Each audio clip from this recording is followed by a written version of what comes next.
Hello. The buttons, the buttons. Oi. Okay.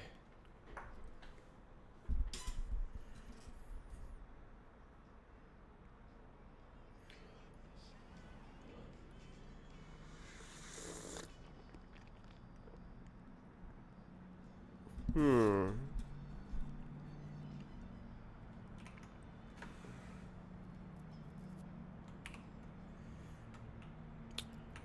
Alrighty. Let's get right into it. I have ideas. I've been thinking about this for a little while.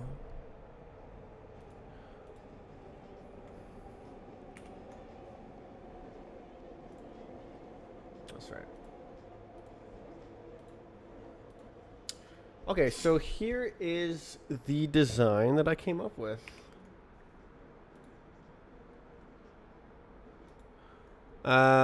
Branches. Create branch. Bot stream.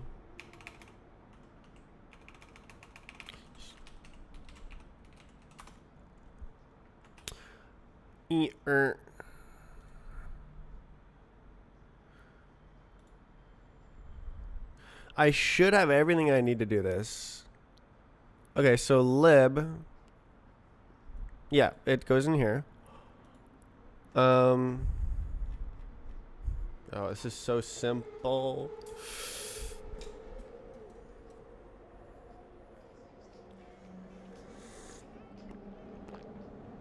You know, I might. Why don't I write it down first? Pubstruct streamable bot. Hello, hi. So let's write some documentation. A partially downloaded replay that is initialized with its complete header data. What is this guy doing down here?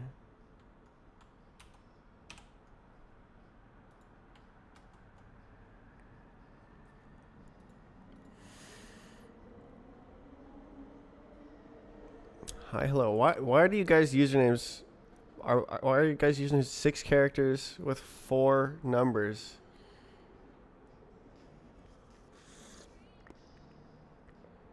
Oh, I'm not gonna say it. Okay. Let's see. Partially. Okay, so there's that. And then the WASM module. New file. Range downloader.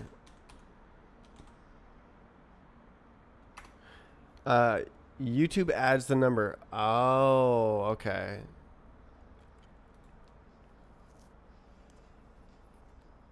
So it's less of a coincidence than I thought.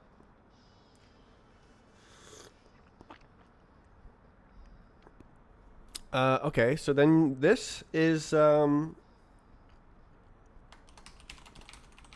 range downloader. And the idea, it needs to be a struct, pub struct. A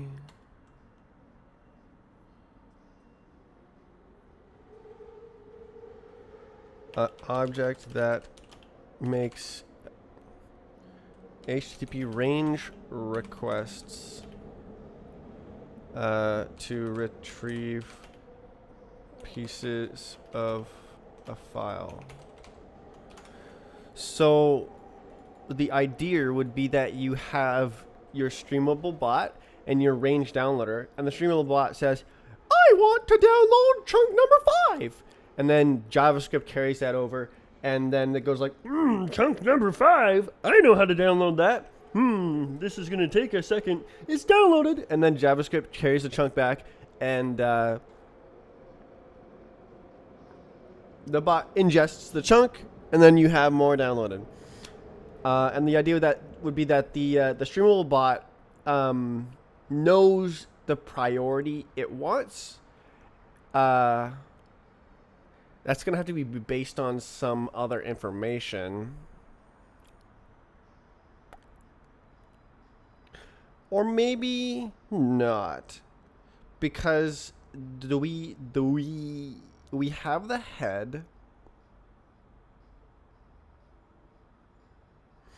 Oh, I could have a trait. That would be funny.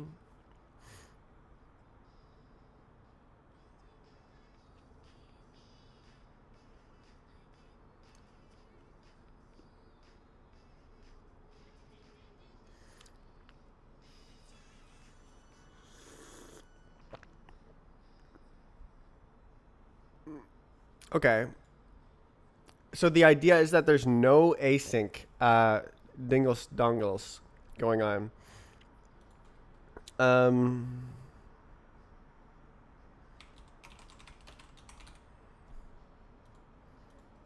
All right, bruh. All right, bruh. This has been like this for too long. Uh. Complete bot, new file, graphics, new file, setup, spelling, new file called BVH, new file called head. All right, now we yoinky sploinky from here into there, and everybody else go away. Wait, why is this open twice? All right, no, dude. Okay, I guess at the top we start here. So set up graphics, do like this, limits. Yeah. That should do.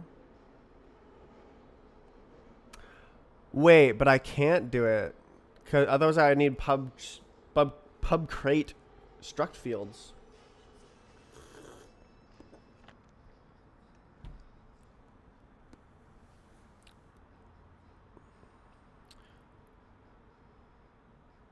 No, I'll make pub crate accessor functions, and that'll work. Okay.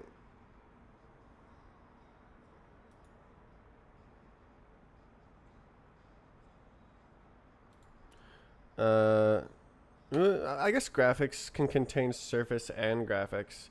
It's not that crazy. Oh, complete bot. Oh my god, they're so tiny. And then complete map. Look at how small it is. Head is a big guy. You're a big guy. And then session, forgot about that one. You're a big guy. And then of course the classic BVH and vector 3. Why did it go over here? Okay, mod dinkle BVH, pub use BVH, everything. And just copy paste that 30 times. Next we have complete bot. And next we have complete map. Okay. And then we have graphics. And then we have head. And then we have session. And then we have setup. And that's everything. And then the name BVH is defined multiple times. You're lying.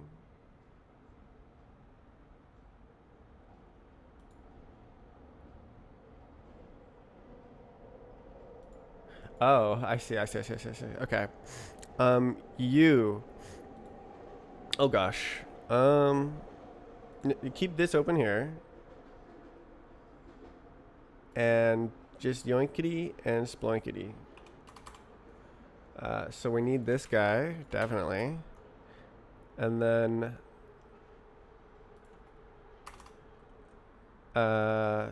use player session and session time, and use create bot complete man, right? Yeah. And then this will have to turn into a accessor. But player time? Okay, we'll call it time. QRST. Alright, bro. So vector 3. Huh.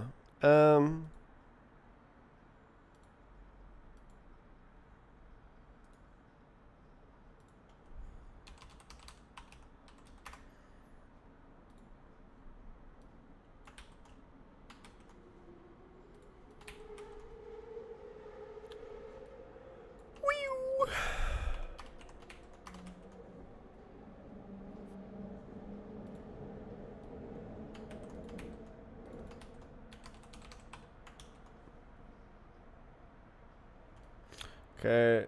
So okay. We keep going. BVH and vector 3. Is that it? Create vector 3 create complete bot. Okay.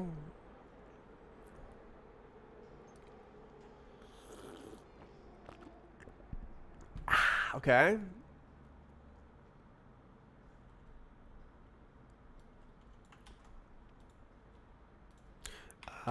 This is the man himself.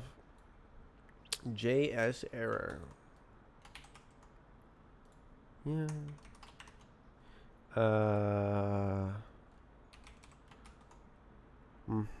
And then we need the file dingus.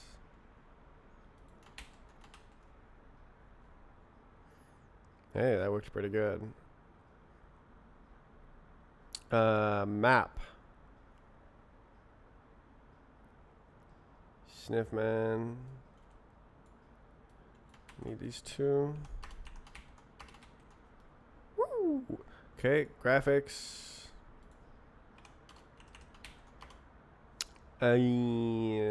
Setup surface. I guess we actually do need that. And easy peasy. Why is graphics after time? Gooba. Okay, bot time.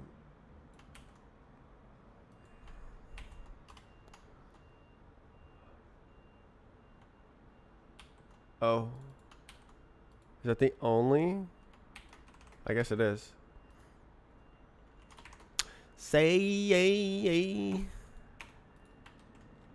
Okay. Wasm Bindgen, it's there, man. Alright, playback head and complete bout.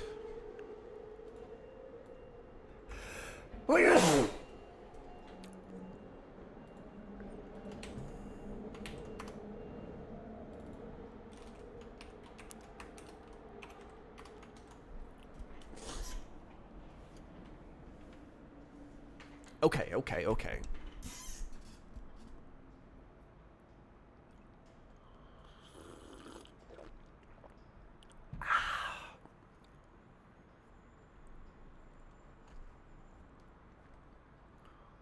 Ooh. Complete map.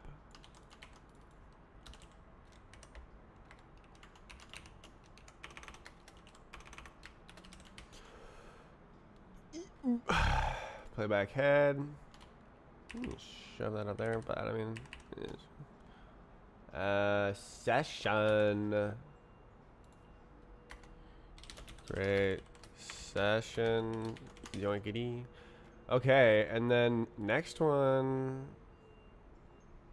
Do we have a JS error here? We do not. I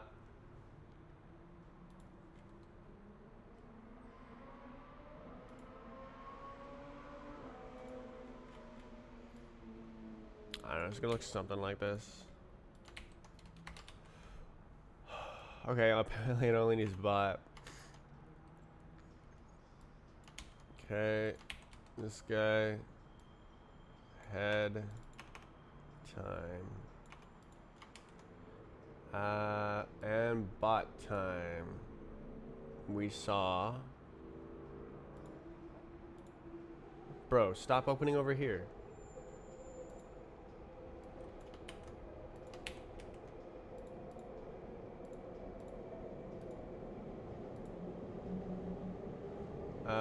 Okay, I think this is over.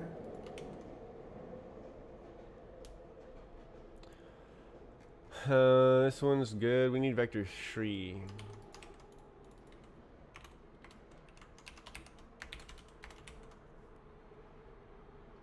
Okay. Session. Oh, we have session. Nice one. Vector 3, eh?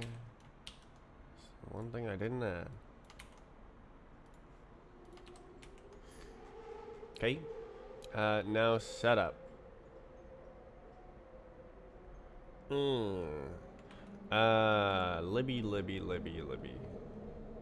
From here. And these. For real. No surface, huh? That's crazy. Us. Okay. I just watched a 50-second ad for you.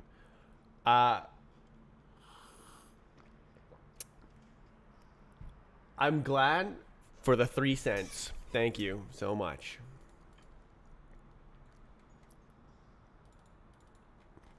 Graphics. It's from here. Graphics? You only get graphics? Well, no, both of them. Okay.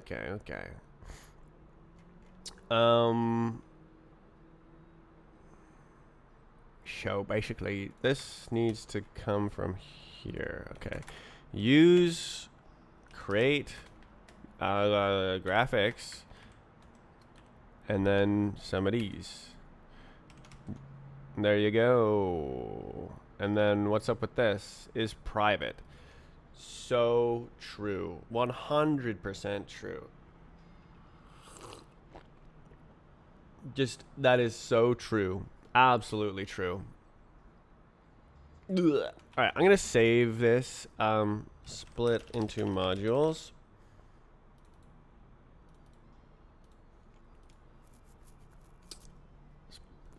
It's a lot of code added, but like it was getting too long for sure.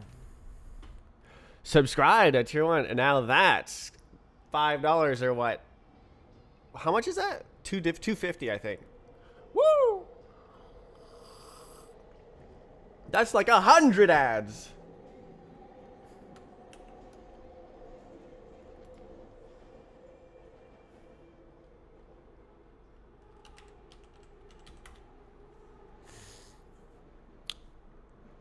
Thank you very much for subscribing. The Linux kernel doesn't use floating point numbers at all.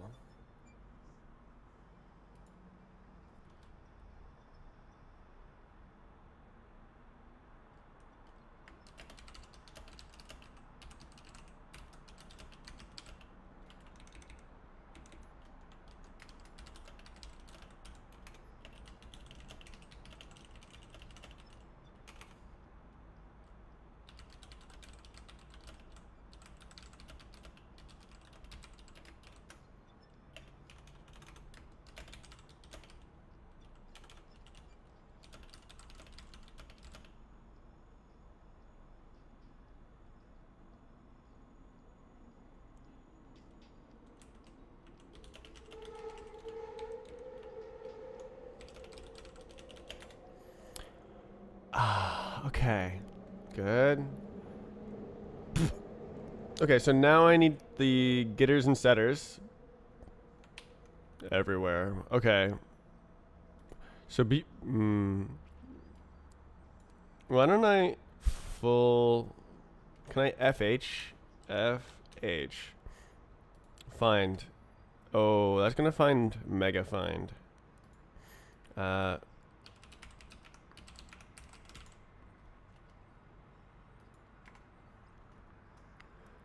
Is that gonna do? Yeah, that's gonna do. Bot. Doing doing. Yeah. There you go. Okay. And then now we go to complete bot.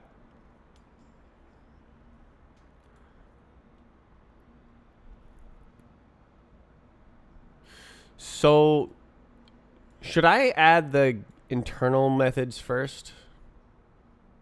Why don't I do it after? We'll say like again, but like with no wasm. Oh wait.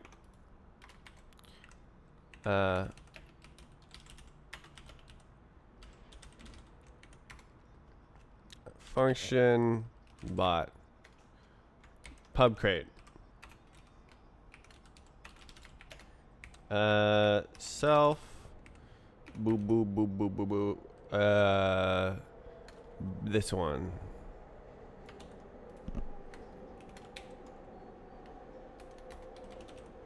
There you go, bruh. Yes. Okay, so now that works everywhere. Definitely for sure. Field 0 is private. So true.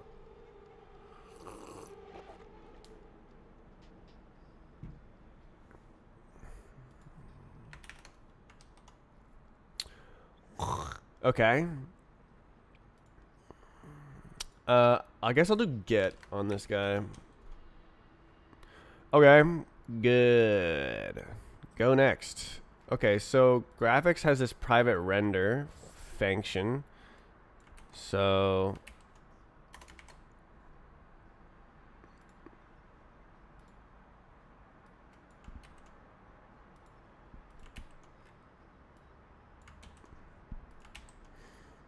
oh yeah, we need new as well.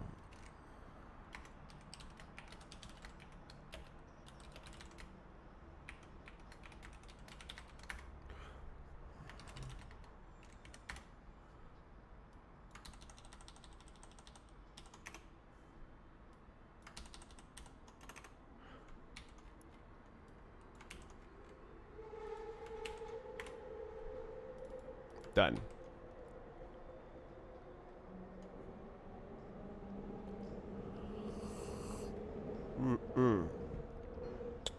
Okay. What are you doing? And then surface, do like this. Yeah.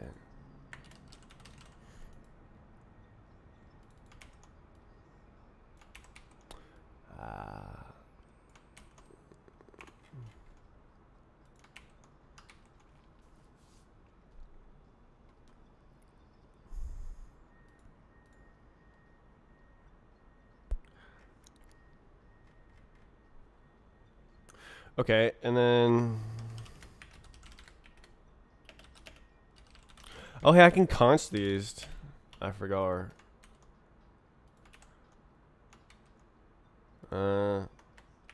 Self Ming Bong. I should be able to actually just say it's something, but whatever. We'll just say it in the flesh surface.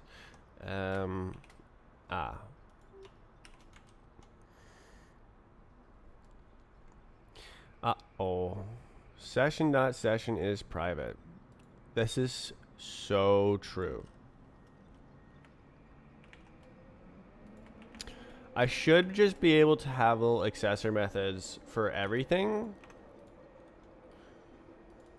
And it's no problem. Okay, what the hell? New surface.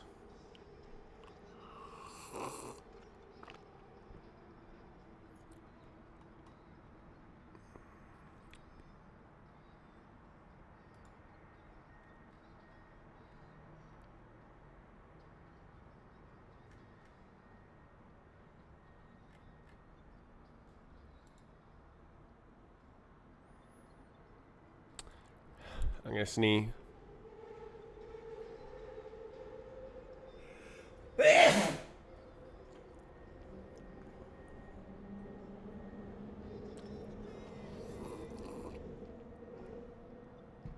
How to do this? So I can move this all to graphics, and it would be like, oh, graphics. But I kind of want to hide this ugly part.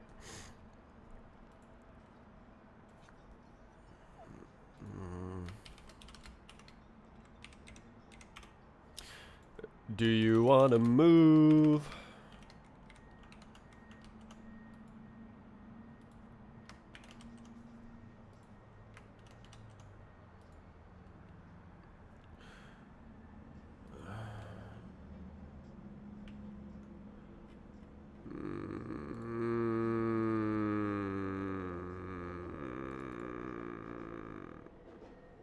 I could move this function specifically,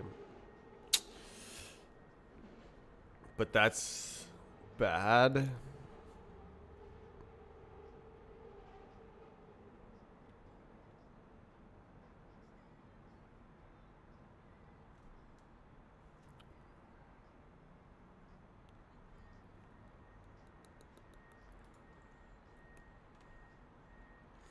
Keep it to yourself. Keep it private.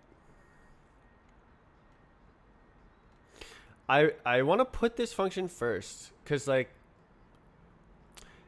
well, I don't know. I guess it basically doesn't matter actually. I was thinking like, oh, if someone looks at the code, like how does graphics work?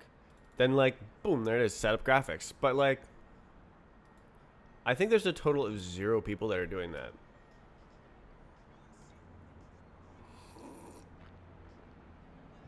Like where I put this code is totally not very important.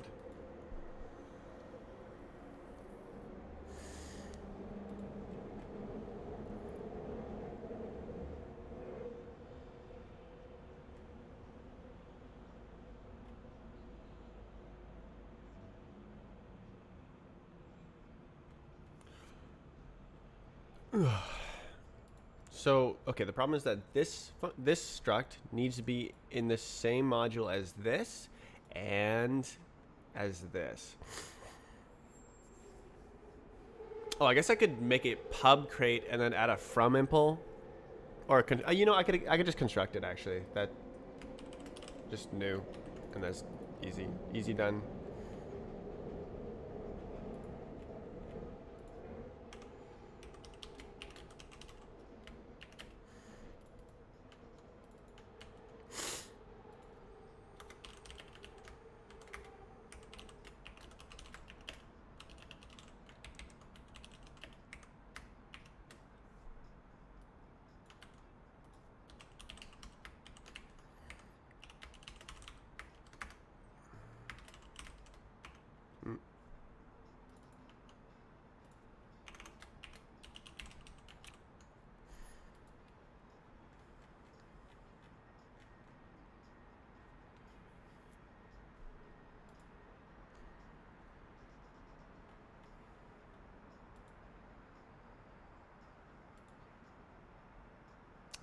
It's a little bit nasty, but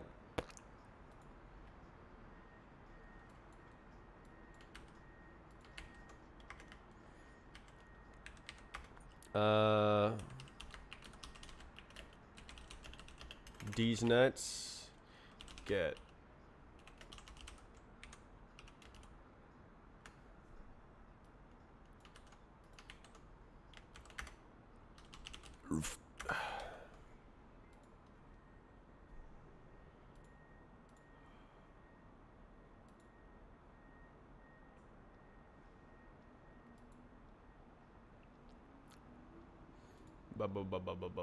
okay.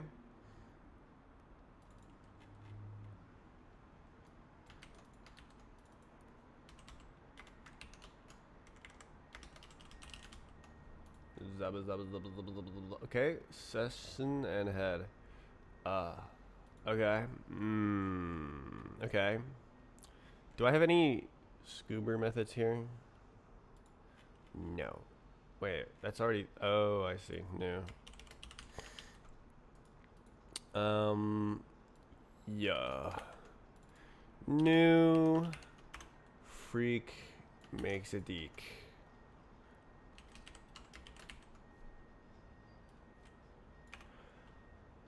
Okay, I can.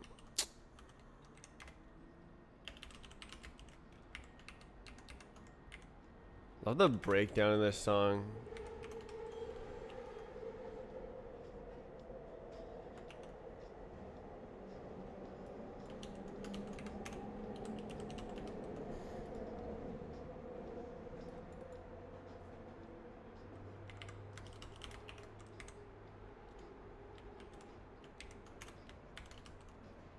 Oh, self.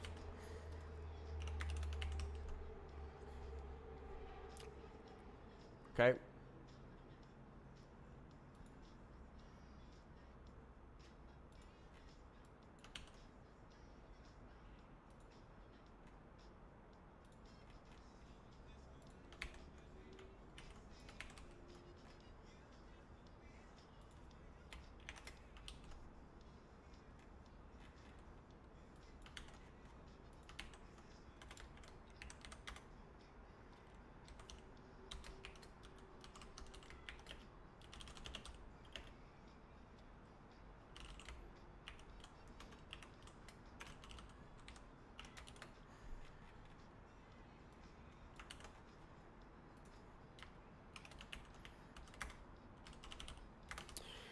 Okay, just filling in boilerplate at this point. Rocket. Session. There you go, bruh. New.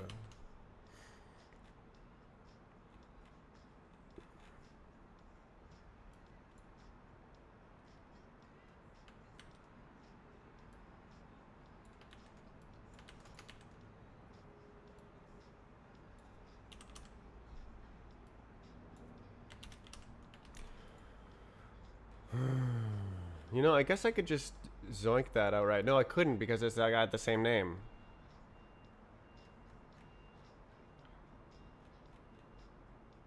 Oh my god, bro.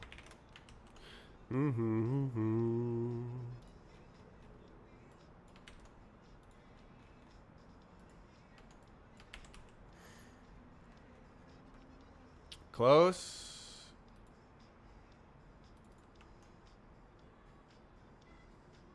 Is not an iterator. Oh, I see, I see. Okay.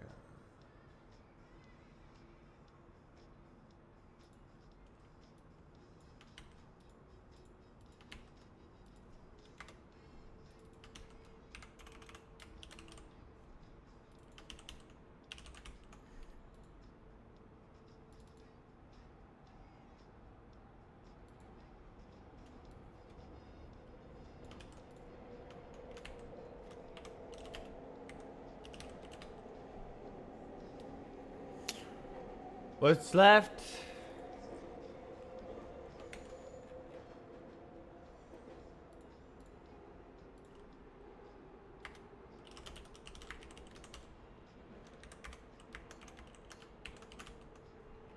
Woo! Okay, that's it. Okay, what's left?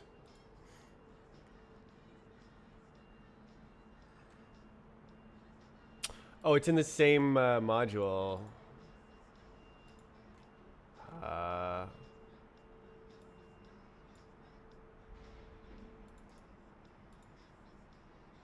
Surface new in setup. But it's only accessed here, I guess.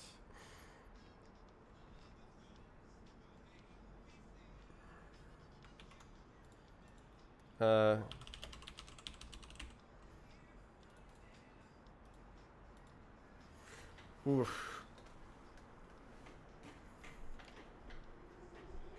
Tonight.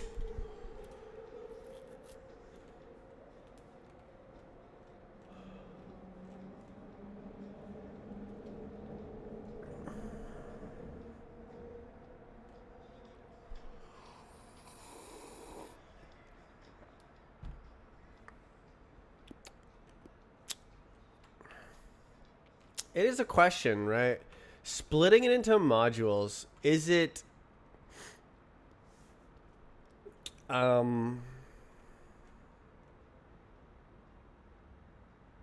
more knowable, like grokkable? I don't know. More understandable, readable when it's in multiple modules. I think that if it's small, if even if you have multiple things, one file is the best, like 1 or 200 lines. But focused modules is good.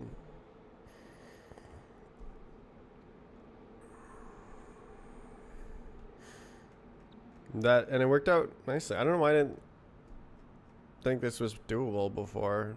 I was just stupid.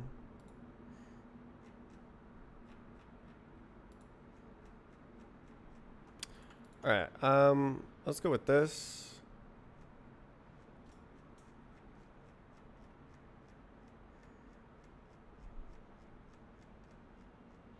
Rip to the code history.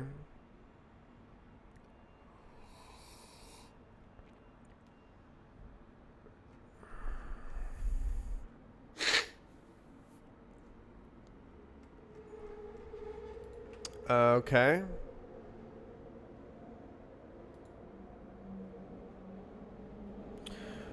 Do you think we want like this?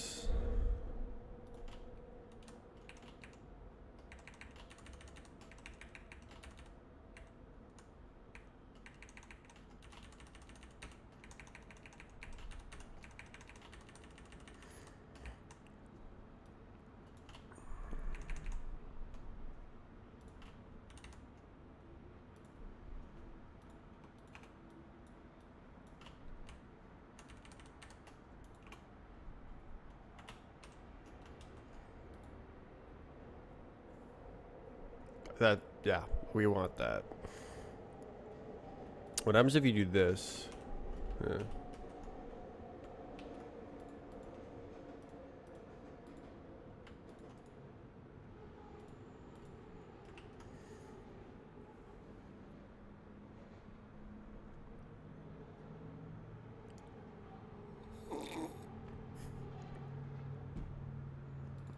See, like this? No, okay.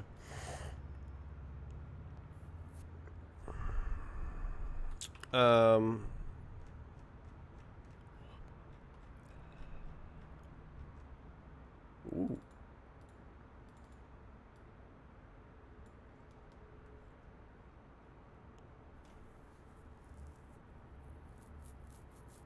I'm gonna sneeze.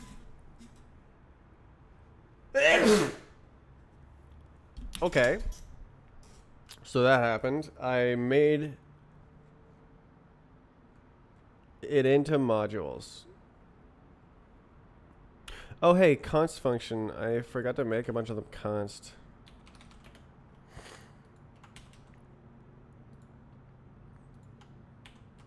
Oh. Create. Fin. What's good? Process had. Yeah, that's not real. Const function. It's time. It's time for streaming, and I think I have a good overall design. All right, are we good to go? Should we like review it again? I can just fix it as I need to. It's not a big deal. Oh no, it didn't fix it. It still takes a trillion years to save, to push. How do I? Oh my god.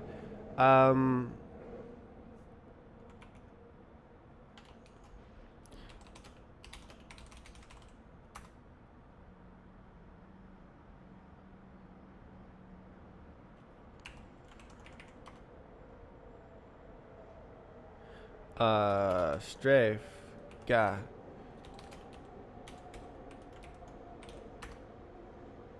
Oh my god, thank goodness. Okay. Wait. Global has been removed. All right, hopefully that. Whoa! Hey, hey, hey, hey, hey. Who did this? That's right there. Wait, it's all good? Oh, I guess it is all good, eh? Yeah.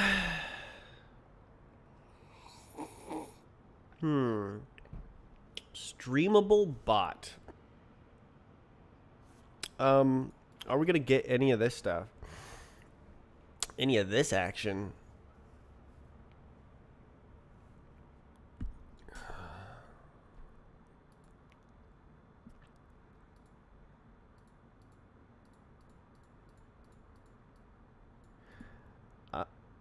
I don't know.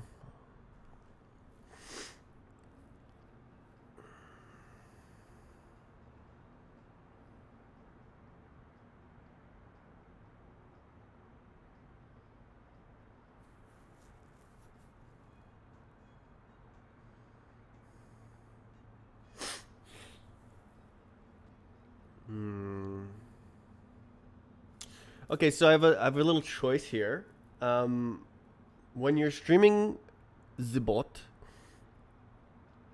there is the main file header. I guess you could layer it even further. So let's go look at the file format here. File header. Okay, so this guy is 12 bytes. If you have the first 12 bytes of the file, you know how long the block timelines section is. If you have the block timelines, you know everything about the file. And you can locate any data. So I'm thinking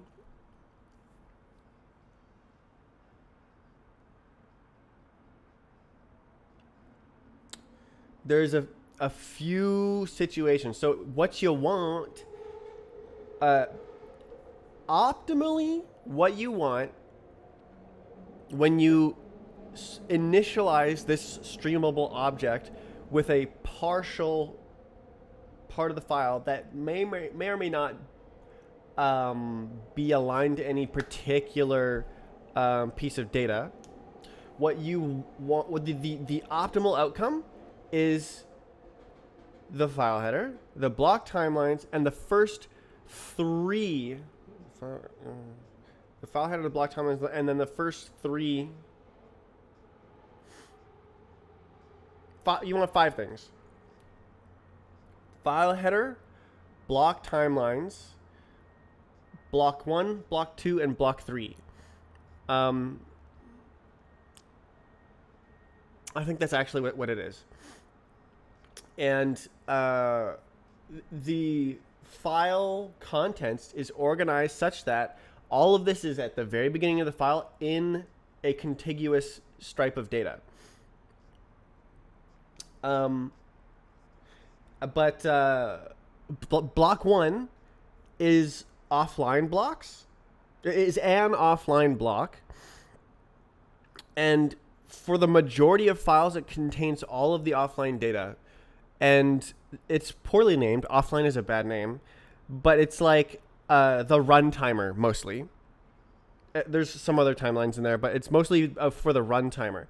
And so if you have this first block, you know when the run starts and when the run ends. Neat. And then it's the first real-time block of the file. So the very beginning of playback. So now you can start like showing something, playing the file, right? Immediately you're streaming. And then the next block in the actual bytes of the file is actually the last block in the entire file chronologically. But it's placed at the beginning of the file on block number 3. Because then the file doesn't need an explicit like length duration, because you only need to know the first 3 blocks, and you just look at the first event and the last event. Now you know the duration. and then everything else can be streamed in later. That is the optimal outcome. But there's other stuff that can happen, such as maybe you only get the file header. Maybe you get like the first 20 kilobytes, but the file is just colossal. And so only the file header is complete. The block timelines, you need more of the file in order to read the block timelines. It should be able to oh no, it should actually know outright, because there is a maximum block size that's never exceeded. So if you have this file header, you actually know the priming position. That's actually neat.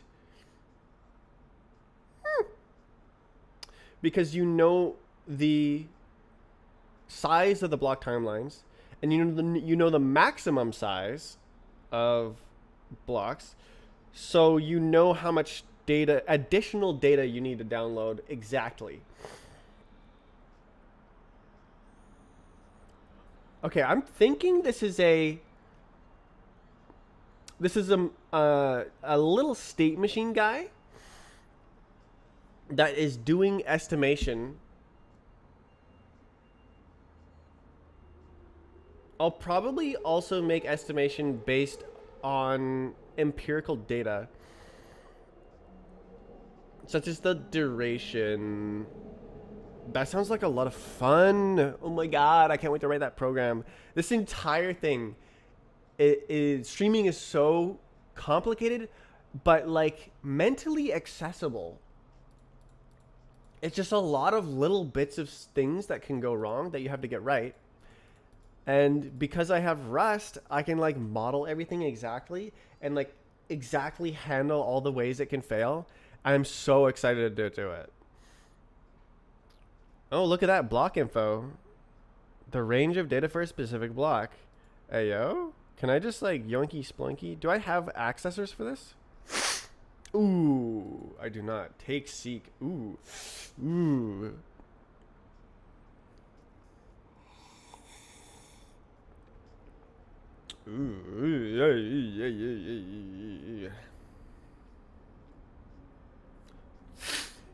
Read trait. What am I doing? I'll be right back.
I'm so excited. This whole thing is so interesting. Wait, I can deref into this. Oh, we're chilling. Okay.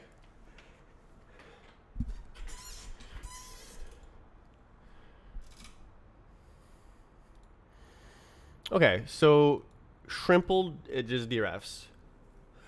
So I can actually just yoink a block info of a block, pass it along, download the range. Woo! Okay, and then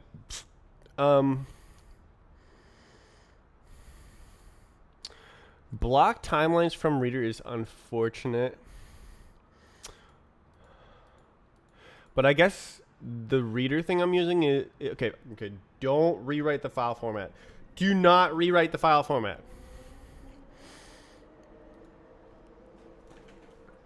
this should be streamable just like it is. And I'll just like slice just goes in there and just reads it, okay? Do not the file format. Oh my god. Okay, so new idea is to make the little building guy. Okay, new file, streamable bot, rs. Yeah. Y'all gotta move.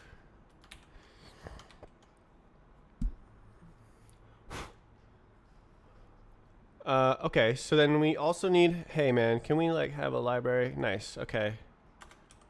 Come on, streamable bot.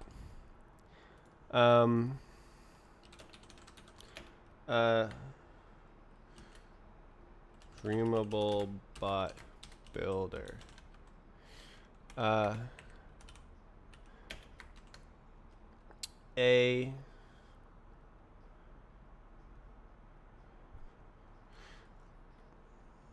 An object which assists with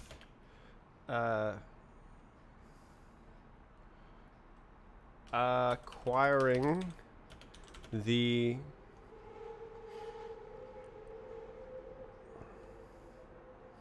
data at beginning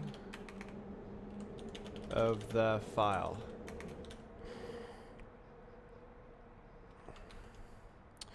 Okay, so I think this has an enum. Enum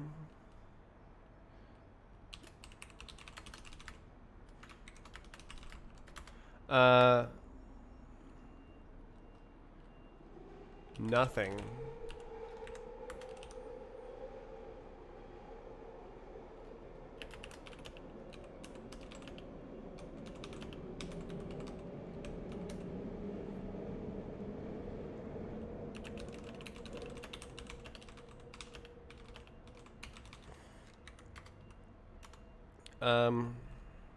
Header.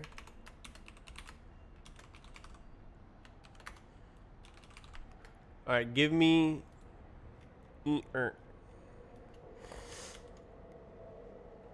oh my god, I'm cooking.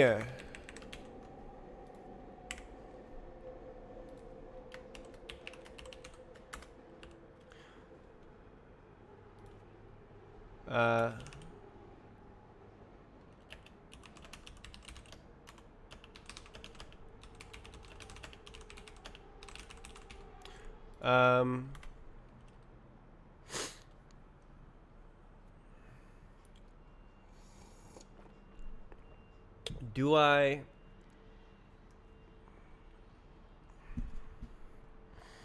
right, I was thinking about vecdeck, but you can't actually like truncate front. Let's search that up. Rust vecdeck truncate front. Lol. Oh, real?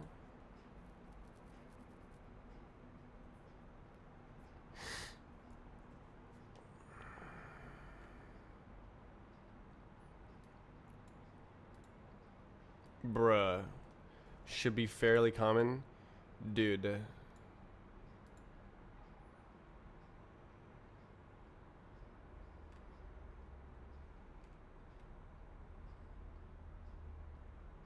Wait. Closed as completed. What does ACP mean?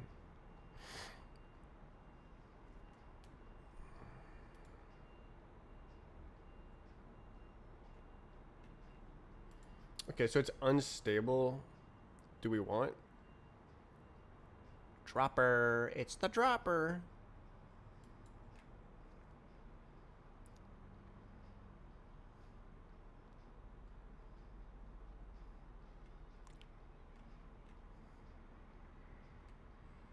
Why?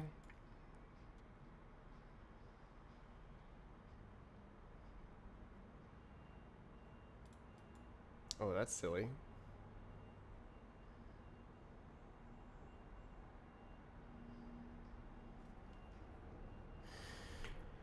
Hooey.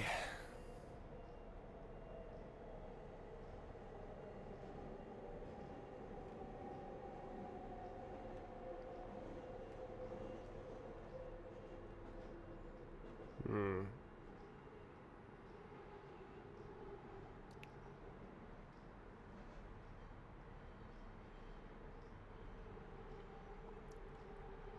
Hmm.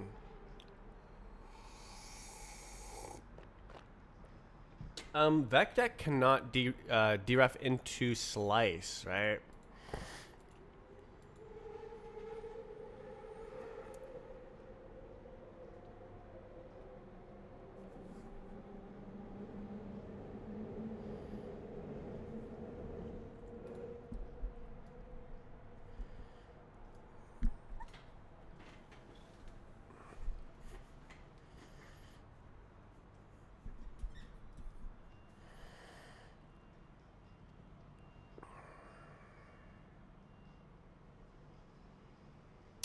Um, there's extra data.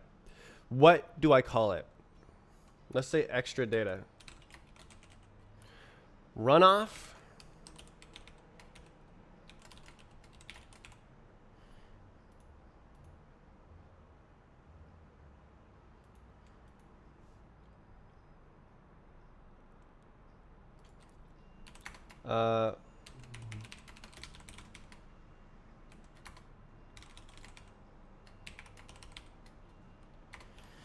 Uh, so actually, do we care about the file header if we have the timelines?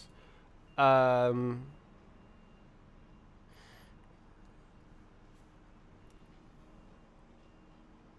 I think we actually don't.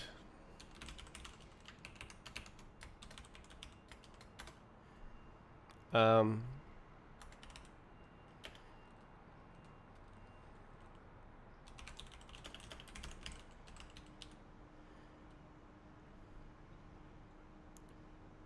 um, building is completed.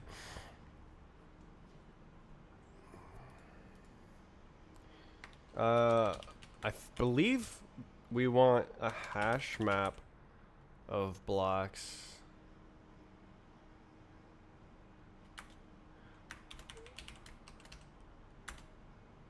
Oi.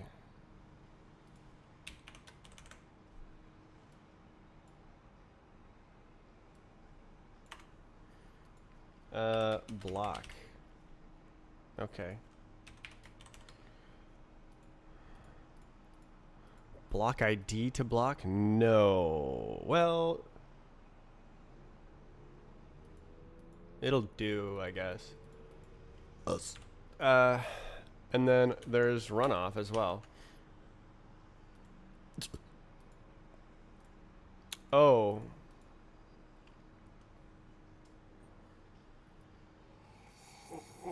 Hmm.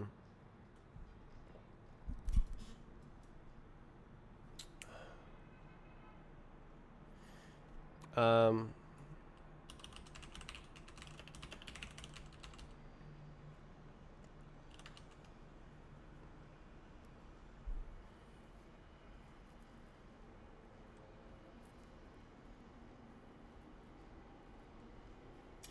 How would I?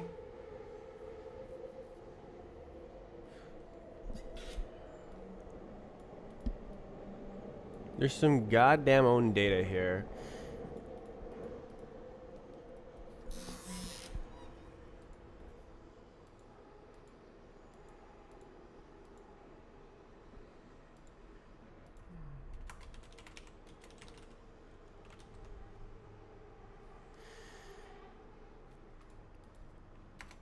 Um.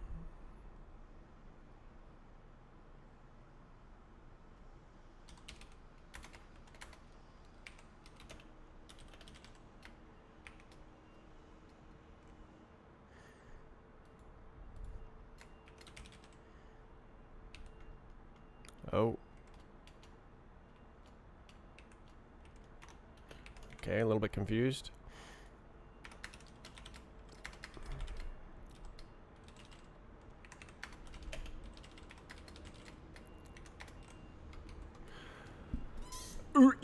Ah.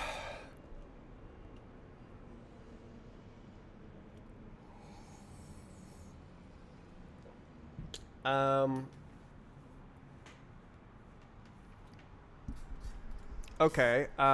So then we have a little function here saying.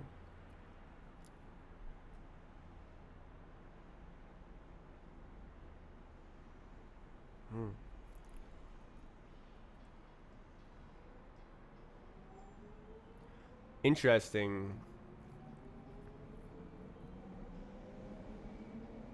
You know what? This could be type state actually.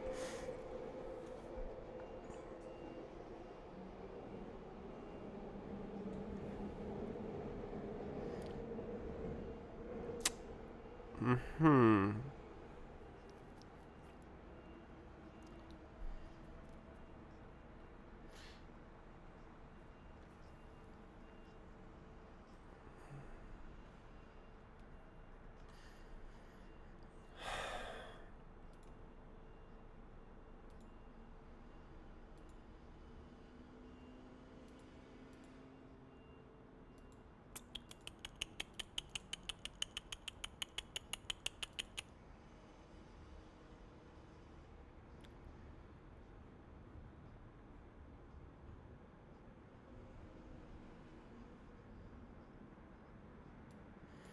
Okay, so we could have runoff in this, but re-downloading 12 bytes is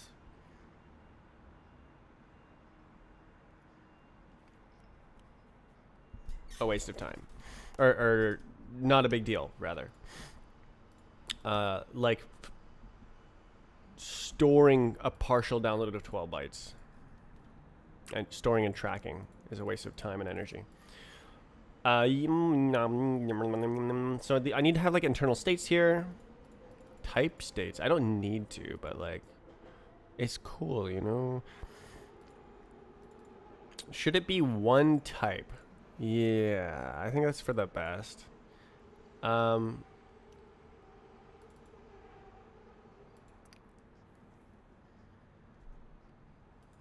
Should I implement it as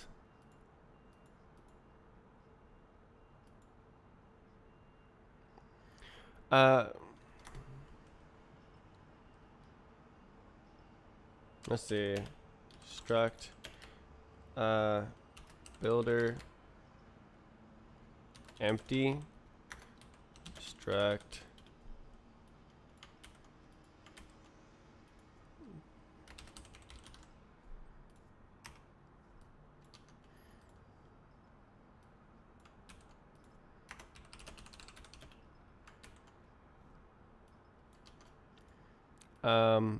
yeah, so now we can say a bit more.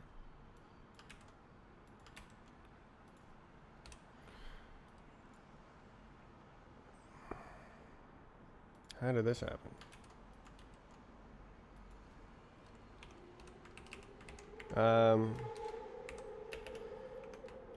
Call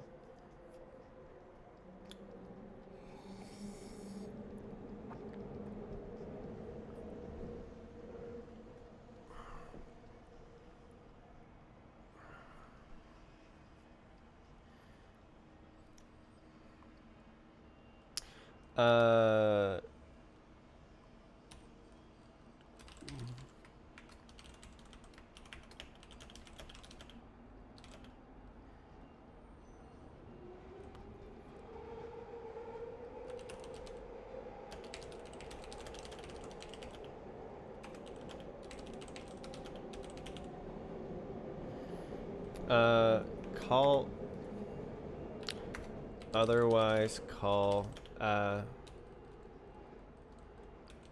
build to receive the steamable bot.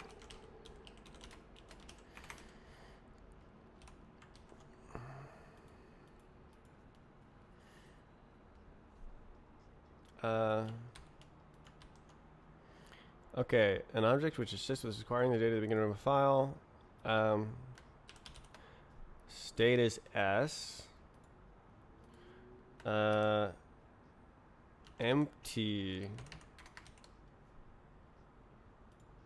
And then see ya, chump.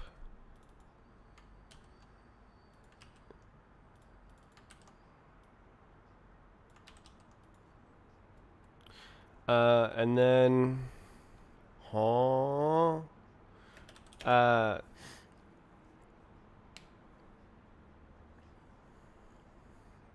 estimate. Oh my.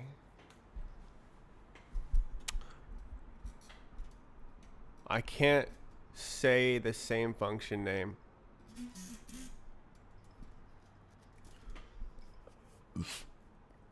So it's going to have to be a trait, which is okay.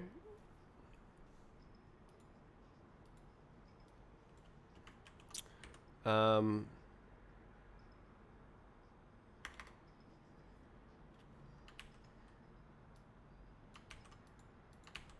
wait.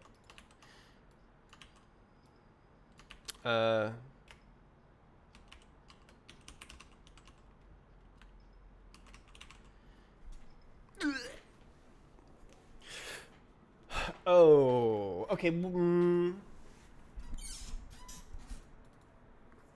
Oh no, it's okay actually.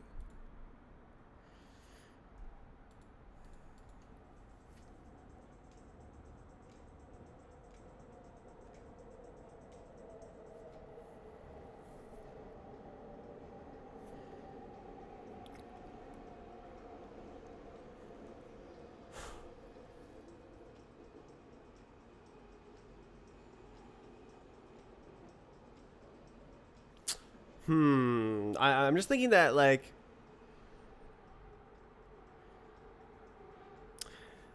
empty has to estimate from scratch, and that wants a timey-wimey. But this thing knows a upper bound,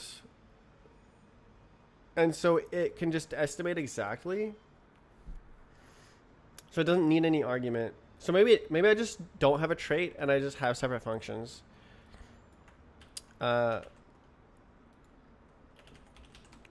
Estimate.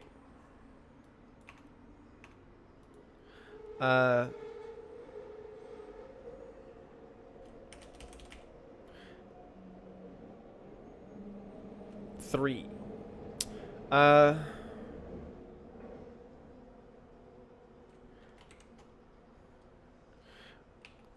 Dancing with my baby. Breakdown. Okay, I have to name the functions different, which is annoying. Estimate priming from duration. There you go. Self.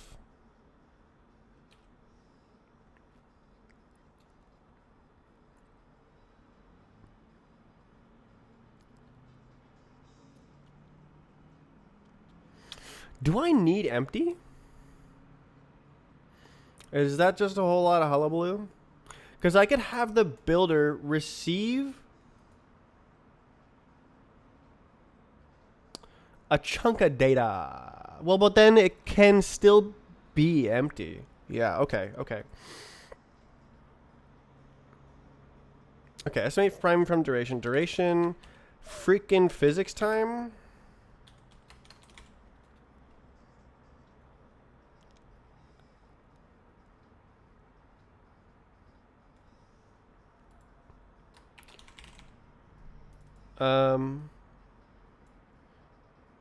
Yeah.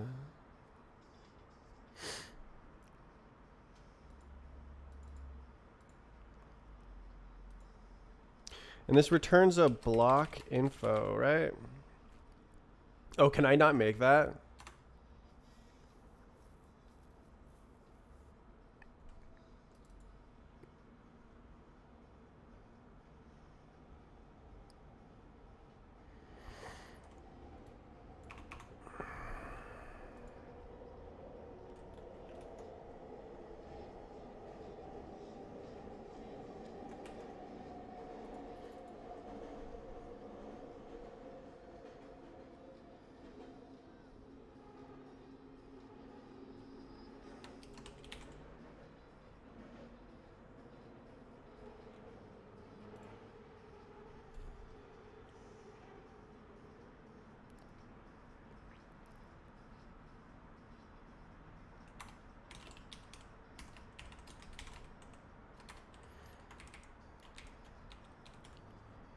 boobs.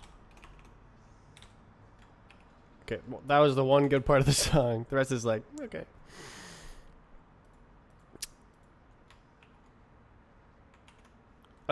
Range.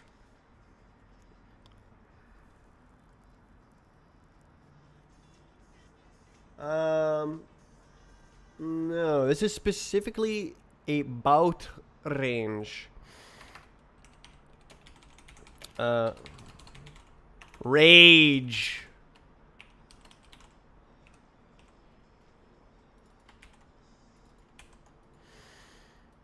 Crazy.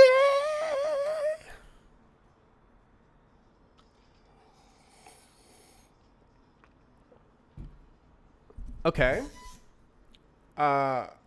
Okay, so you want an estimate based on the dingus dongus. Yeah, there you go, bro. All right. Oh. Bot range. That's real. Okay. Um.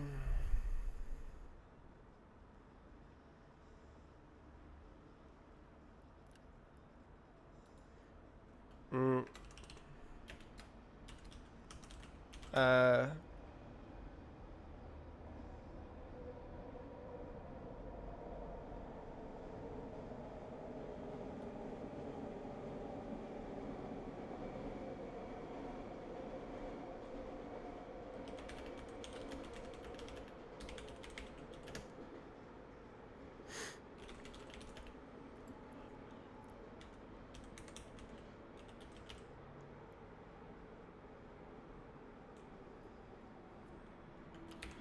Uh.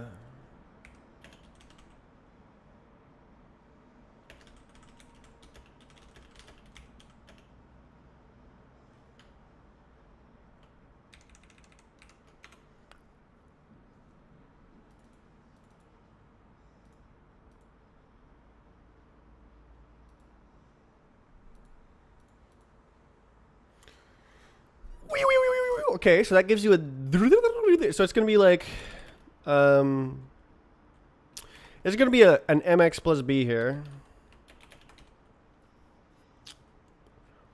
and then you're done.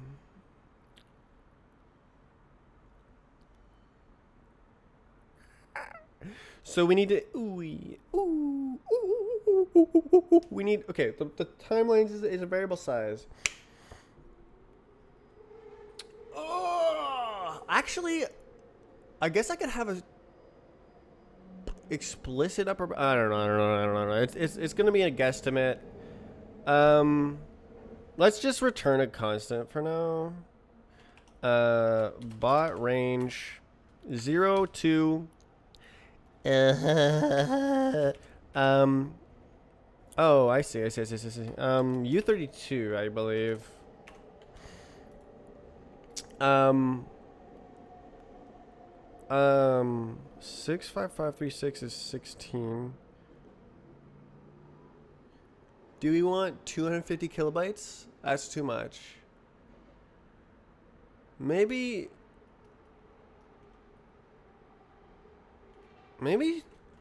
that is good.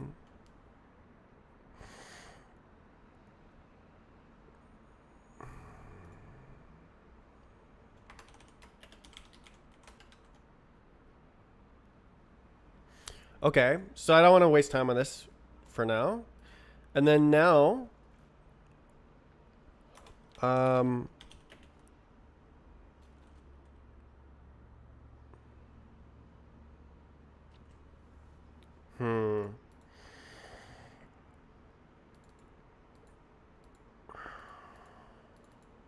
okay, it actually doesn't matter. Yeah, okay. Ingest.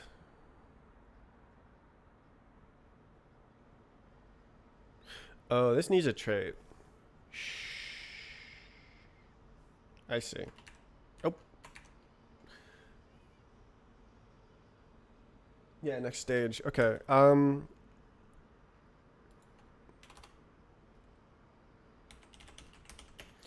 Wait. It can't. It can't be pub though.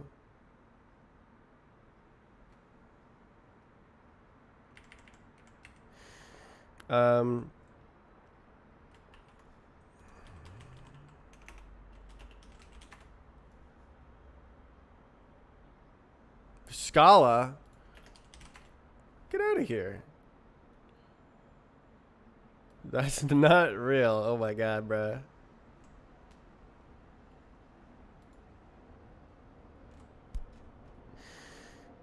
Private trait, public trait, private trait.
I mean, is it really that bad if people want to build on this?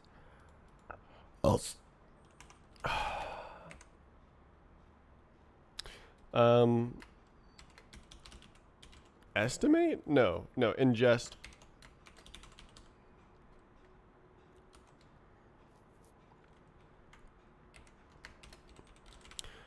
Bot builder.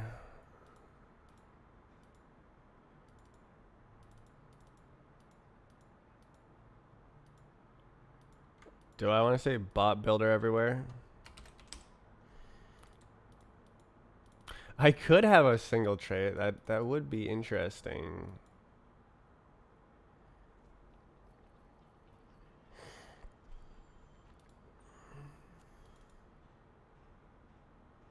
Doable.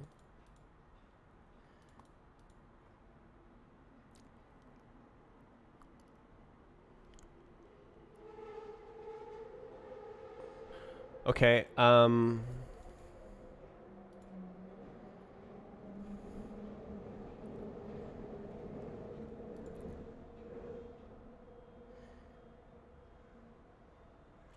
okay, so then this guy,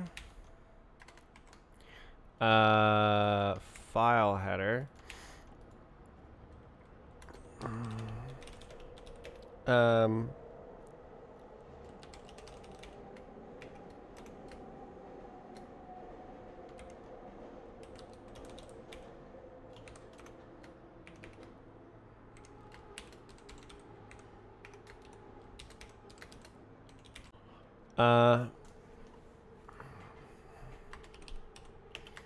the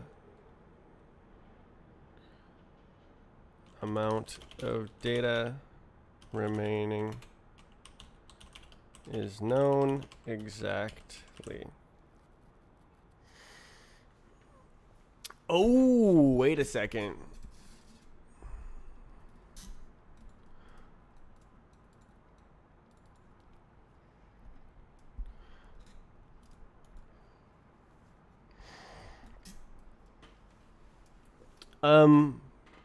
I forgot. So there's actually an incomplete state, I think. Let's see. I must have those 3 timelines, I think. Those 3 blocks in order to initialize the file.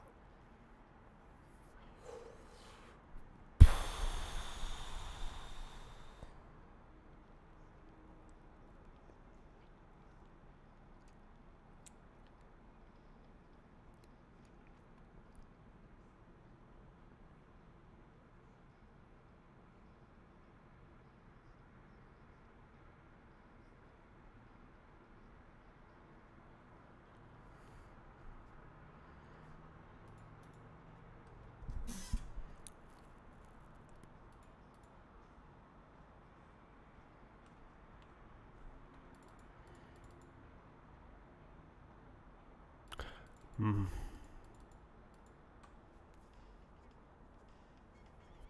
Um. Huh.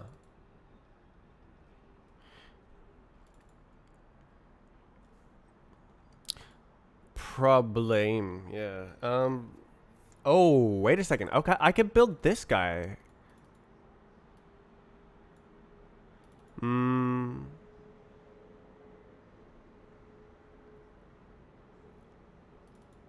Huh. Okay. Okay. No, I could build this guy. And first 3 blocks. Okay. Uh. Okay. So I'm gonna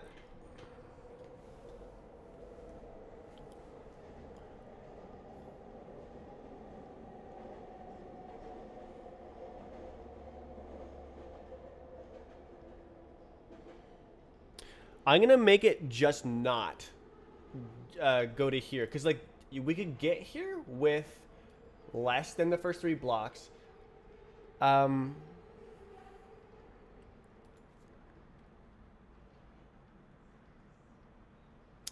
But um, I'm gonna purposefully not do that, and I'll just include the data in runoff.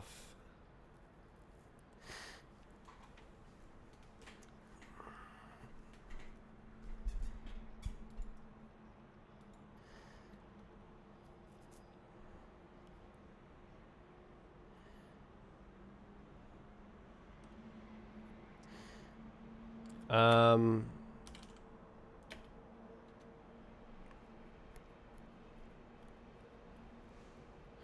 uh, does file header have a freaking size? It's the first 16 bytes of the file. Yeah, okay. Oh, 16. Um, so the first index is self dot state dot header dot uh block timelines info as ref.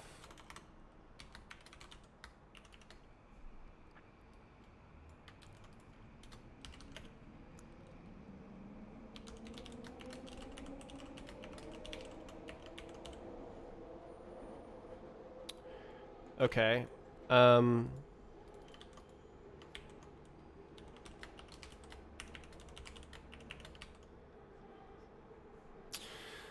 uh, um, so plus runoff.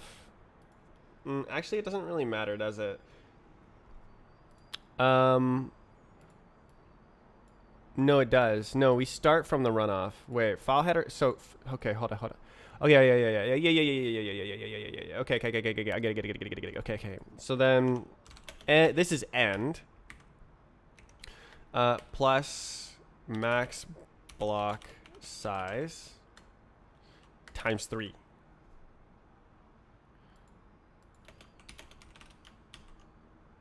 Um,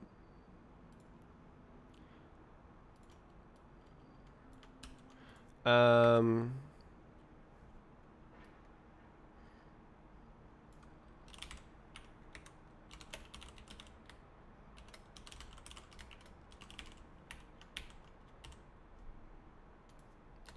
range 32 reference.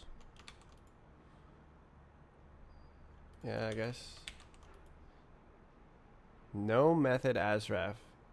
That's a lie.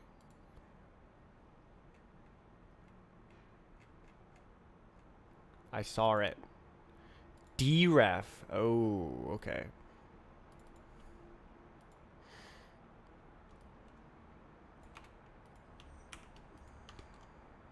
All right, bro. So now Do we care? Oh my. Const max block size U32 equals to. It's got to be 65536, right? I forget what it is. It should be at the top of this file. Max 14. All right, bro.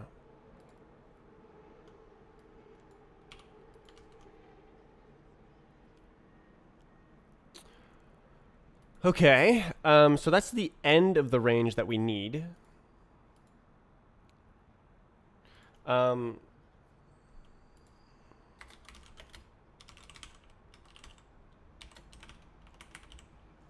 Okay, give it a name.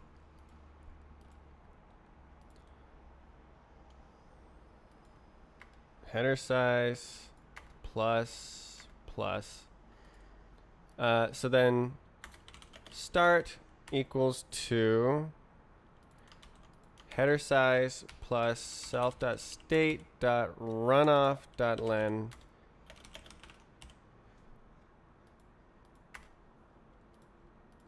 And then that should be exact.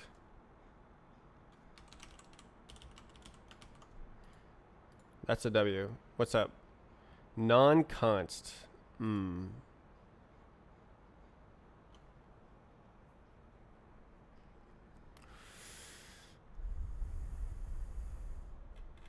Whatever. Oh. Is it count? How do you do it then? Is empty. Are you serious? There's no length?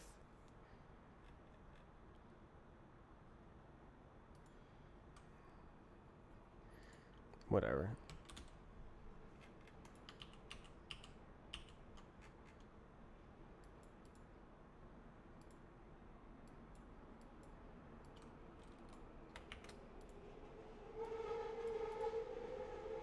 Wait. Wait, that's an absolute, isn't it?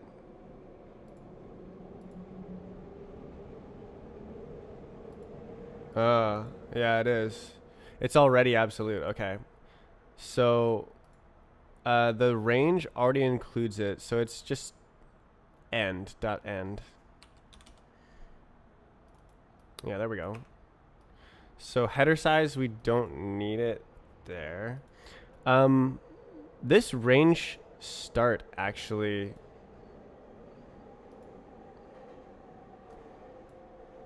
It starts at the header size, right?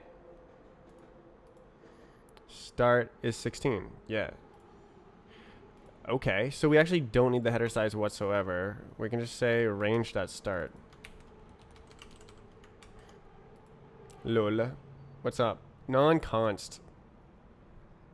I'm dying. Oh, it's deref as well. Freak. Oh well, it's not a big deal.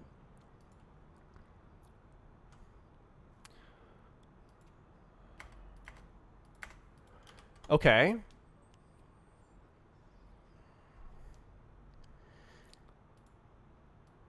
Yeah. The amount of data remaining, the upper bound of data remaining is known exactly.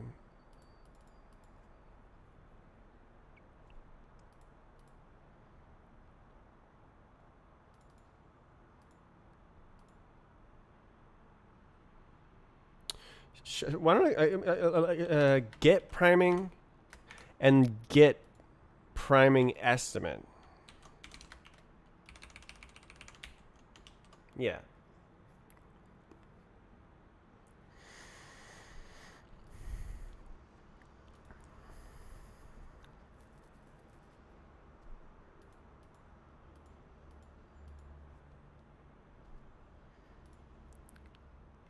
What's up with this?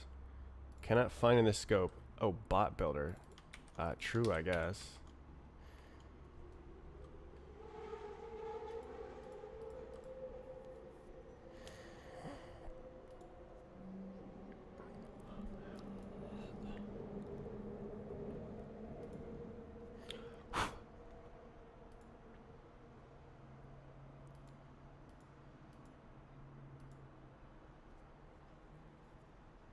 Neat.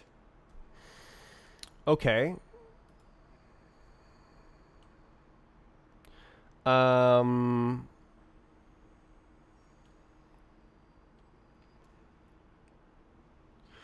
Uh.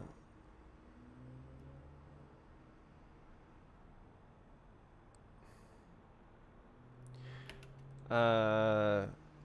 Gather statistics on. Actually, run the numbers for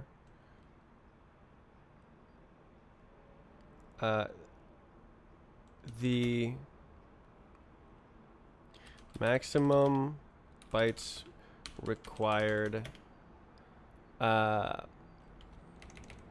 the linear transformation of duration to maximum bytes required to download to prime the streaming.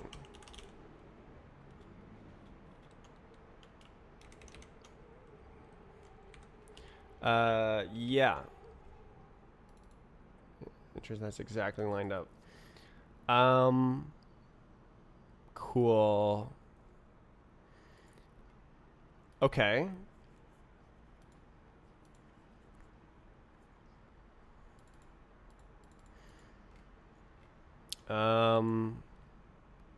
Let's see.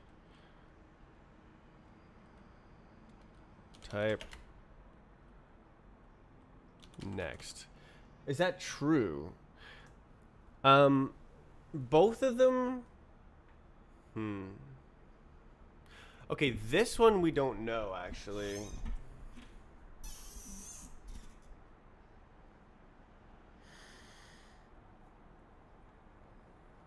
Ugh. Okay, I'll be right back. I gotta go to the bathroom. Hey, you know what? What if I pull up the thing? Yeah. Let me go back to this. Nice. All right. We'll be right back. Or, I mean, that. How much bitrate is that? That's a bit too much bitrate. I'm gonna. I could actually stop the replay. That would be nice. I'm gonna do that. I'll be right back.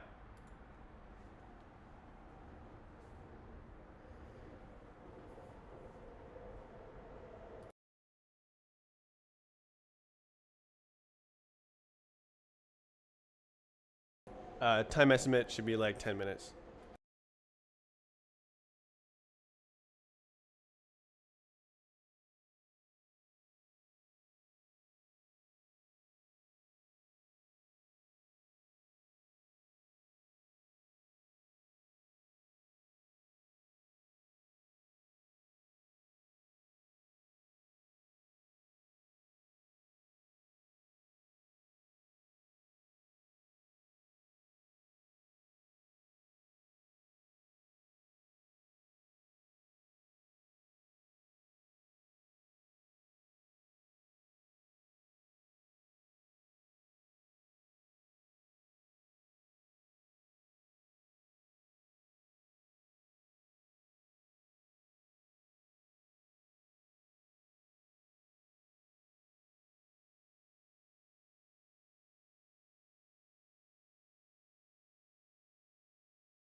What's up? What's up?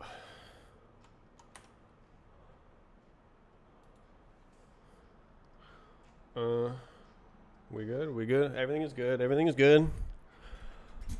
Whew, okay. I'm so excited for this implementation. I'm just like sitting on the toilet, and it's just going through my head of all the different pieces. I really think the design has come together, and I won't need an async executor. I won't need a big machine. It'll be doable.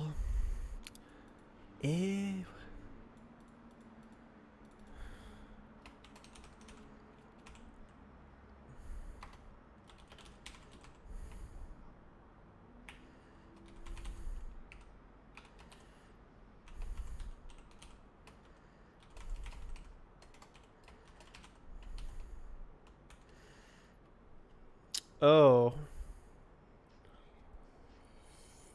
Hmm.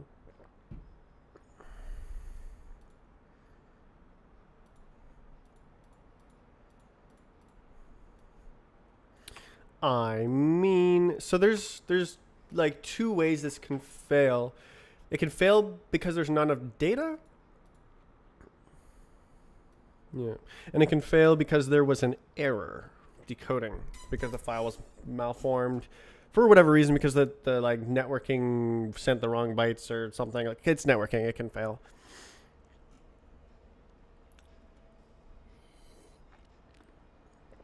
It's reading an arbitrary bytes that can fail. I also want to search up throttling, download throttling strategies to like minimize latency but maximize throughput, and like being agile. Let's see if AI has anything to say. New model releasing on Friday. No way, bro.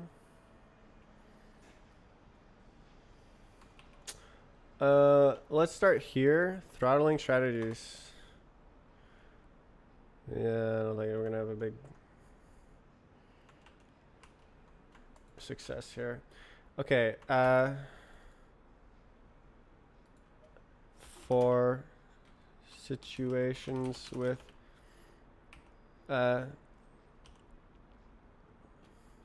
okay, download. What are some file download throttling strategies? Throttling strategies.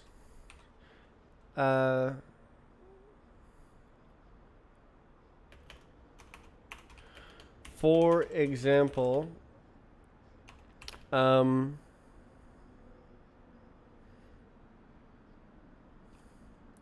throttle maximum of 10 concurrent requests, a fixed maximum of concurrent requests that renew when they complete.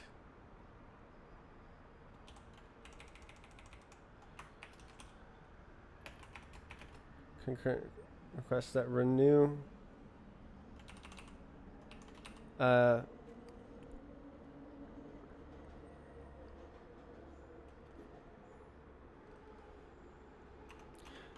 request permits. Concurrency permits that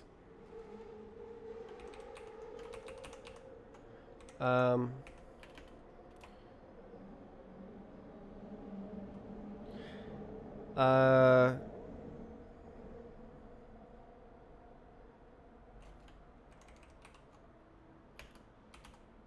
request concurrency permits.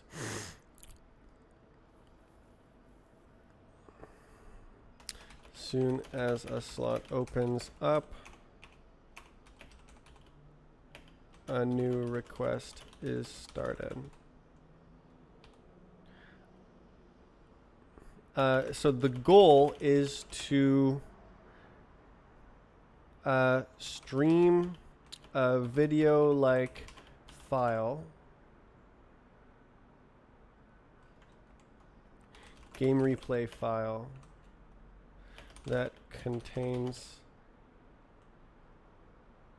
custom game data.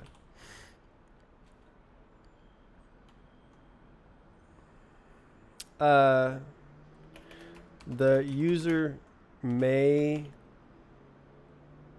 seek the replay cursor unexpectedly, so chunk priorities may change rapidly.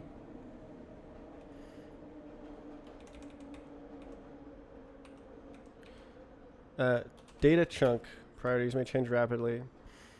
I need a flexible and agile strategy. Dynamic, let's say. Dynamic.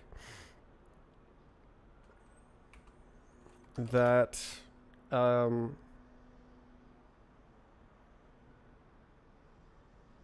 responds to network conditions. I don't know. This is getting a bit long. We'll see what it says.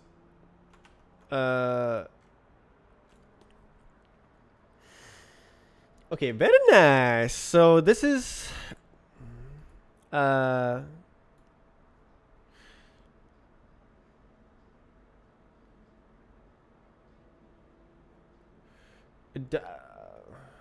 it's gonna be the same. Builder ingest.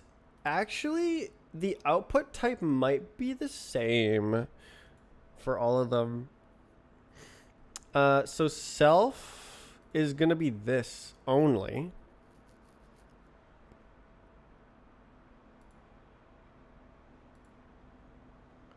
Oh, hey, I can seal the trait actually. I think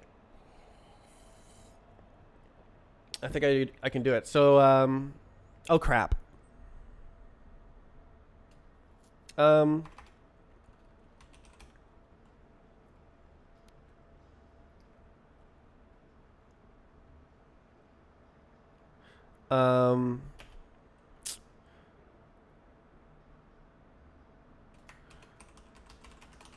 Builder state, bot builder state, we'll say.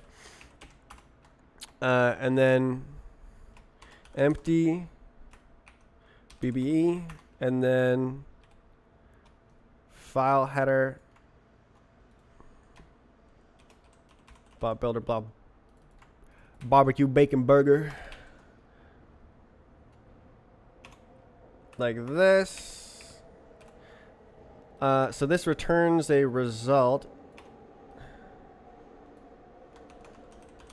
Zoingy, and error is freaking IO error.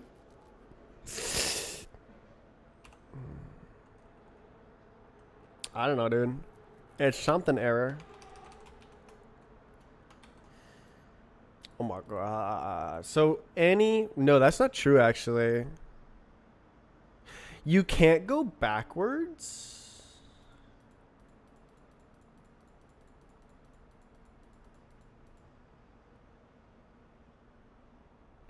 So you can go from empty to these two.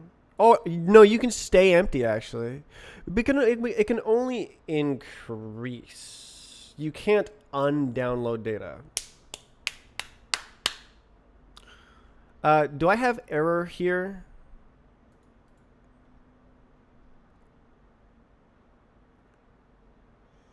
Us. Ooh. Would be great. Okay, no, okay, we do have error. GG. Go back. Use error. Yeah. And then that goes here. GG. So this is fully general, but does not capture the modeling exactly.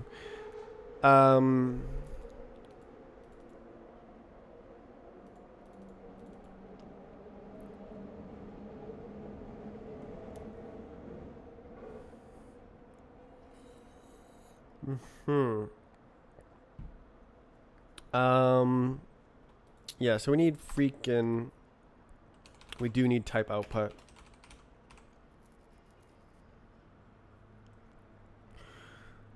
And we just say self output.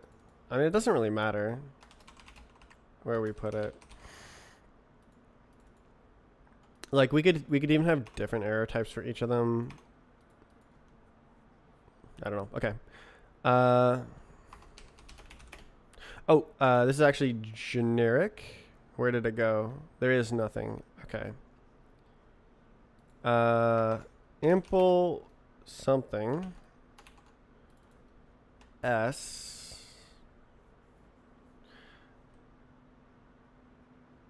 Oh, I need, wait. Oh, wait.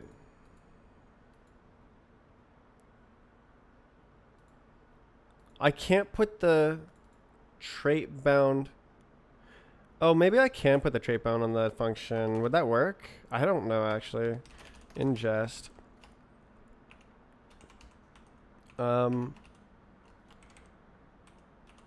S output.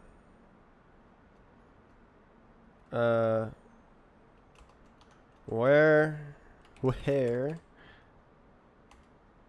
S bot builder ingest.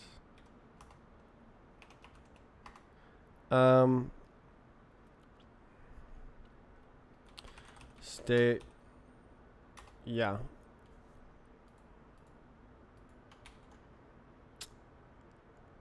More private. Unlucky.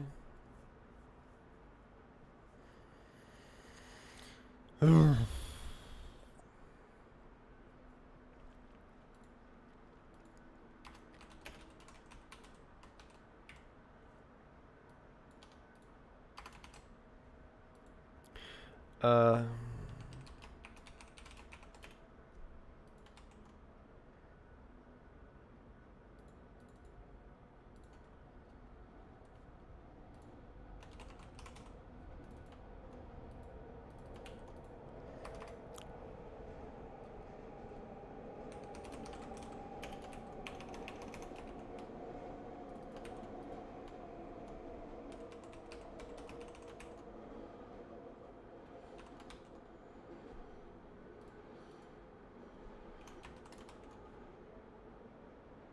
I don't remember how it works.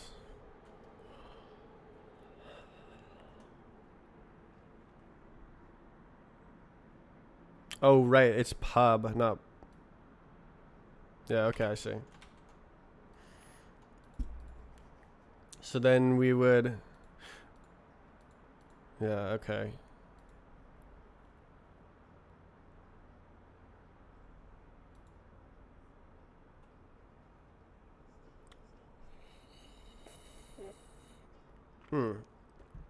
Oui. Okay, I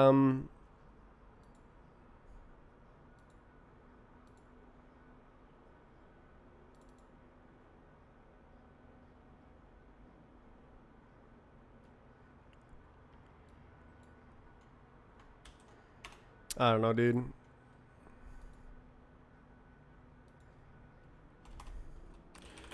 Ample sealed. for empty output equals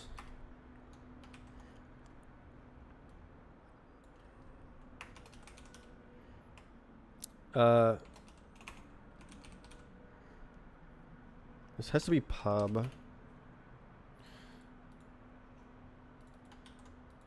Result.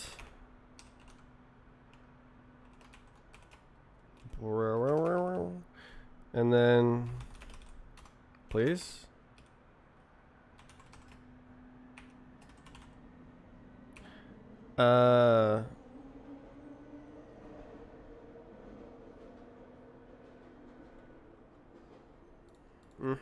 Okay.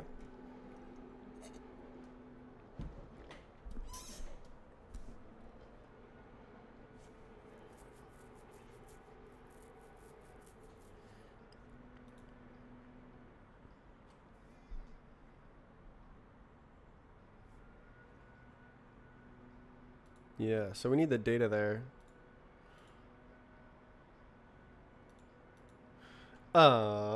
And the priming data is actually different than the streaming data, because the priming data does not refer to any specific block, whereas the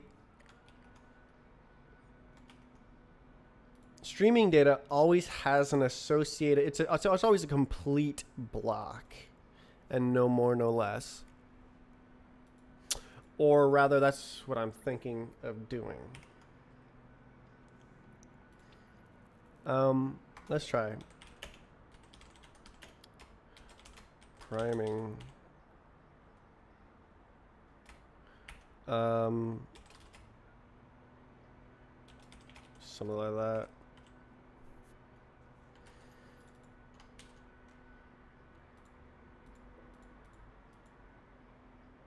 It's always priming, right?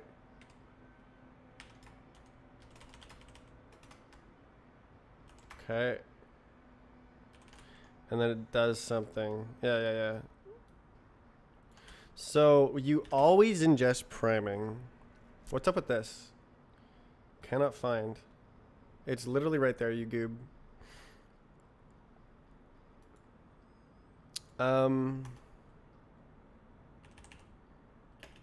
A range of data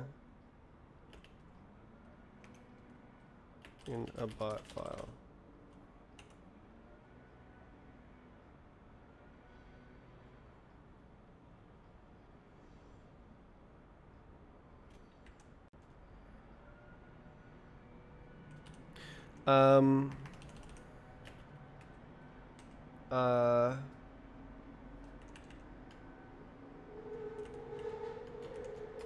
Data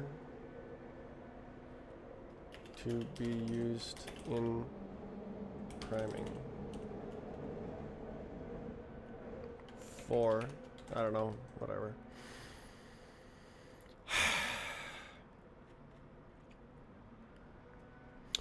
Okay, so if it's empty, we need to parse the file header and the block timelines. Yeah. Literally, that's what we need to do.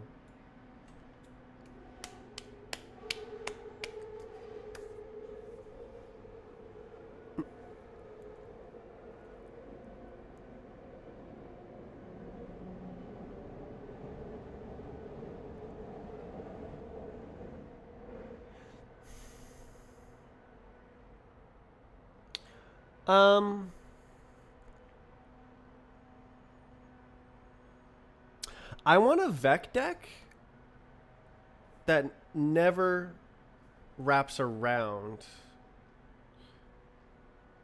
So it's not a ring buffer. It's more like a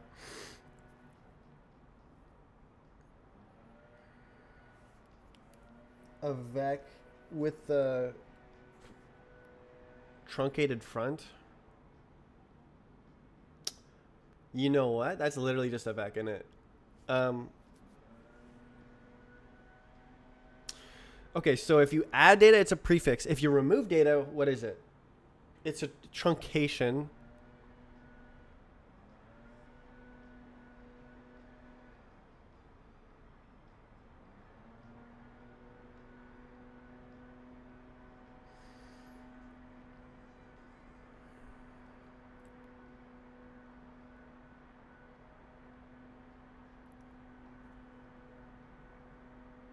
I think it's literally a vec. It's a normal ass vec. But there's some unsafe. Because like we know for a fact that the amount of data read does not overflow. Is that true? Is that true? I don't know. It could lead to an empty range. Interesting. Is that strictly additional data? I think it is strictly additional data.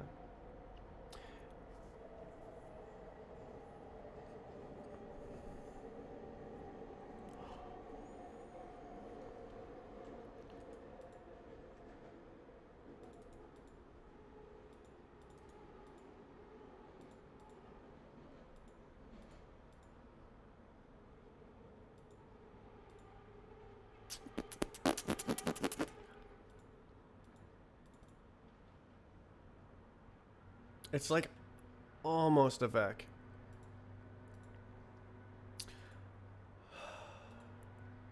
Tough. That's tough.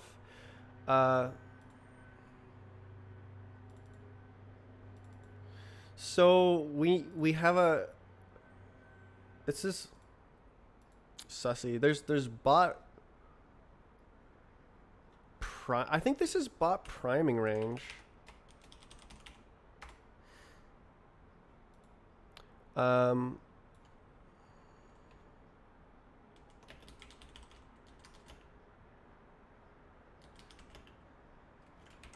Uh,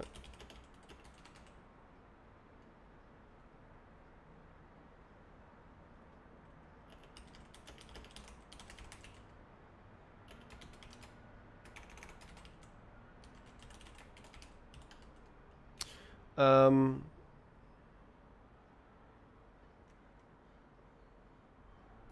Streamable. Is it streaming or is it streamable?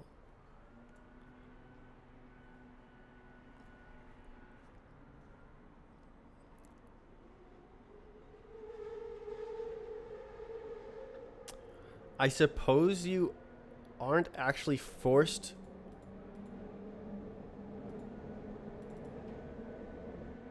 to stream it, so it's streamable.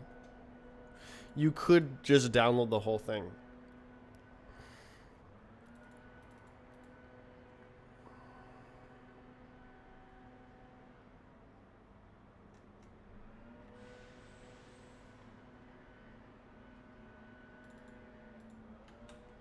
Why is this trolling?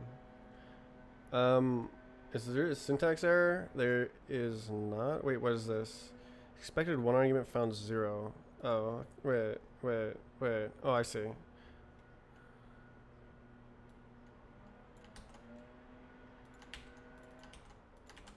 Y'all. Okay. Oh, I see. Oh, that's silly. Super. Do we want that? That's kind of ugly, right?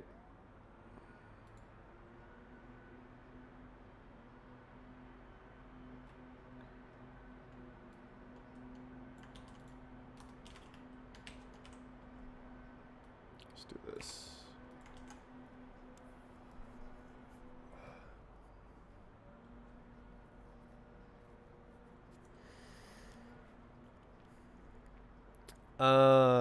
Geez. Okay, so step 1. Parse file header. Parse timelines. Parse blocks. And then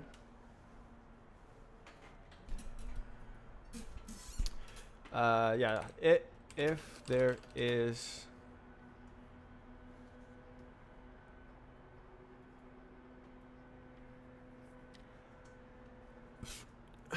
data for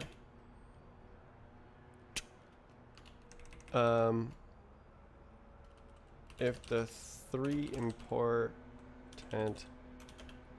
blocks are available, parse blocks. S. And I also have to keep in mind that some old bots are a little bit malformed. They include too many offline blocks at the beginning of the file. Because I didn't trim the data properly. So those will be outliers, and I can use I can go back to the.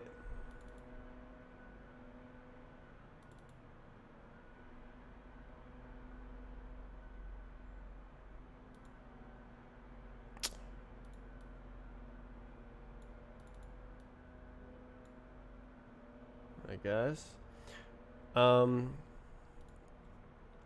Sheesh.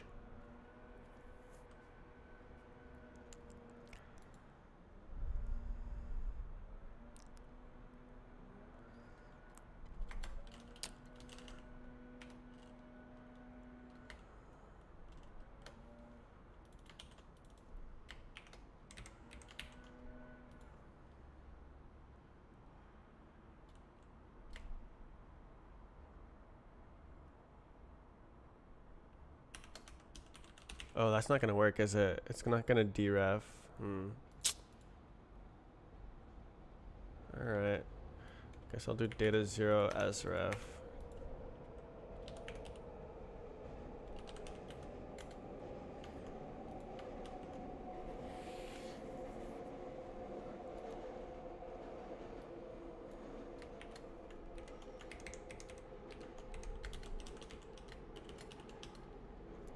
Okay.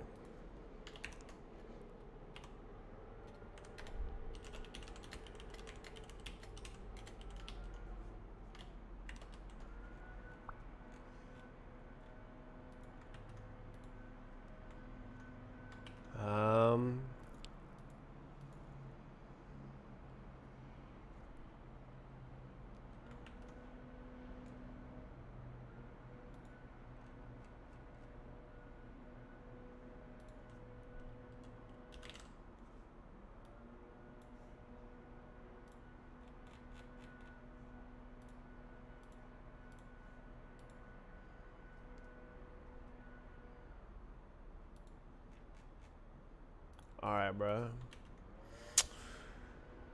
Hey, so, yeah, so,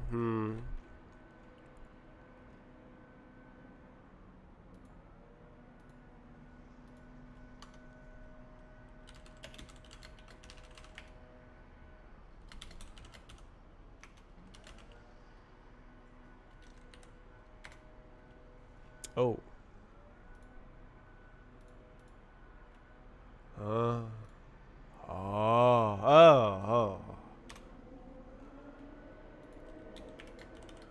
Oh. From reader. Ooh.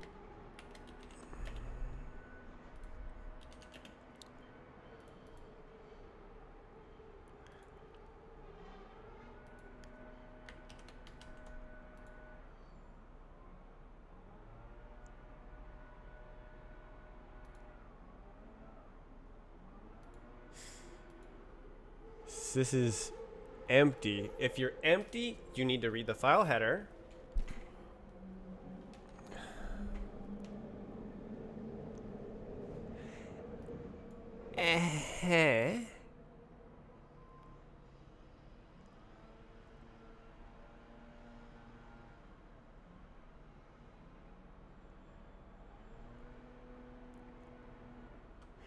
So EOF.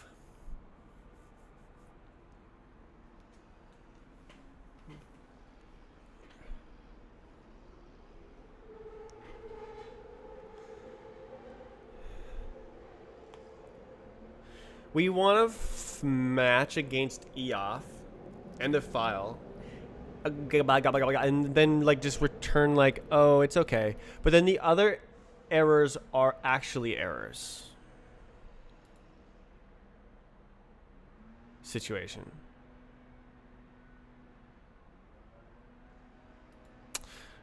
So match. Freak EOF. I don't know. Ma. Error. I don't know. Okay, bin RW error. Is there EOF? IO EOF. Yes. Jesus. Okay. Error. Please don't do that. Bin RW IO. If E kind equals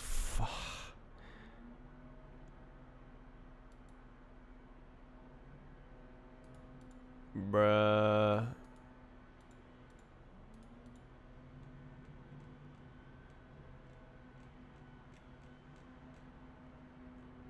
I don't know. It's not public, right? Type definition. Oh Jesus. Really, dude?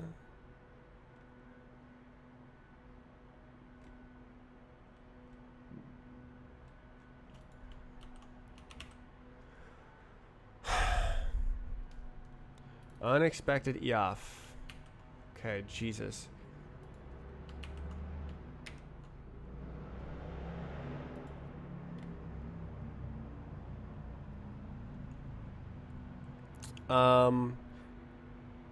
If you can't do the time, don't do the crime. Return.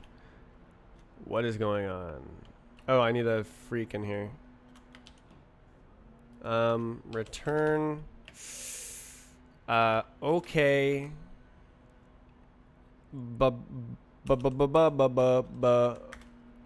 Yeah. Actually, that's straight up self, isn't it? Self. Yeah. So then that's fine.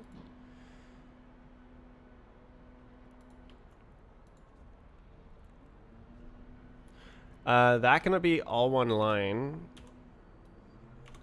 And then any other error is return error E. Okay.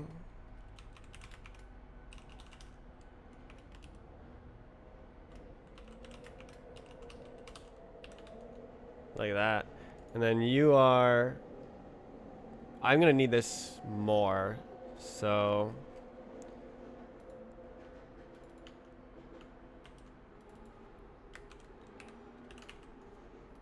I'm going to go like this.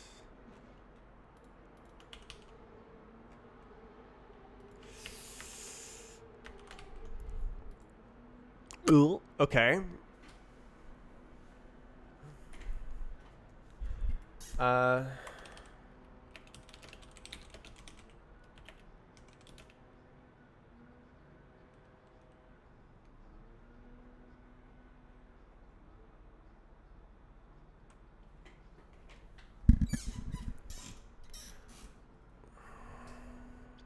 Honestly,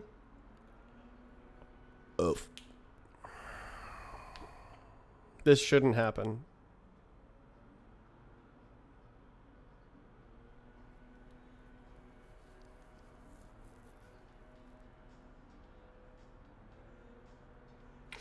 The estimates should be very accurate, and and always be bigger than the file header. So it's a user error to return this.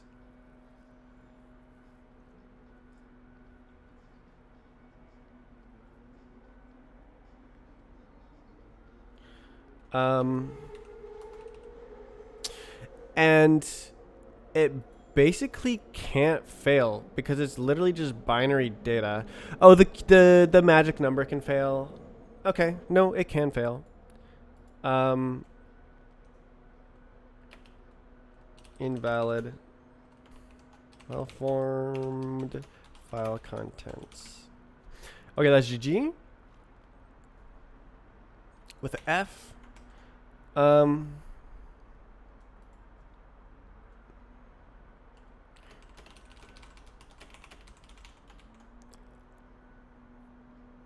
Okay, GG. And then now bot timelines. It's going to be the same deal. Situation. Except bot timelines. Oh, block. Haha. Timelines. Did I say it wrong? No, I didn't. It's just there. Okay. So if there's a or then we'd have the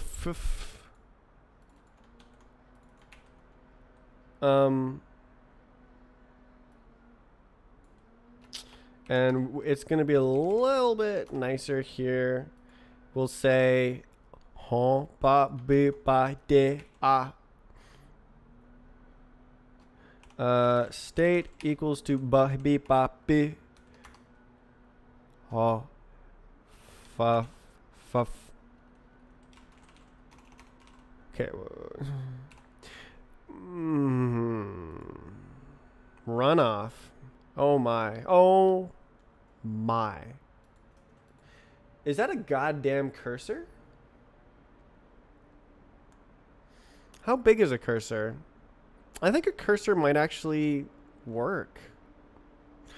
Cursor, surely it's one dude. Yes. Well, okay, U64 is unfortunate actually. But I think that's correct. So cursor has unsafe, right? Because you can't set the position without an error. Oh, yes you can. Okay. Oh.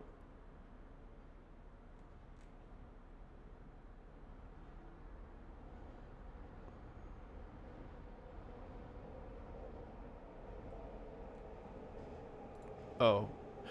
It's unchecked. Damn. It was tiny. Woo. That's crazy.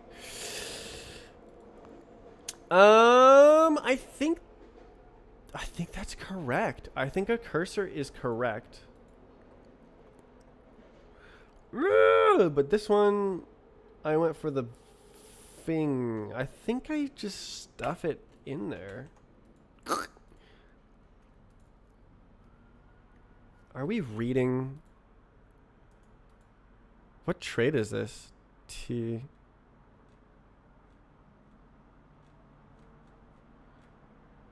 As ref U8. As mutt. Whoa.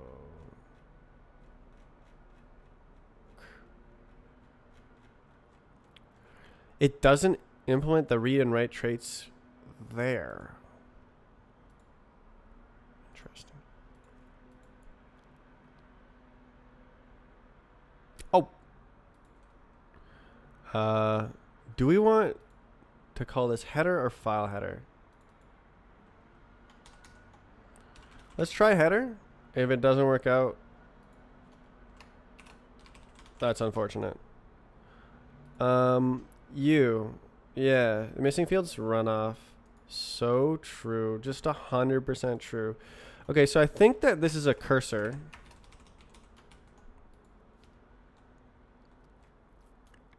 Of a vec and not like a vec deck or something. Okay. So then. Okay, so then we grab the position.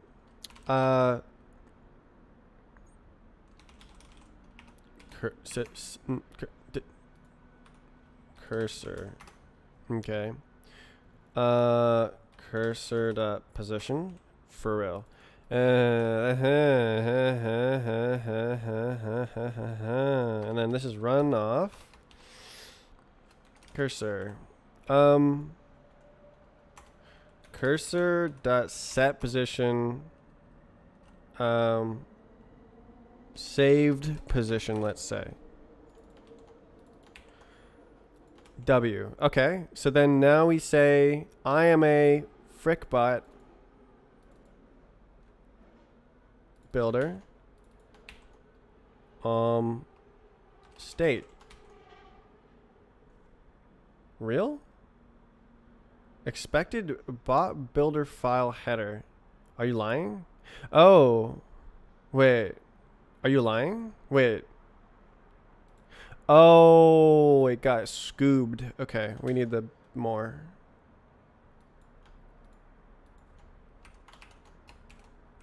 I hate it when you get scoobed. Okay. Self. Bot builder empty.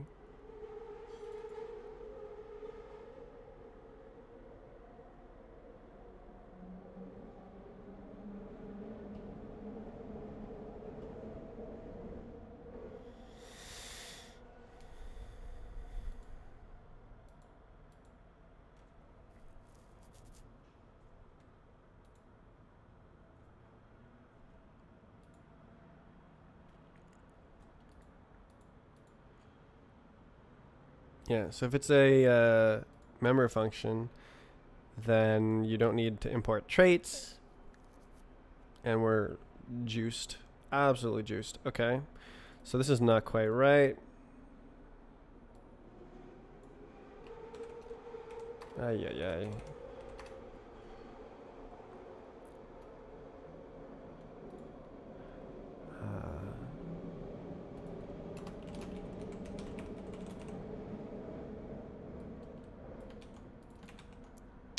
There you go.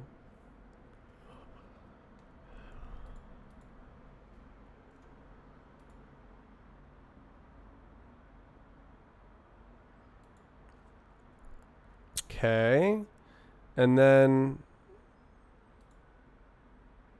parse the block timelines. Indeed.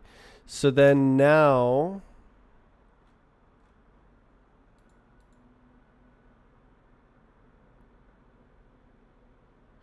we still go back to this file header, even if we successfully parse the timelines.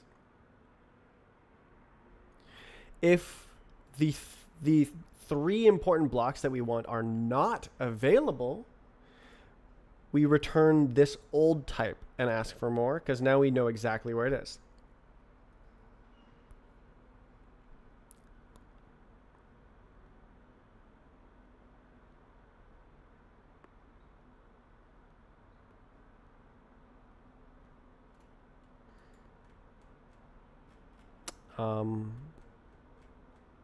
Is there an error?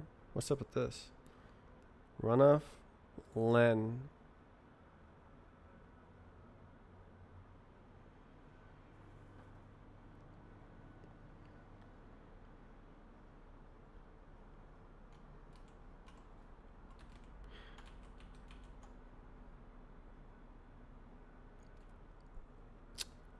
Cursor. Okay. As ref U8, is that?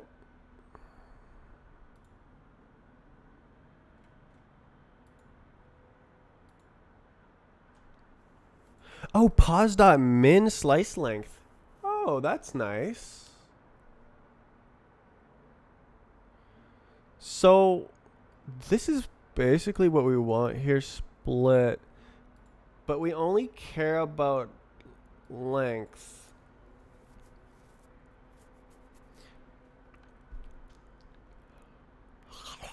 So we can do like length minus position. And that's how it works.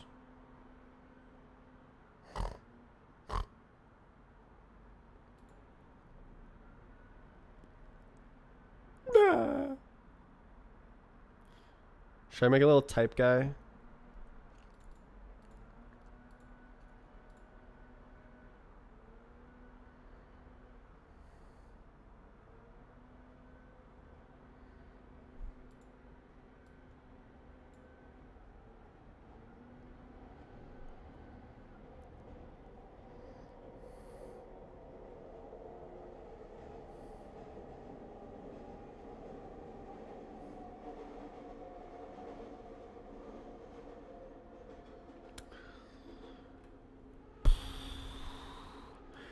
With the things are getting real.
Damn. I might actually need another state. Um,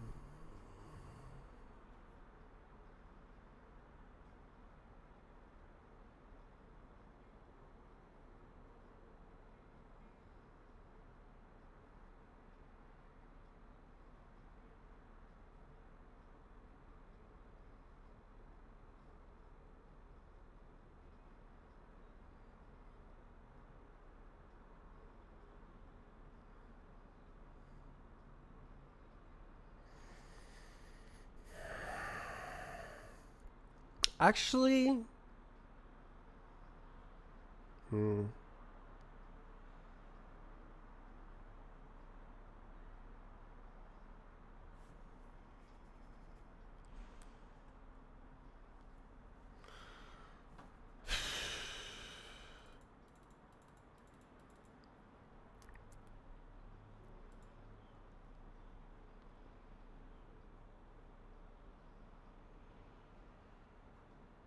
Wow, this sucks. Because, like, okay, let's say I make the estimate and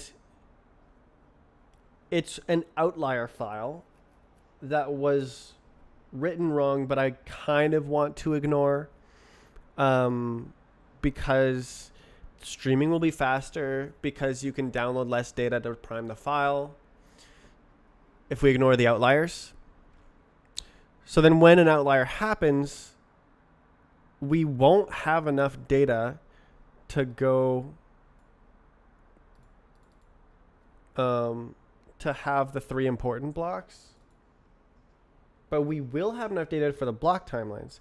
And we need the block timelines in order to make a correct estimate. And that is the killer.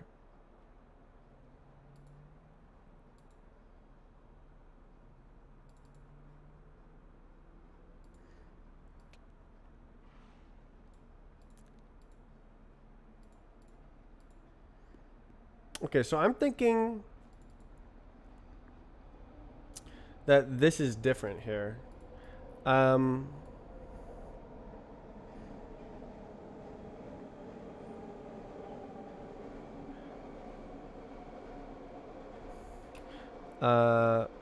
timelines are acquired, but there is not enough data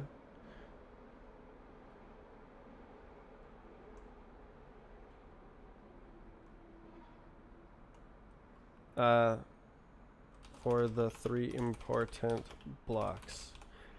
So then this would be a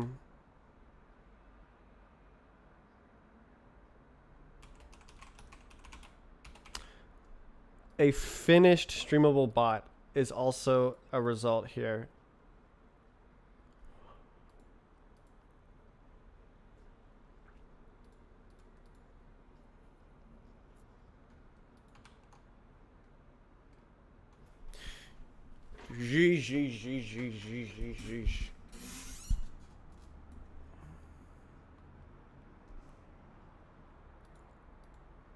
Oh.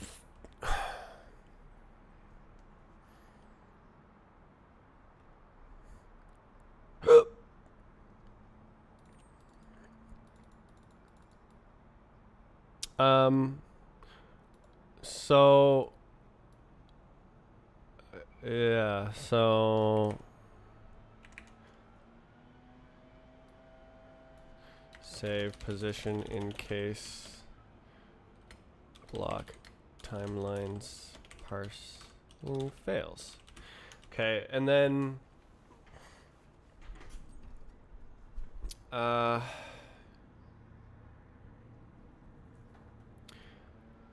should we just eagerly parse blocks?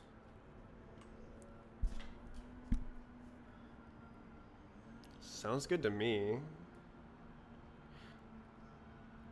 Well, oh. Yes, yes. No. It does make sense to eagerly parse blocks.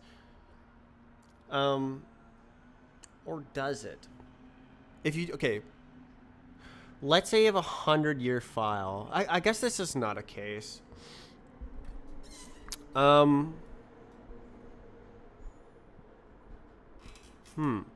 Interesting. Okay, this is an interesting thing to think about. What if the file is like 100 gigabytes? It actually can't be. The file format is limited to either I think it's 4 gigabytes, and none of the files are that large. But what if decoding the blocks was slow enough to cause lag, and you first, for whatever reason, you have the complete file, such as like it's already on your hard drive, but you want to stream decode it. So this no. The thing is, like, you've already provided the data. Oh, no. This is okay because the priming data is a known type from me. So I won't eagerly I won't download too much on accident. So eagerly decoding blocks here is fine. It'll be up to it'll probably be exactly 3 blocks almost every time, except for the outlier files, which you need a bit more download.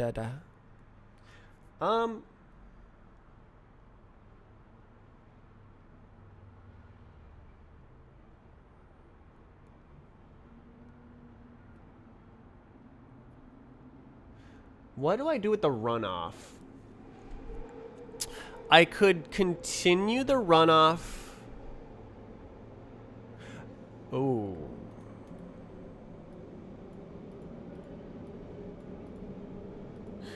So I think I want to have the runoff not exist for the streamable bot.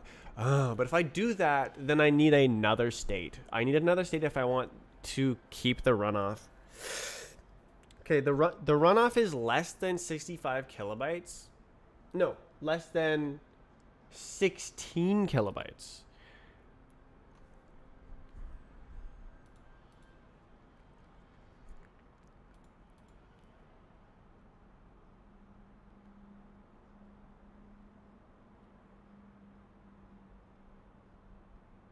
So throwing it out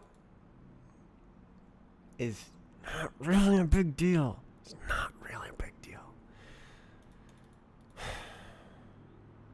Like we can use it during priming here because it's we're guaranteed to like do certain things,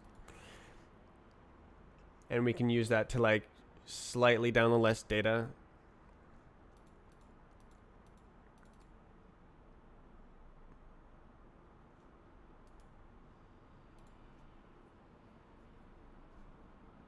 But then once you have... Okay, so imagine the outlier case. Let's say there's 7 offline events. Offline blocks at the beginning of the file, and it so it found 2 or 3 or something.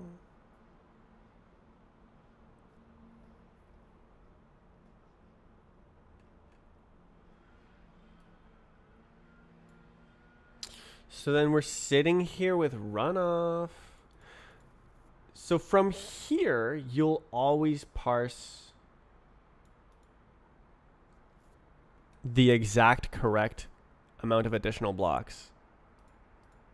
You'll always get the exact data range that you need, the additional priming data. And so we can always go from this one to that one.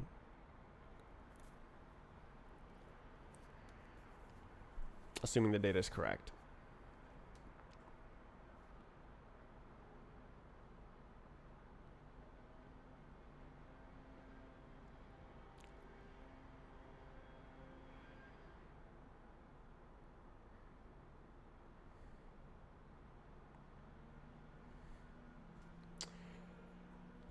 It's so nutty, all of the diverging cases that need to be handled.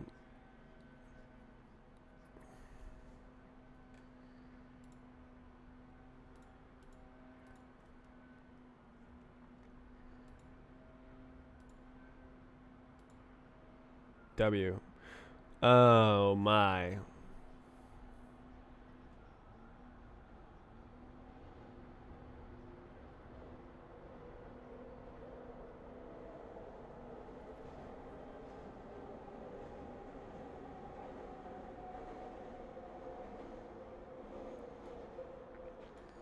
We have block timelines information.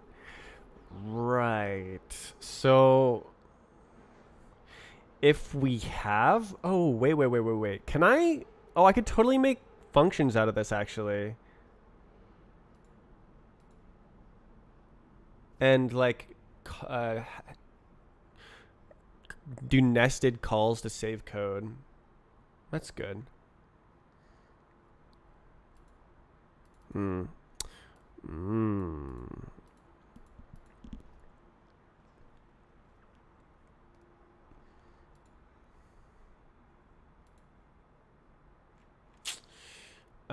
Yeah, so I think that the streamable bot is this.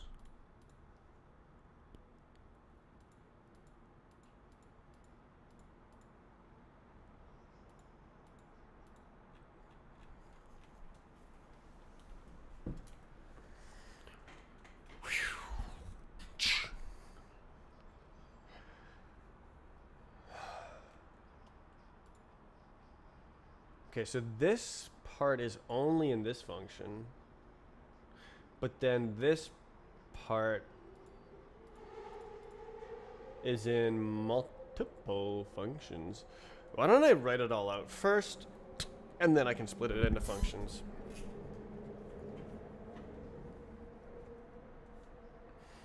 How am I doing on stream? 3 hours. I got a lot more in me, I hope. Is this a while loop? Okay, how do I identify the 3 important blocks?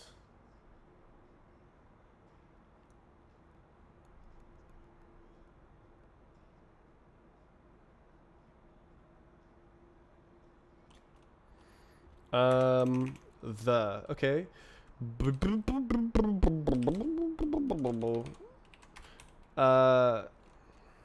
So offline first.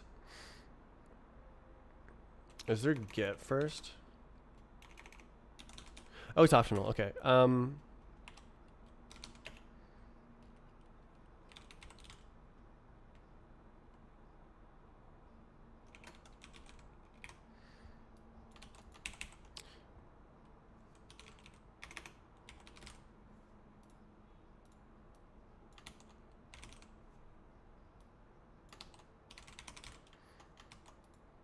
Okay, so these are the blocks we want.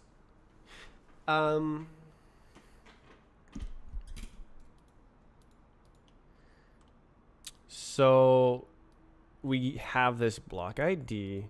First, last.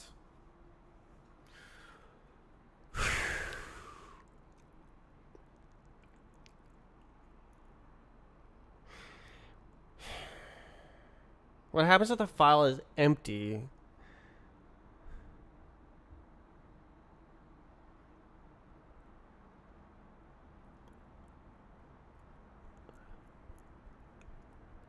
It fails. If it's empty, it fails.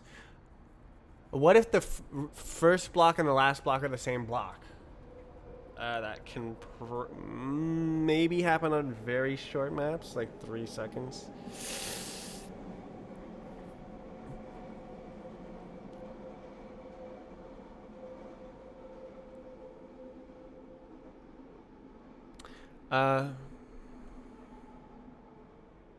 So these are the 3 important blocks required to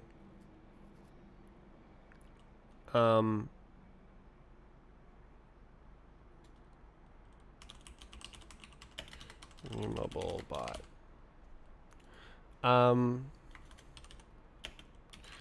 If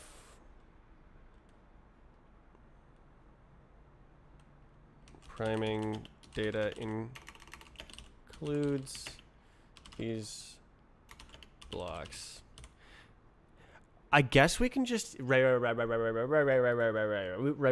can just eager decode, eagerly decode addition blocks. We can do this first, and then identify if we have these ones. Yeah, okay. Oh, yeah, okay. No, I like it. That makes sense. We can do if let sum and throw away the time, right? Check. So this is check if. Check if the 3 important blocks required to make a streamable bot were decoded. Okay, but then problem is if we didn't get them,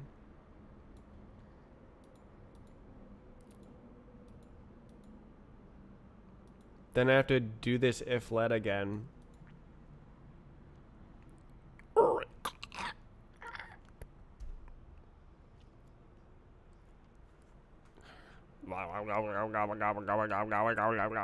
There's so many cases. It's just diverging and diverging and diverging. Okay, loop. The loop. Basically, we're gonna have this. Huh? So this is a block.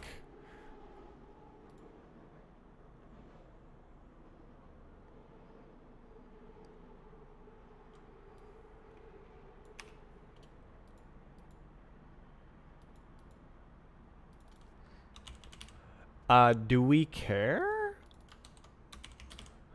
Not enough data.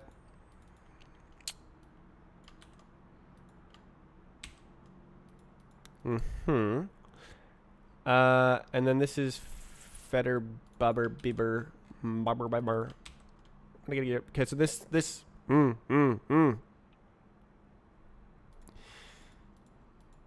we don't want to exit on IO error here. This is a break.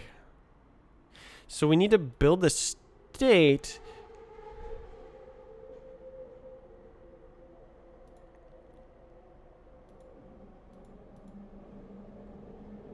But break the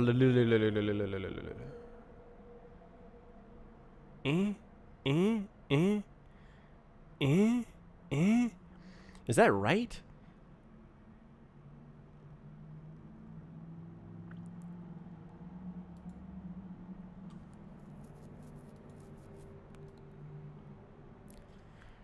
Break.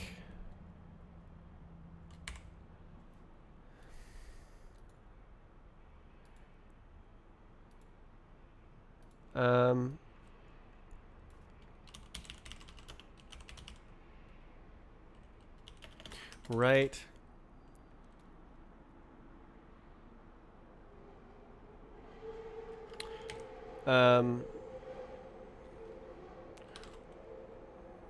Rewind cursor.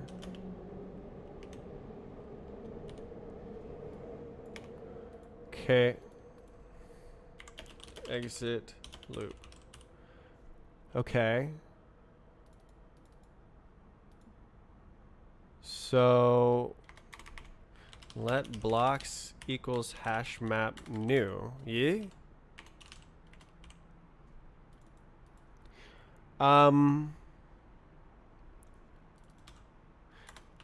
With capacity 3, it should basically always read 3.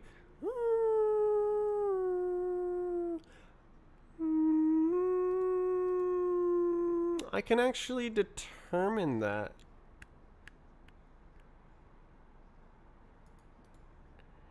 Block positions. Don't have access to it. Ooh. Ugh.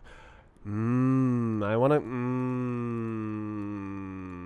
So I need to invert this. I need to get the block index. What happened? What happened? I need to get the.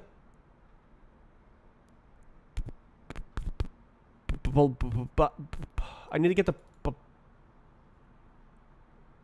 I need to get the block ID from the cursor position, from the amount of data I have. And then I know how many blocks I'm gonna decode.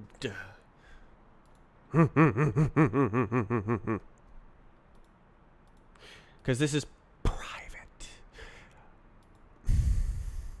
Is block position private? It is. That's crazy.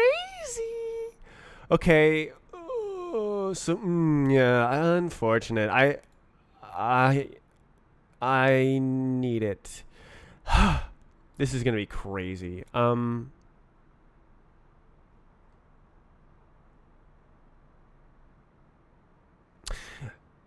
Well, actually, okay, why don't I do it first? Blah. Okay, dude, the trolling is so annoying. Okay, so that's good.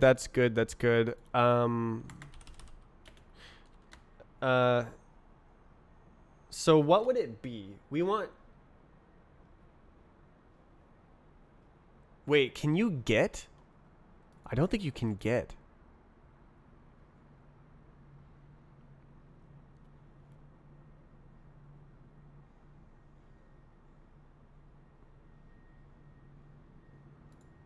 It doesn't have. Holy moly, it doesn't have any constructors or anything. How would that work then? Block ID.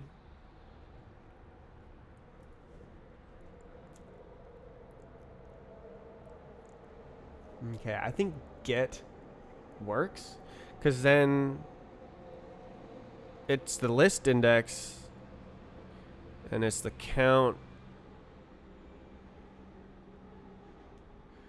We can pre-allocate correctly, which is actually not that important.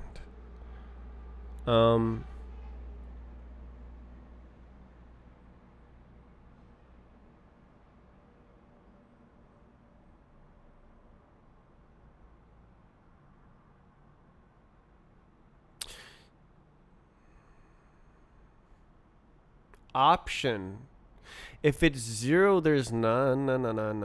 0, 0. No, there is 0, 0. Count blocks. 0 count blocks. Count blocks. 0 count blocks. Block position. Block positions.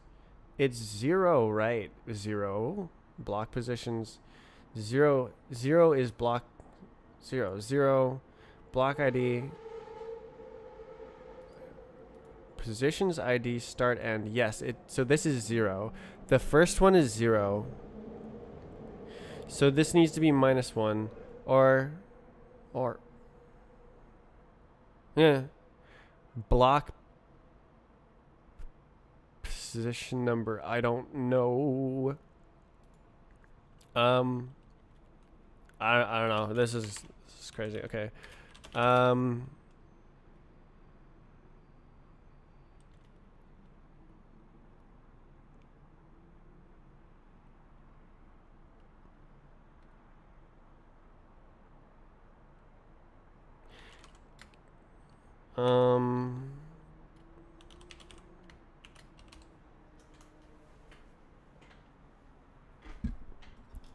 So block ID is public.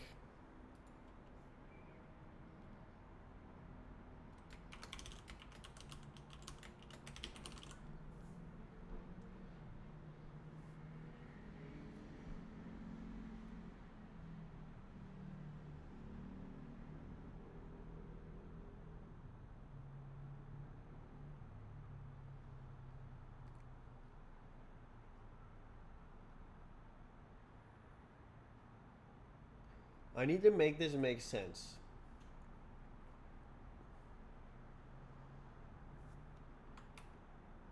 Stars in your eyes. I need a shorter name. It has to. Okay, if it's at 0, it returns 0. If it's at 1, now we're inside.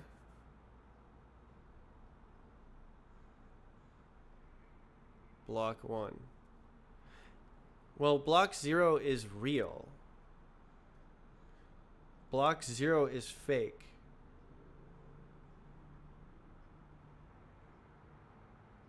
-1. Option. God.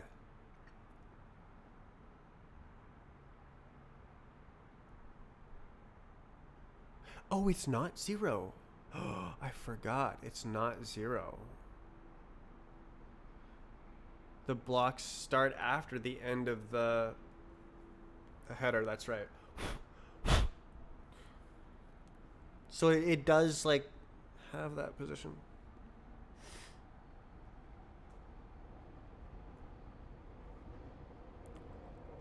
Block position is U32, right? Yeah. Okay. So.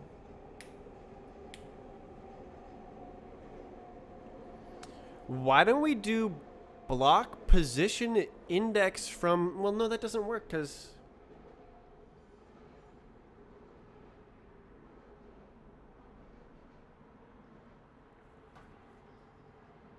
Next block position.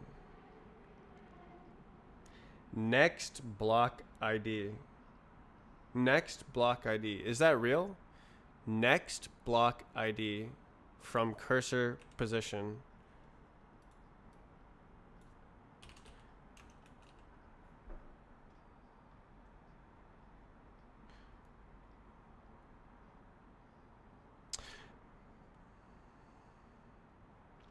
And it's optional because it can be the end of the file.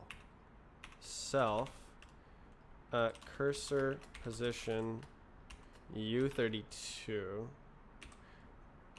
option block ID frigging goddamn self dot block positions partition point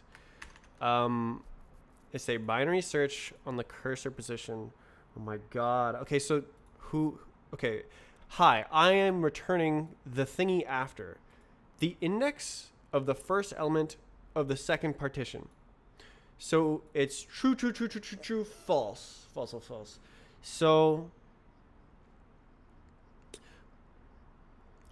cursor position greater than or equal to, is that true?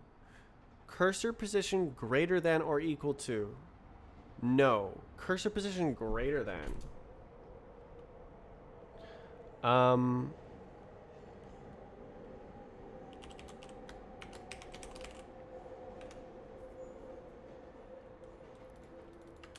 think we can do like this.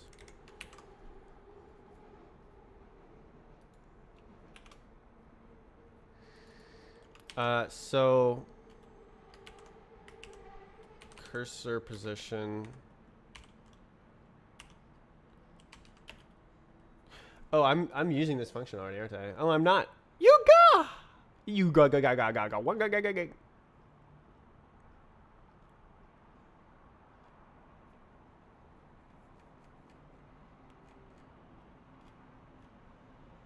I guess not.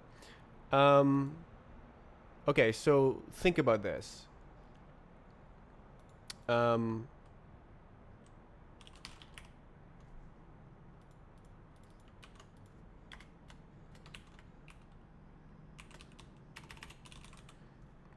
Is this optional? No.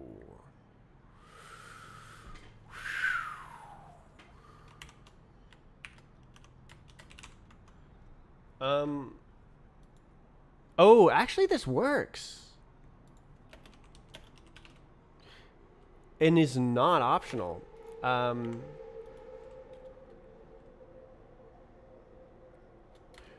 Turns the next block ID.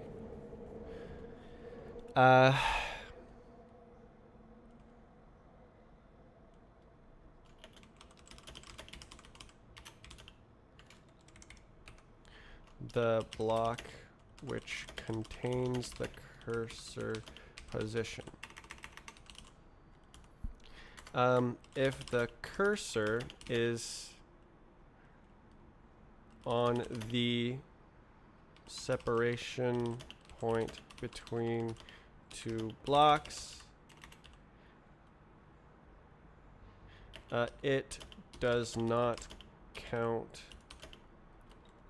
It returns the ladder block.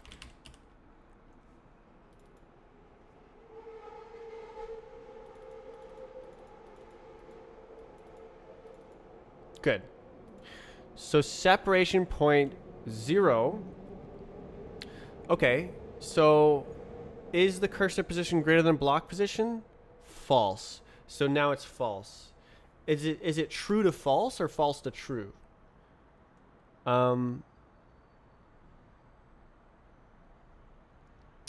All the elements for which the predicate returns true at the start. Yes. Yes. Yes. Okay. So then I am at byte number 1, which is 1 byte after the beginning of the first block. So block position is greater than cursor position. So it's true, and then the next one is false. So index is 1. So block ID.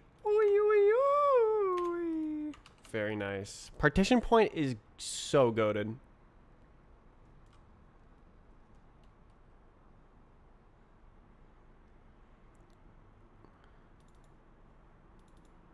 After the block which contains the cursor position.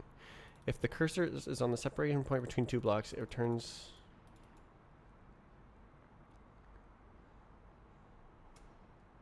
Yeah. Note that this function may return a block which does not exist. If the cursor position is past the end of the file.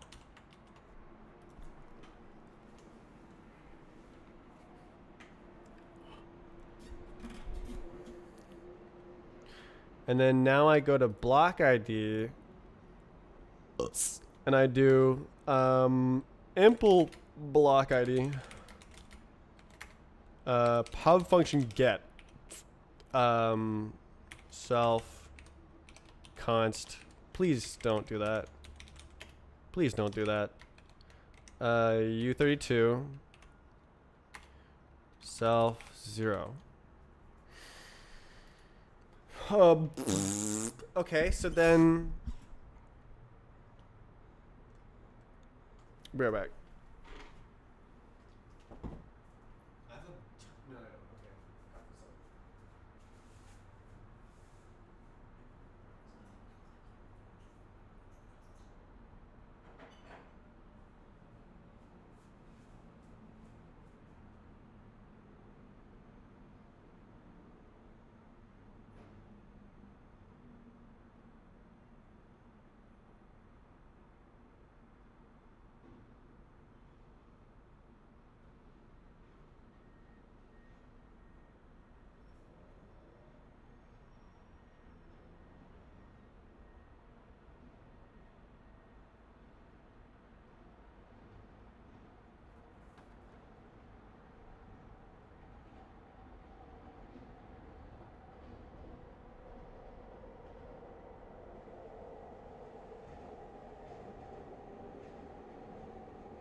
Okay.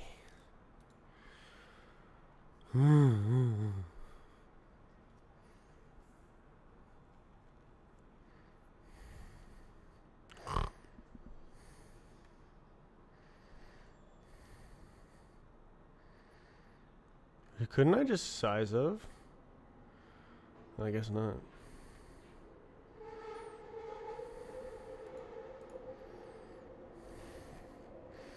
Seriously? Shouldn't I be able to do this?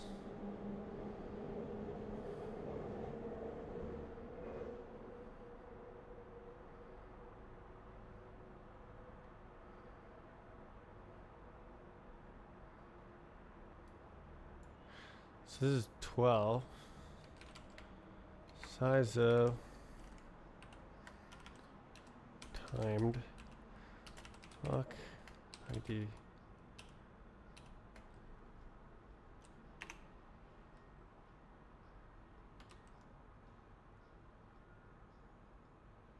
Oh.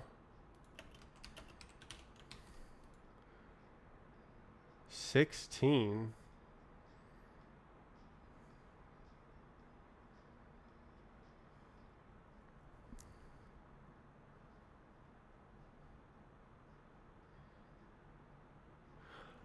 Oh, okay, yeah, no, okay. Yeah, got it.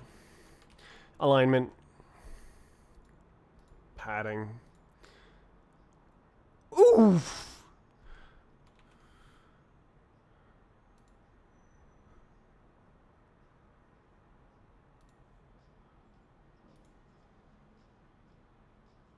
Ma. Roblox bot file, it says right there. Okay, I believe this is the only changes I need for the... Ooh, what's this doing here? V1. Get out of here. Master branch. Okay.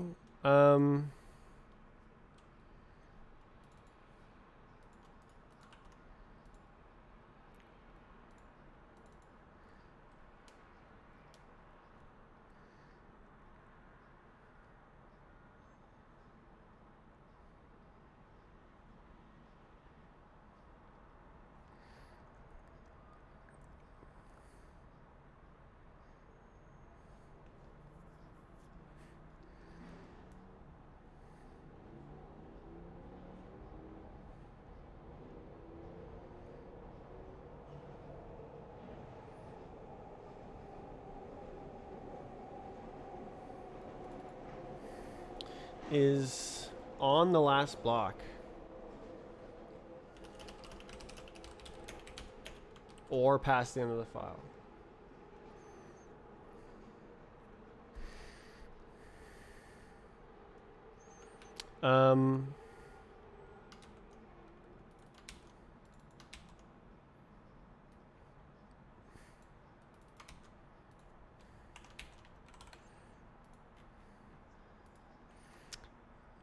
Okay, so... Whoa. Oh, right, the trolling. Okay, so that lets me do this. To do... block timelines dot freak position next to freak. Cursor position...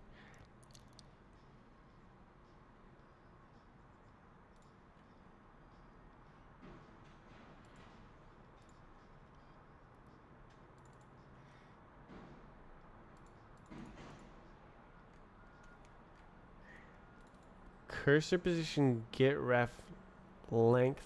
Is that true? I think it is.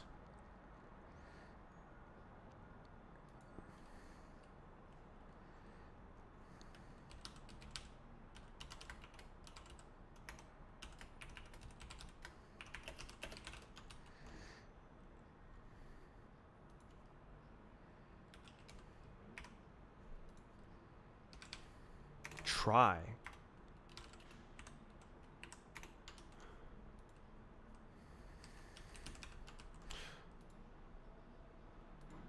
Okay.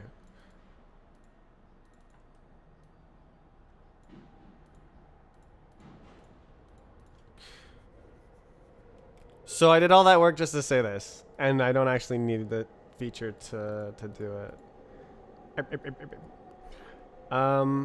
So break, block. Yeah. So then we do blocks dot insert. How do we know the good of the?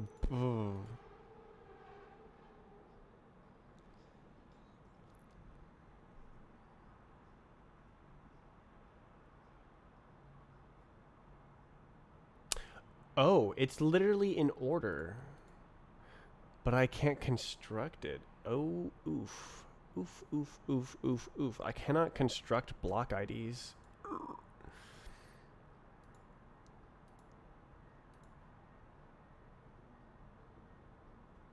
So the file order is in the order of block positions, and this array is what generates the block IDs.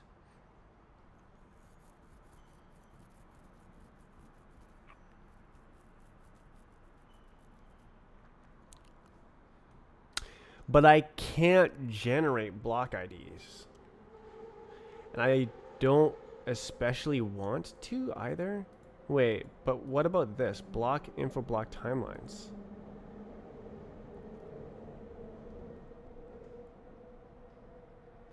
No, I'll never need that if I already have it downloaded. I never need to know the range.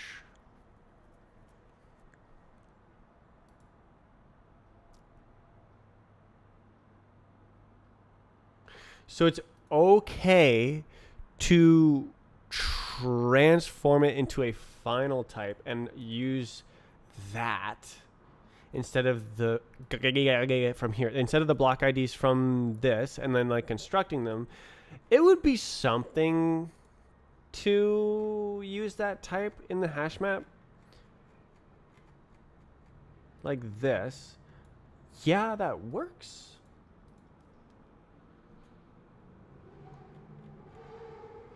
But I can't generate them.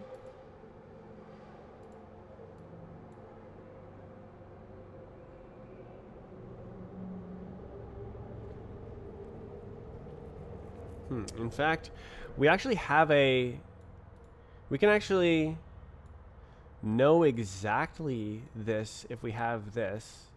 And we don't need a loop and a break. And that's on God.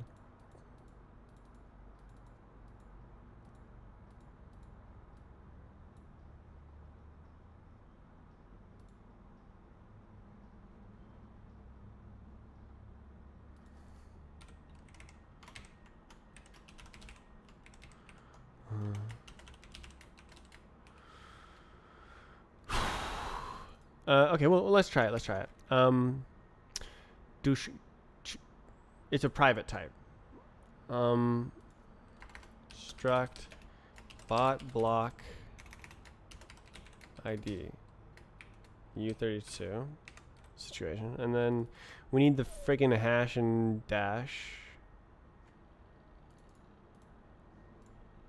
Oh my! Wait, it doesn't have hash. I couldn't even do it in the first place. You goobert.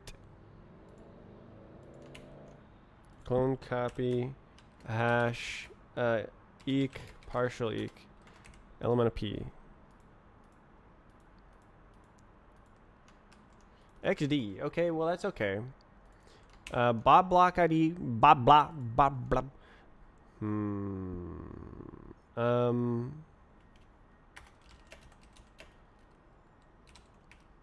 Zero.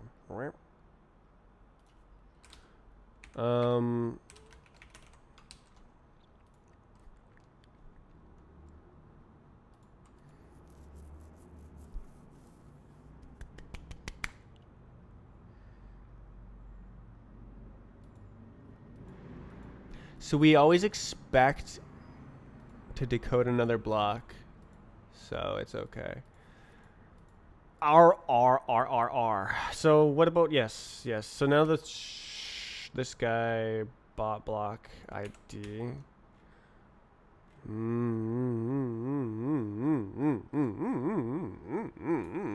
So then now we have some blocks Decoded. Eagerly decode blocks.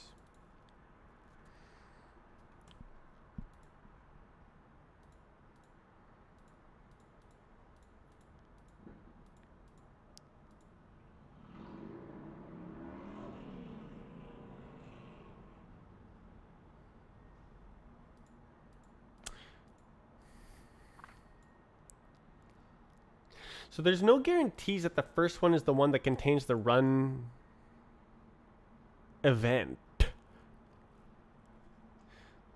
So I suppose I should actually check inside? How,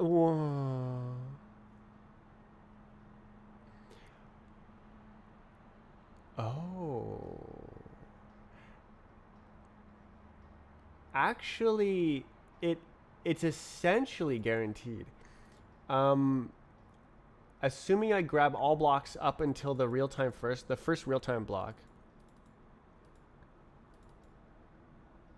It's essentially guaranteed.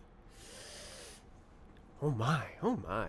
So this is a block ID and I can convert it to a bot block ID. Bot block.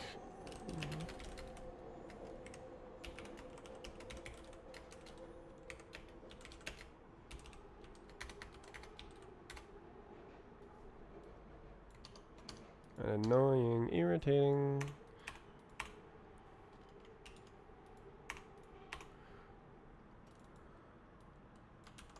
Oh, I can't. Okay.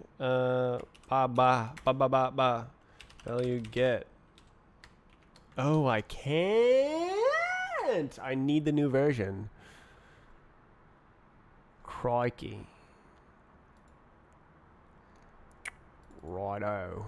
Okay, well, yeah, I guess I say,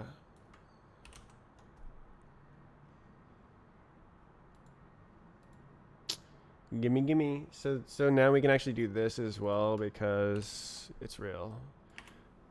I didn't realize I actually needed it. As U32. So ayo. Oh my. Oh, that's get. Get as U size.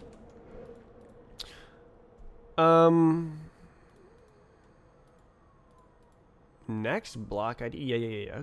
Okay. So this is actually a for loop, but we can just like do it anyways.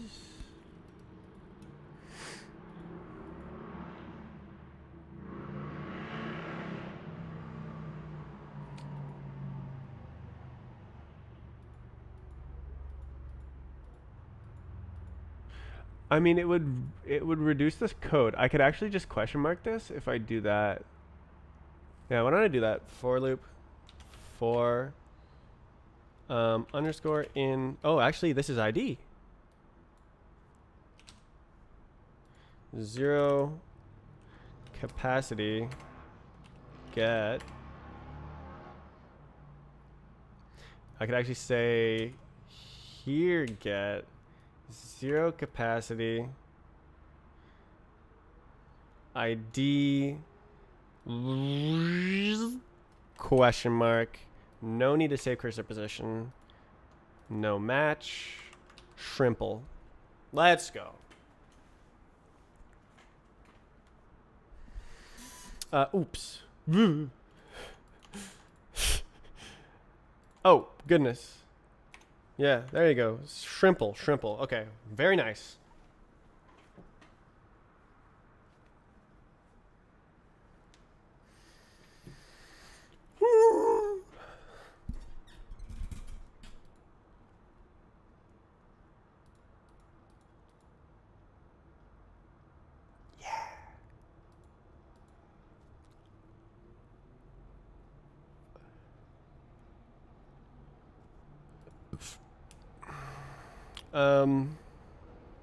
Yeah.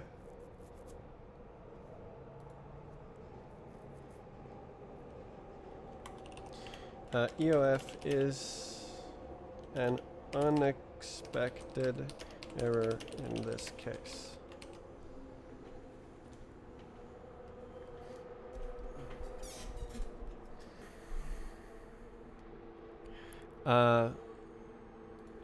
We know how many blocks we expect to be able to read, so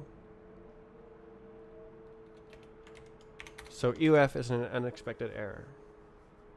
Period.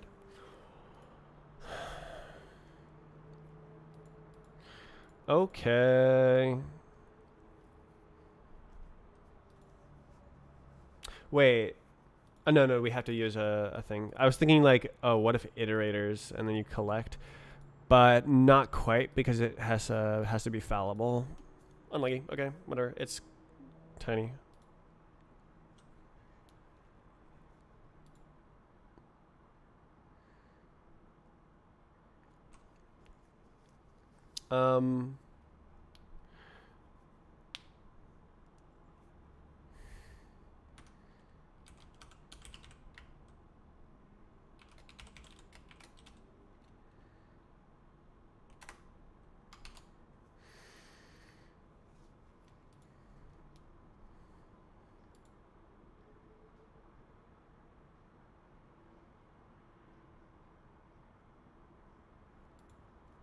Yeah, so the cursor will end up exactly in the correct position.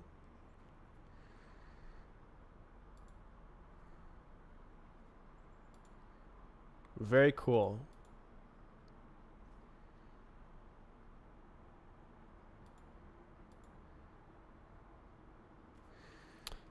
It's there's so much thinking about like which information do we have now? Which information do we expect to exist? Which information are we trying to get? Which information and it's like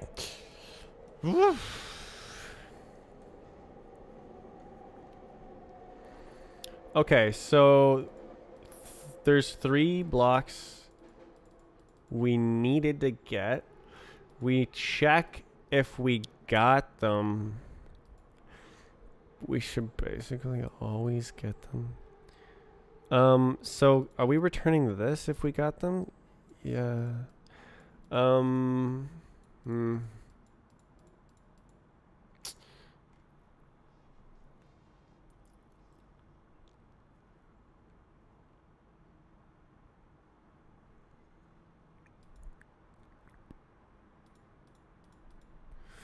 Okay, so I don't know.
All we really need is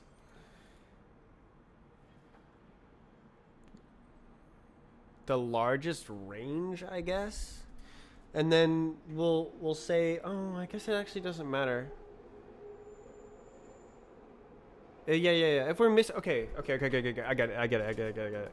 If we're missing any of these, let has all equals true. I don't know. If we're missing any of these, then we create this state. If we have all of them, we create the streamable bot and throw away whatever little bit we had left, because like dealing with that is not worth the effort.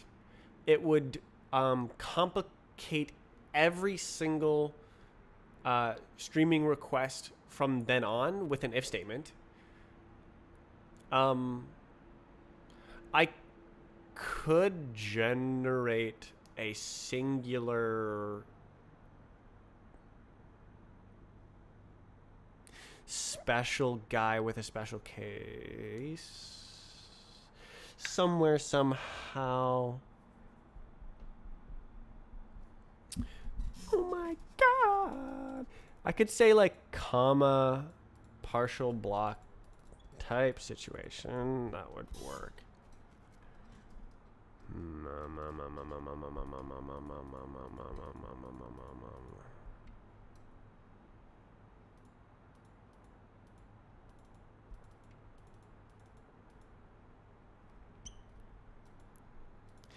I don't know.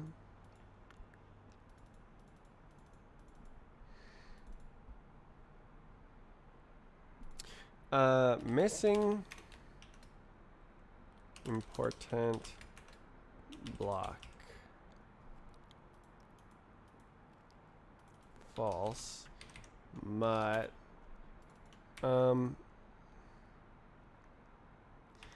and not contains key bool equals true. Oh.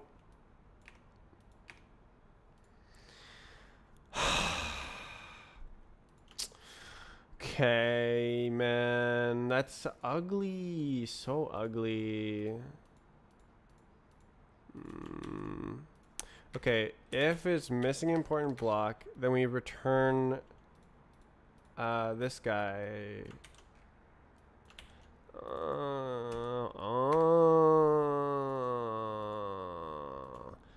Let state equals to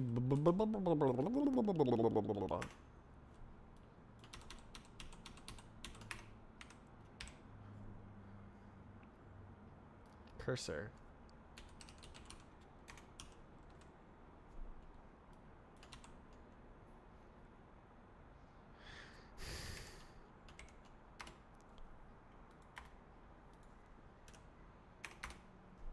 Timelines, blocks. Okay, blocks is blocks.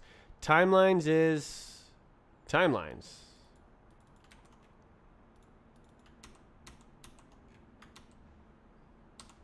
Easy. Let's go.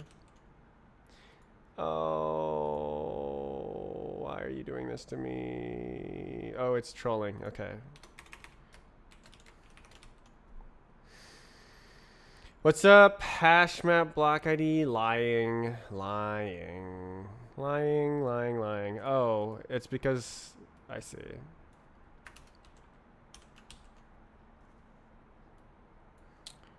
Oh my. Okay. So there it is.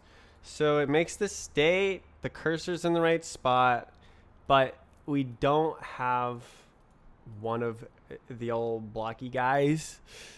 But we do have the timelines, so we know where, we know what we need to do.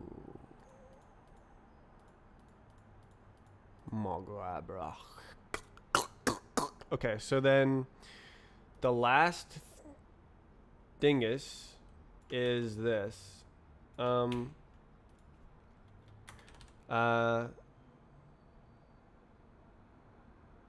God.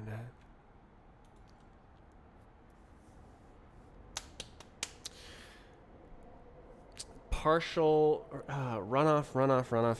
It's like it's a special thing. It could actually be a trait, you know. Well, it would work. Yeah, no, trait. I can actually use a trait. Oh my god. Okay. Ugh. I can use a trait. Okay. It's no longer priming. streaming, streaming. Ugh.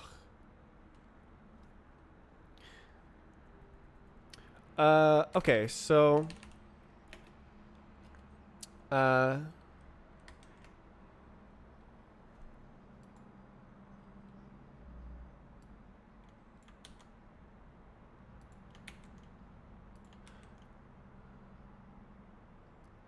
okay, so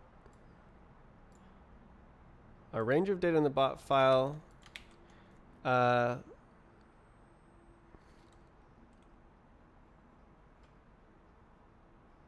Corresponding to a specific block ID. XD. So this is pub struct bot block range. Indeed.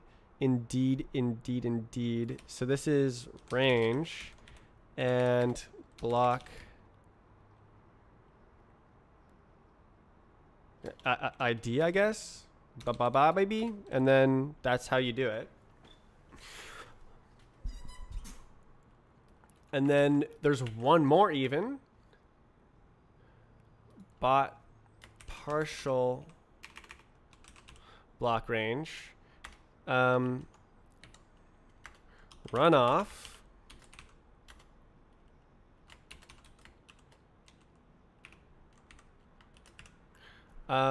Okay.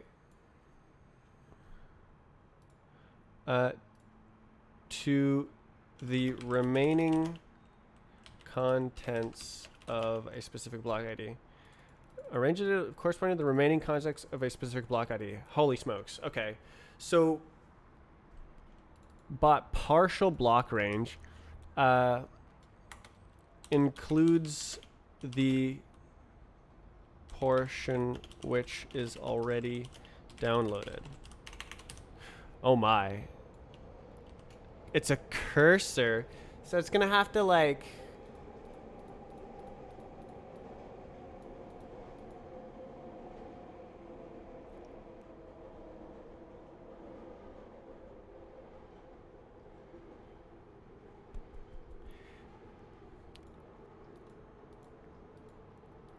interesting. So interesting. It actually should know better. It should know.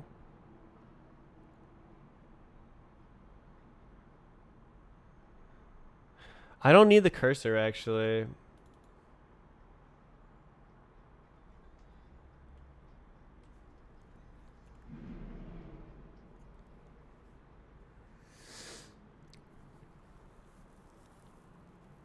That's so interesting. I'm excited because you need to use this once, and like it's actually optional as well. So this one returns the runoff. Do I make it optional? Jeez, it's so extra.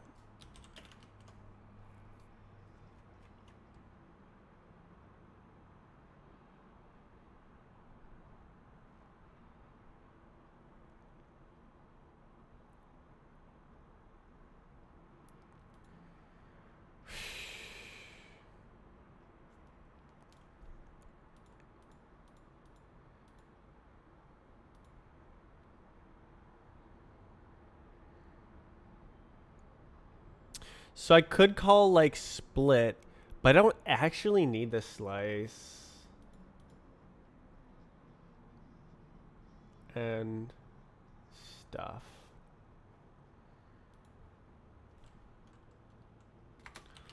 Let runoff.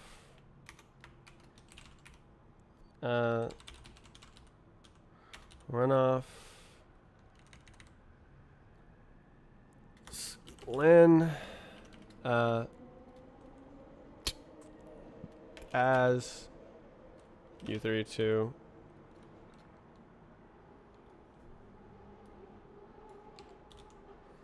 And then runoff start. Runoff dot position as U32. And then runoff end minus start. And that's already a U32.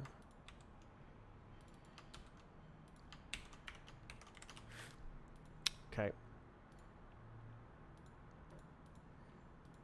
Just a little bit too much for one line. Okay, now we got a compiling Goobertonian. Ah, geez. Okay, so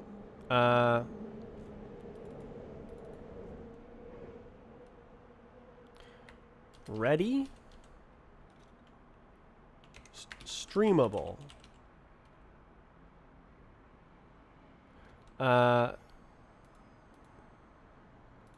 So should I could also put these in terms of like what it still needs. This is in terms of what it already has. Complete. It's ready.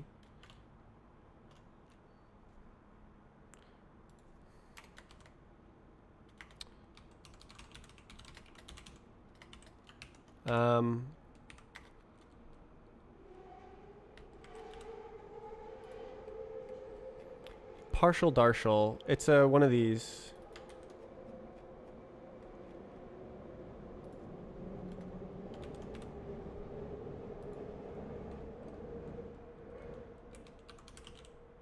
It's runoff.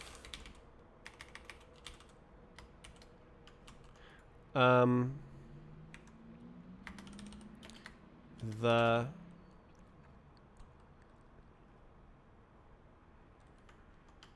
okay,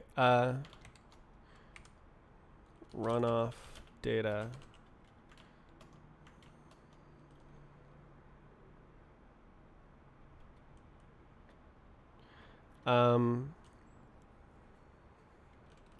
From a partially downloaded block.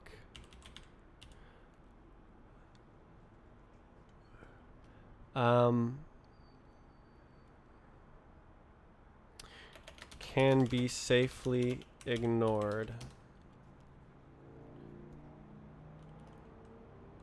or passed to the downloader to complete the block.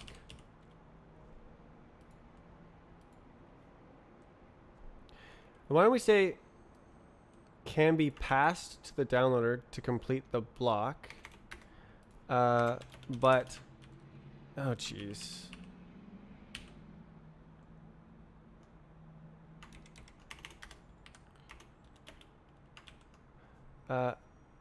But can also be safely ignored and the block will be re-downloaded in full.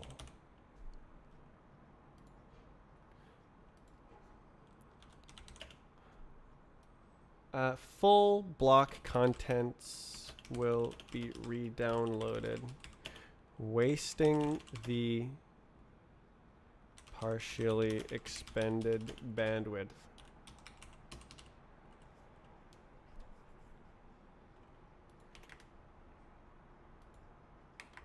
No way. That's a bit wordy. The runoff data from a partially downloaded block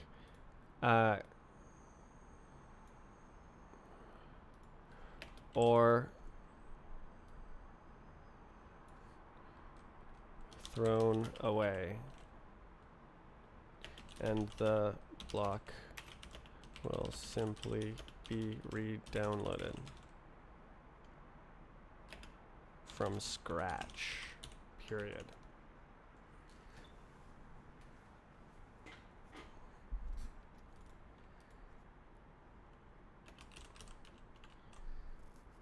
Simply.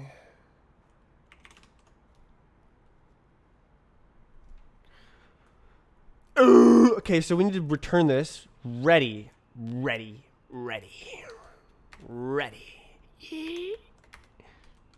Streamable. Oh, wait. Hello? Game? Who are you? Oh, state. You're done.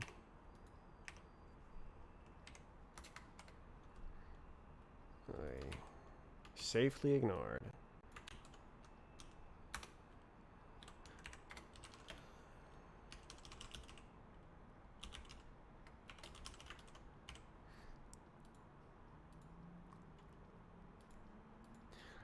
It's not a builder anymore. Get these builders out of here.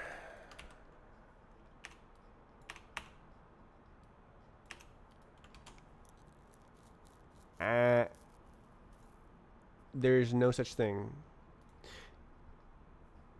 Ooh, ooh, ah. There. Oh, we need the other guy. Oh wait. Runoff. Okay. Let runoff. Okay. I mean that's basically what I'm doing.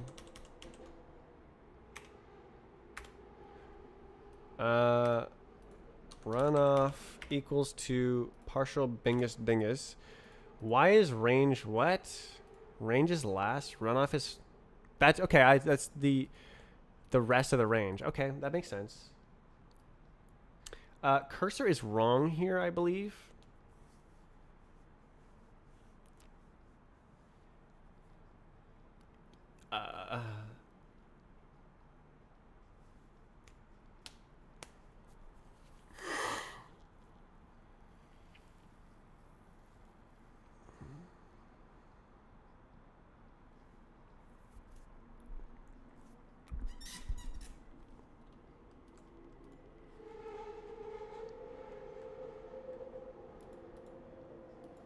What do you want?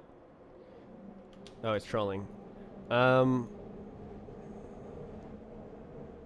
So like this would just work. Oops, as cursor.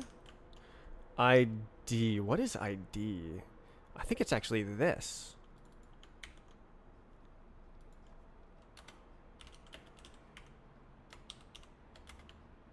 Damn. God, this is so elegant.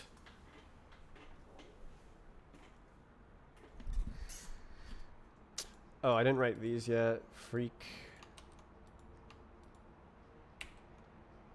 I guess I can make a little function actually.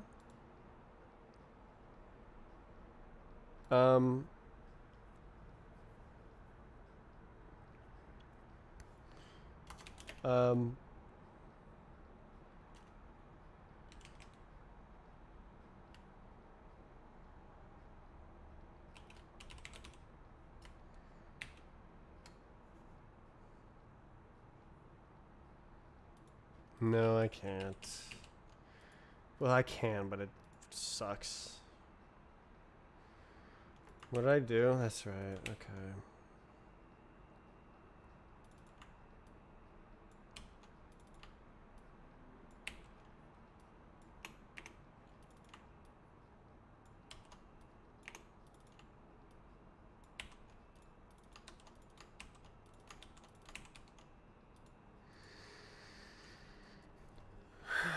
It's so silly.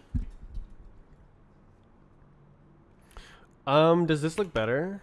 No.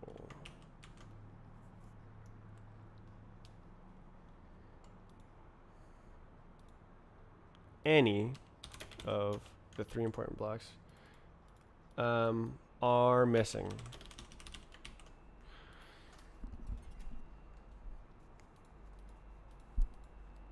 One of these. Okay, range is not real. Why not?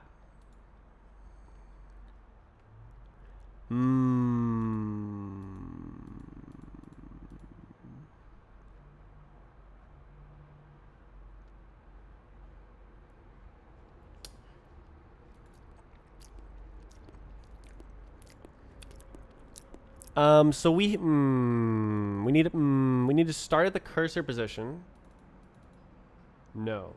We need to start at the end of the runoff and go until the largest block.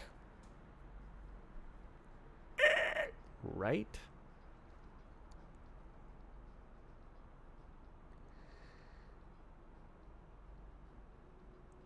This is freaking crazy. I hope I can keep all this hidden from the library user.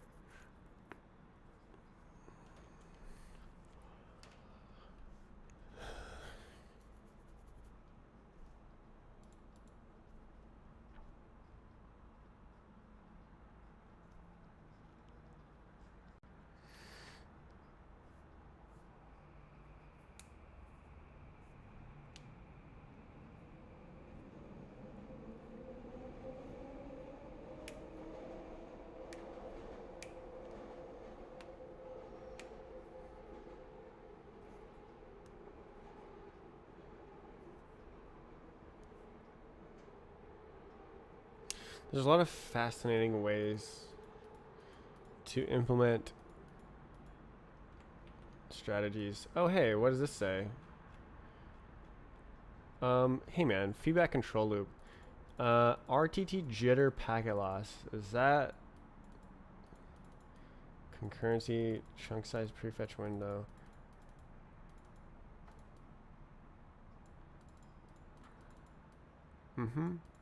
Yeah. Buffer minute tracks decode buffer health. What is a dispatch? Adaptive concurrency control. TCP congestion control makes rigid concurrency problematic on poor networks. 4 to 6. 10 is good idea, but 4 to 6 is better. Oh my god, we got a PID controller? Throughput deviation, buffer drain rate, target rate, latency jitter. That's crazy. So what is this called? Adaptive concurrency. Is this real? ADHD. Observed latency. Whittling back insert user latency sampling determine the ideal concurrency limits. Ensuring efficient resource utilization with maintaining service availability. Neat. This is what I wanted. I wanted to say something that's actually real that I would never, that I don't know about because I don't know networking. And I don't know how to search for it. But this is what AI is amazing at, is I can just describe the concept and then it's like, oh, you're talking about this. Which previously was relegated to the realm of human brains. It is a new thing that computers can do.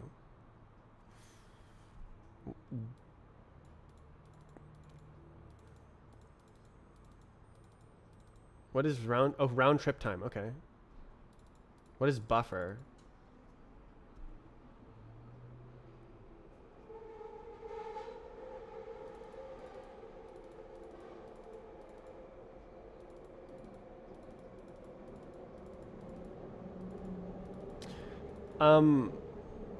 Yeah, okay. Priority-based chunk scheduling. Min heap. We don't need a min heap. We can just, it's dynamic every time.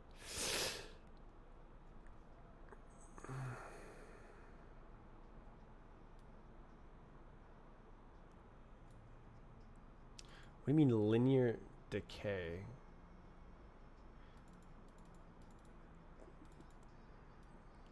Too large for current bandwidth latency.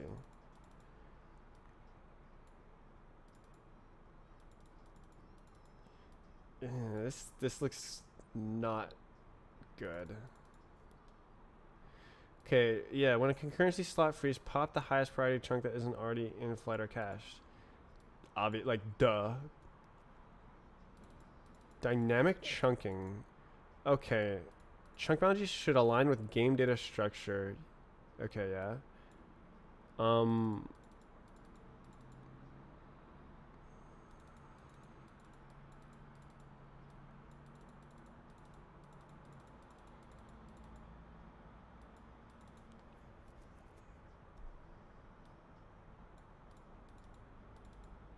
So my chunks are about 65 kilobytes. So I'm like just Bing chilling. Prefetch. What is prefetch? Oh, it's okay. That makes okay. So that makes sense. So this is just obvious. Obviously, you want the chunks to already be downloaded when you reach them during playback. So prefetch means I'm going to play this in a few seconds. Download it ahead of time. Prefetch. It's okay. I didn't really understand this because it was too obvious.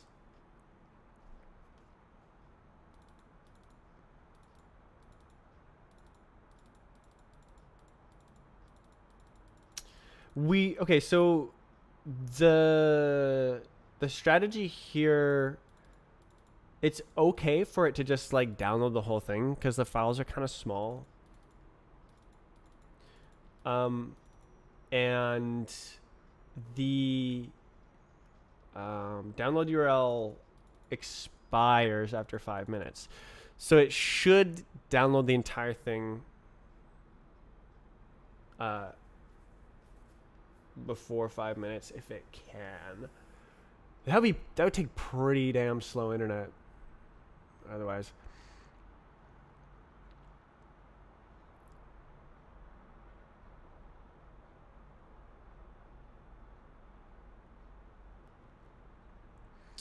What should the behavior be if the internet is too slow to stream?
I guess this is not ignoring it.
Uh,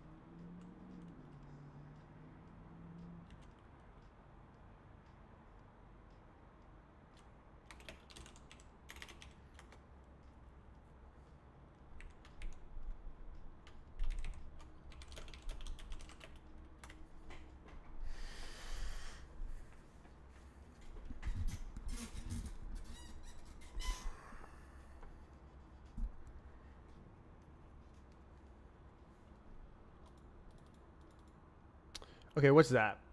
Seek handling priority reset. User seeks break temporal locality. The universe is not locally real. Handle aggressively but safely. Debounce rapid seeks. So this is actually not a big problem because the if we have like a permit system for like each chunk that's getting downloaded takes a permit from like a permit list, and there's 10 permits total, so it's only possible for there to be I think it actually just doesn't matter because it's really really really fast. So like we're not going to be downloading 2 megabyte chunks at a time.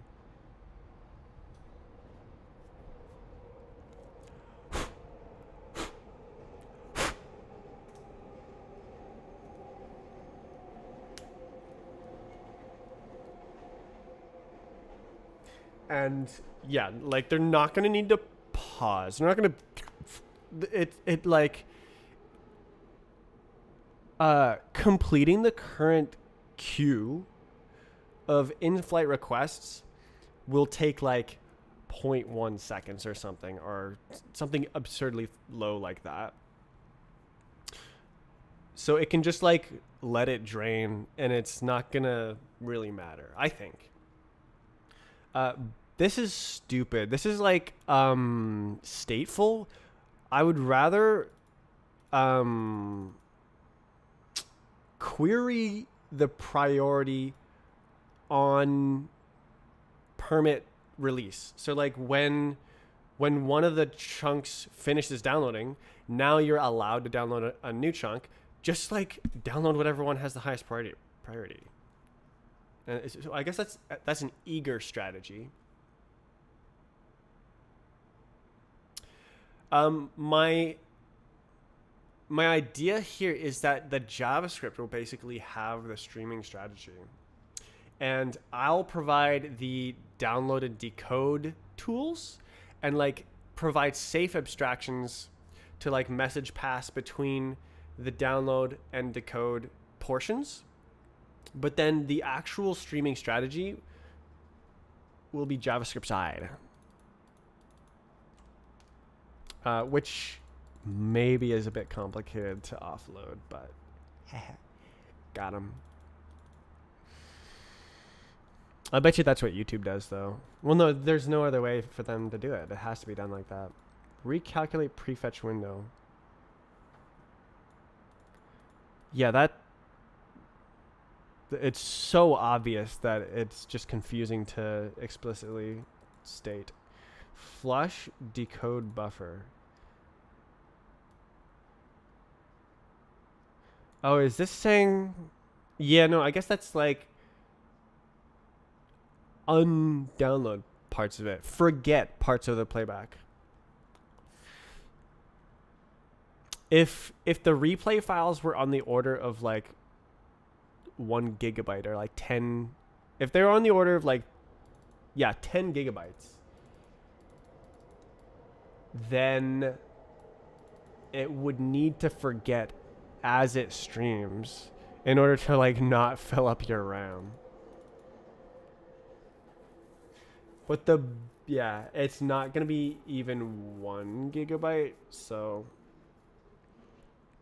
everyone has 1 gigabyte of RAM.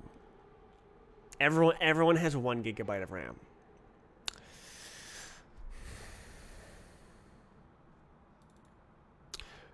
Probably the absolute peak memory usage would be 500 megabytes, I think.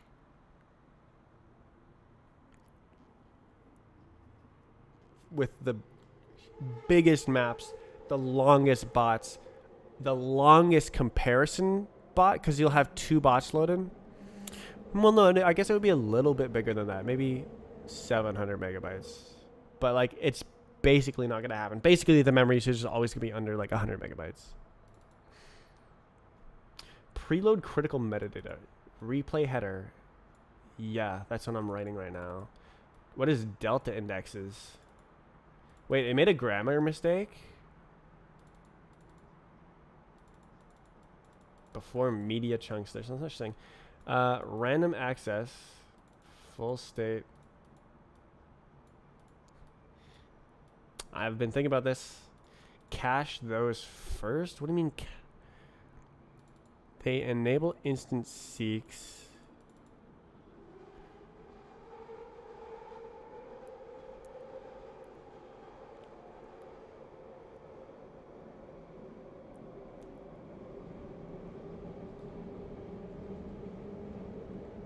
That just seems like nonsense advice. Because you need everything in order to seek. If you have iframes and p frames. Oh, good, another ad, or not an ad, a scam, actual scam.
Okay, what does this say? Why? Why not continuously?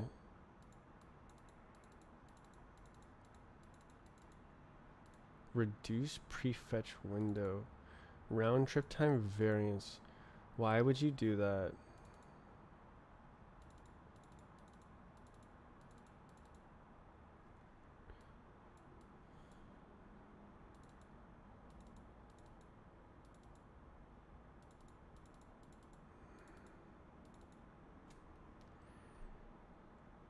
Hey, quick. I was just thinking about it. Maybe like media over quick.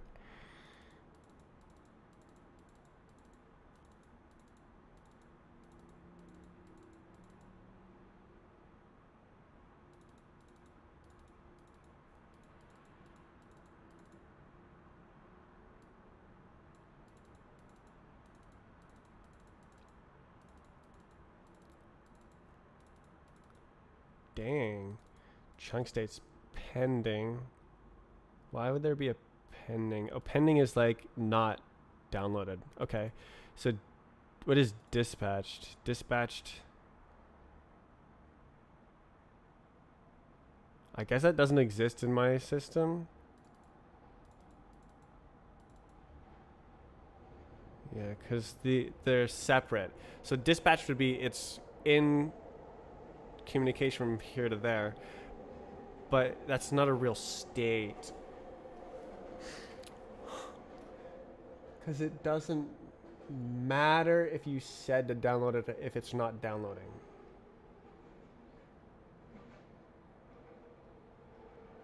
Downloading partial complete decoded.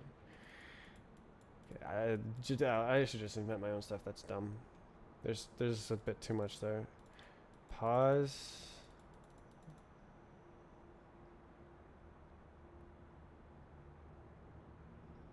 Yeah. MPEG dash. This is so cool. Wait, MPV? Of course they do.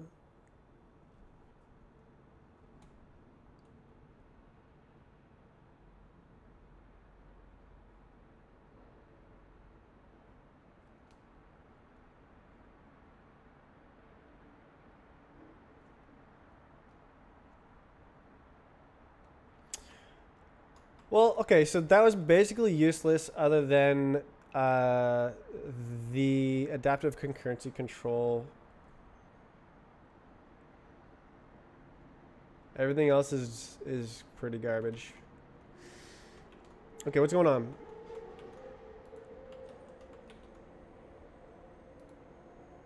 Wait. Oh, okay.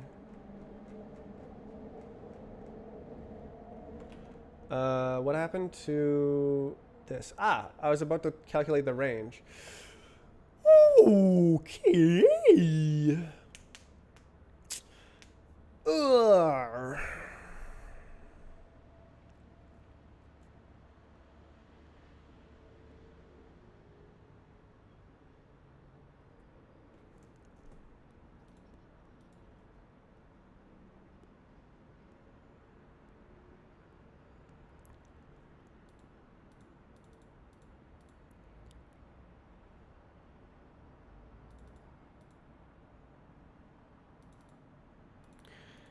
Um.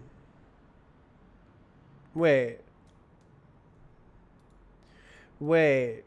Missing important block. Wait.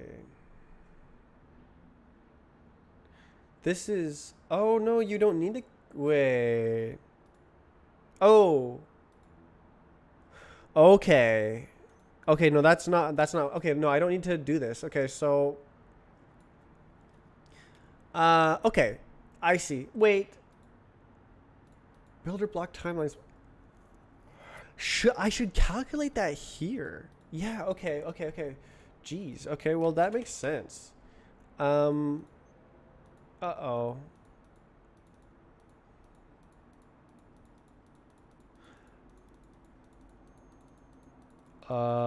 I need to get the upper bound of this block, and then.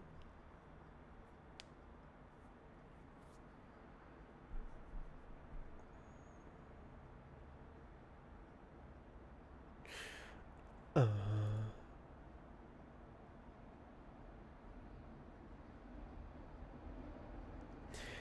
I suppose this is a one of these. It's a bot priming range.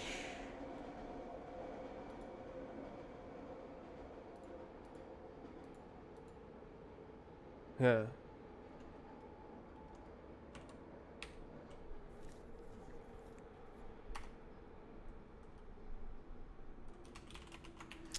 Um, we we just yeah, because we'll ask. Then the next time it asks, it'll say to download this. That makes sense. That makes sense. And then it because it's like calculated.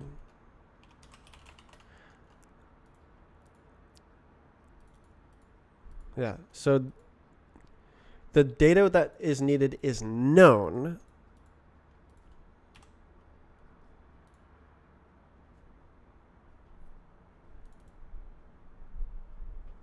So this is known remaining. Am I already using the word remaining? Priming estimate. Um,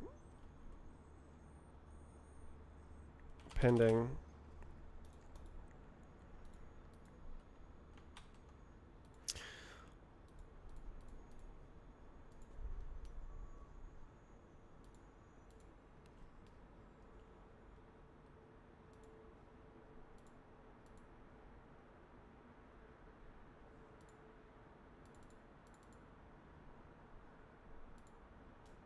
Um,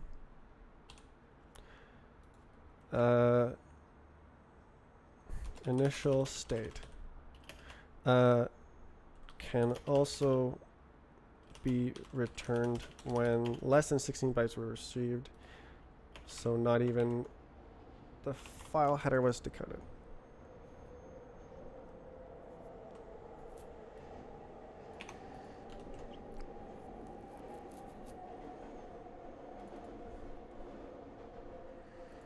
But the 3 important blocks are not present. All present.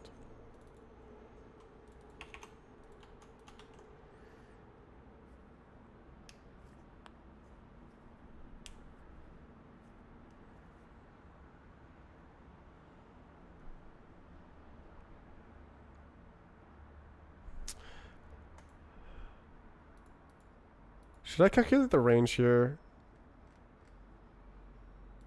Because, like...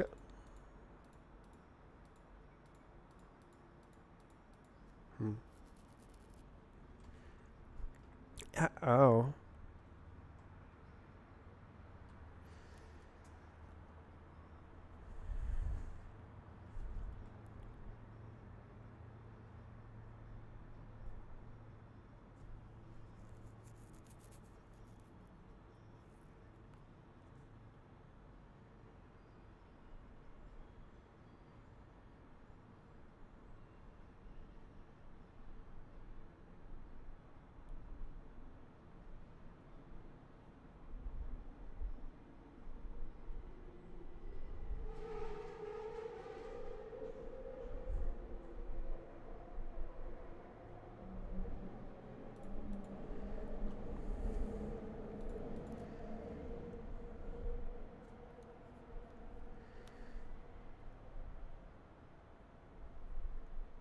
Whoa. The async state machine is outside. Ooh, wow, wow, wow, wow. Crazy.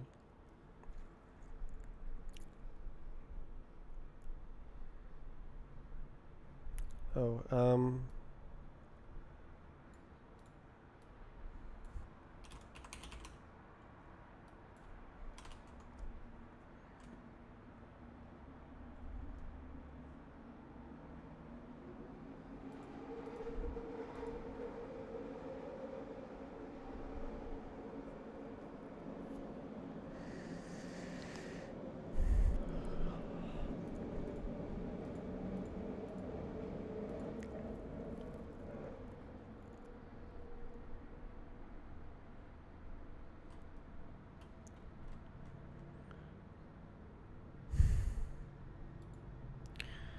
okay.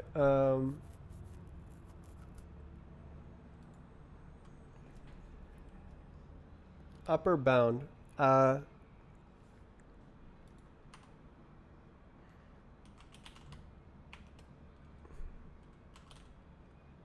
Yeah. Missing range end.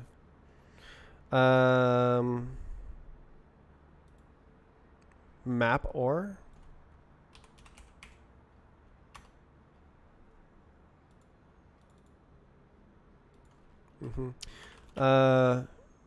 End equals to blocks. Block info?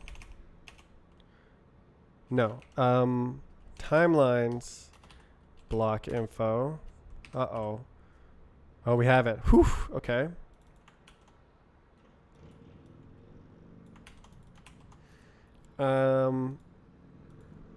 Dot end. Real? Oh, it's option.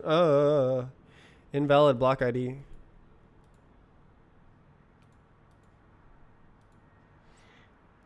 It should be valid. We'll just whatever.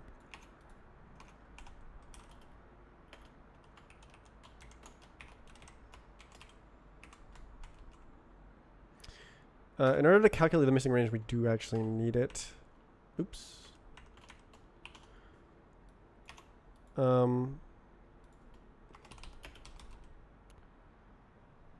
Trusted. Whatever.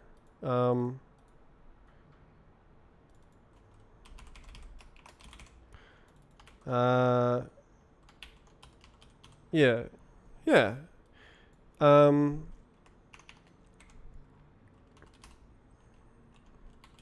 Min.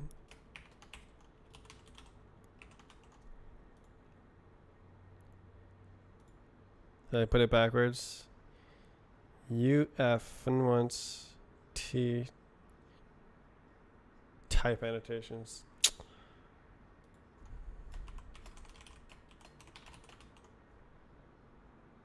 Game. Okay, here it is. Now it's even uglier. Yay.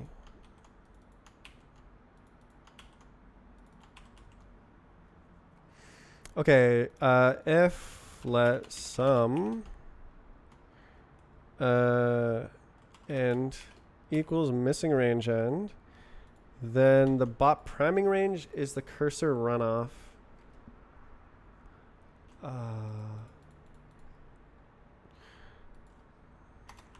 Start equals cursor dot ref len as u32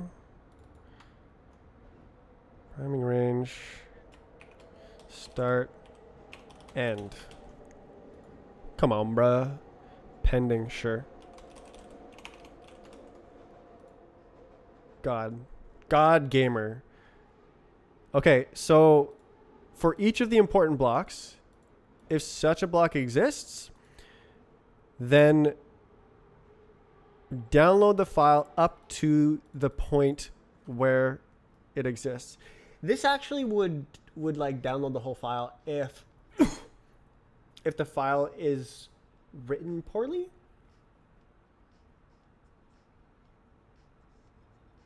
It would trigger the downloading of the complete file. Oh, min is wrong. It's max.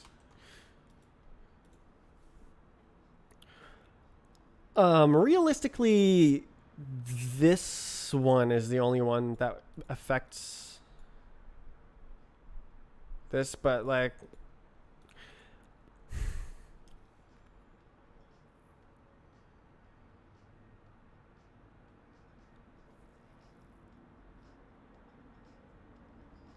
this is a little bit strange.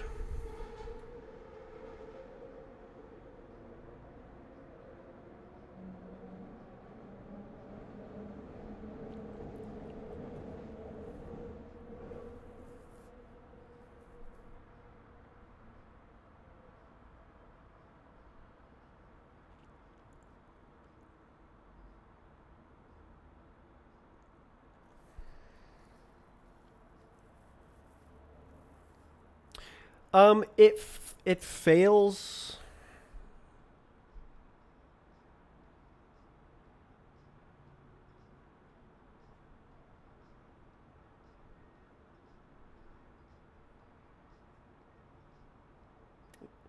It's strange.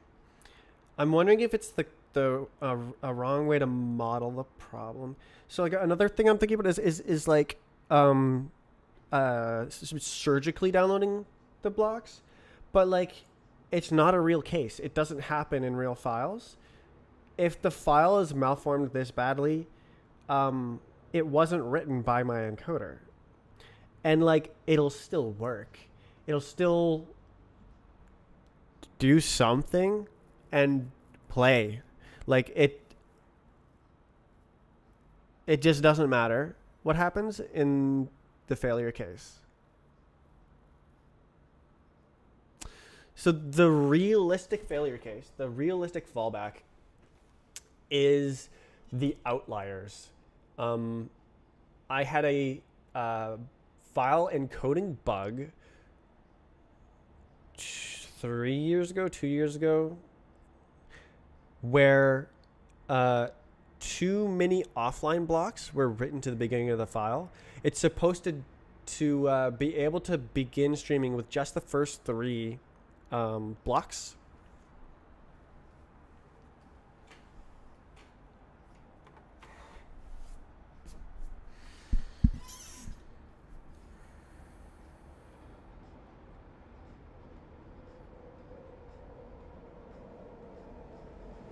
But because because of the way that I was writing the file, it didn't do that correctly. I wasn't trimming the data that happened before the file, but before the replay. Like you're playing the game, you run again and again and again and again, and the old data was just piling up. And it was like writing that out to the file. And I fixed it, so it doesn't happen anymore. But those do exist right now, I think. In order for them to not exist, every single one of them would have had to be replaced. The players who played frequently would have to stop playing and never beat their times. So there's probably some still there.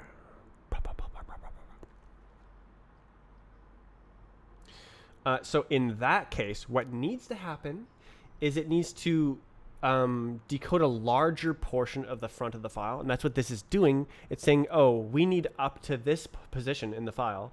And so the runoff...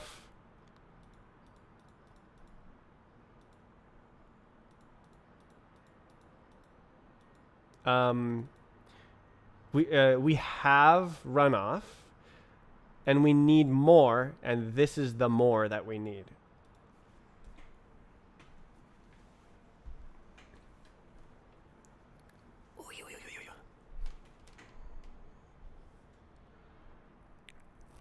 Wait. No, that works.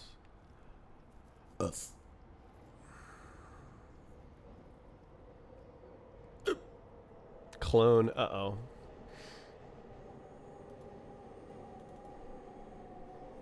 Okay, we'll do this.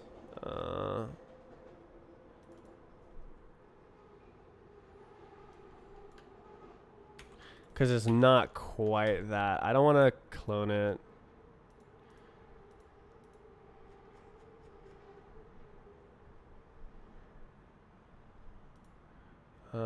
Okay, so now the last one here. We need to know where this block ends. So that is this partial block ID. Uh-oh, we need the original.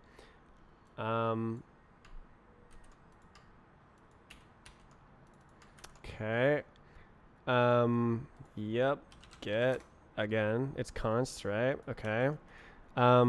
So we'd go timelines, block info.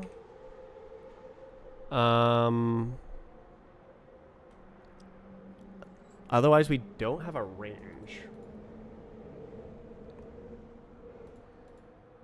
What do we do if we don't have a range? I don't know. It's not really a case. Oh, it is a case actually. Cursor. It is a case.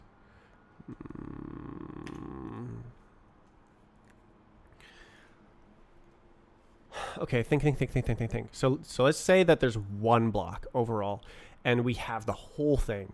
So then this is past the end of the file.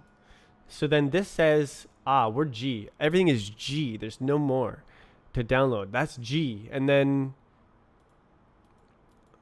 why would this happen? There would be no partial block range. So it should be optional then.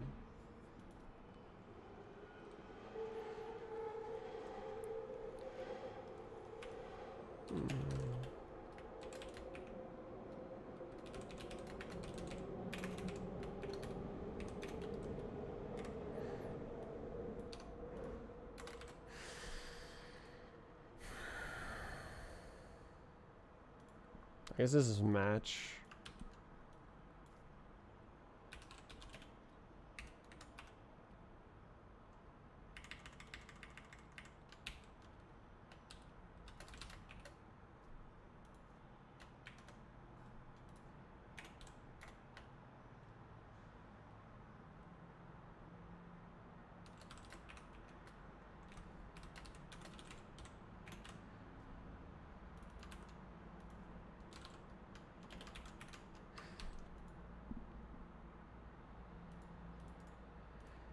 Um,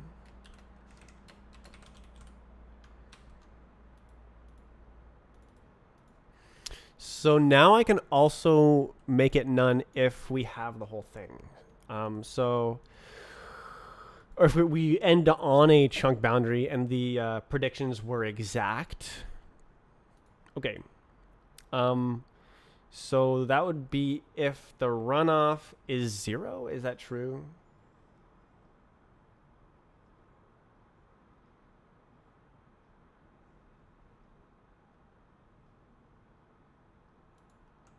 Partial block ID. Okay, so the block info exists. It is a block that is real.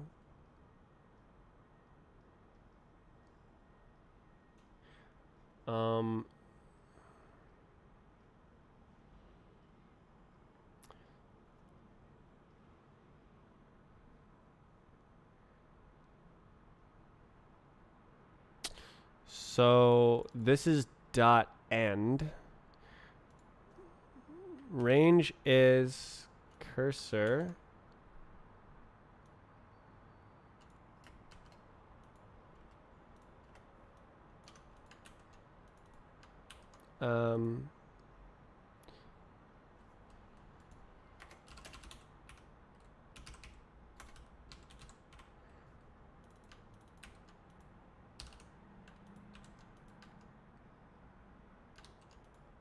GG.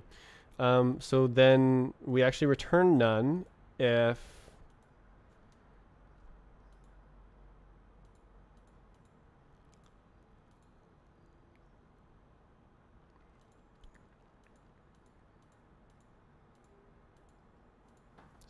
the range is empty.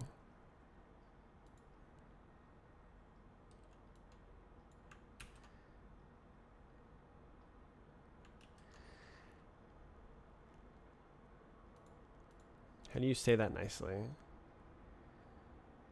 We can do this here. We say start not equal end, then sum. And that's a juicer right there.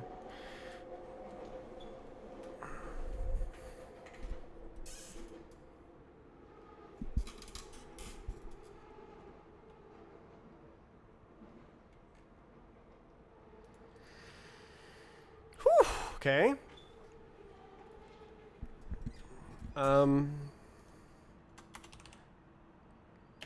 It's possible for the block to not exist if we fully downloaded the entire file.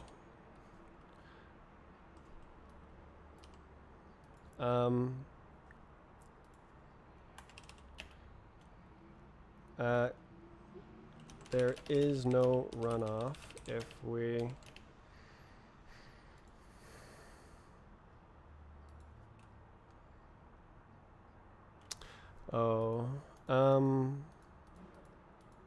next.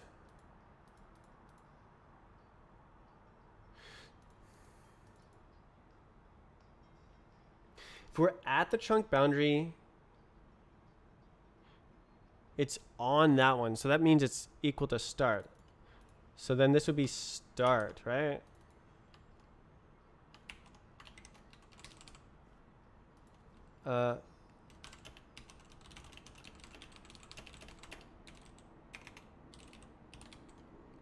I call it block here, I guess.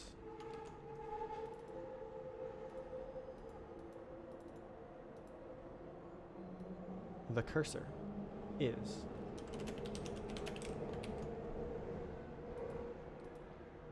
Oh, no, not the cursor.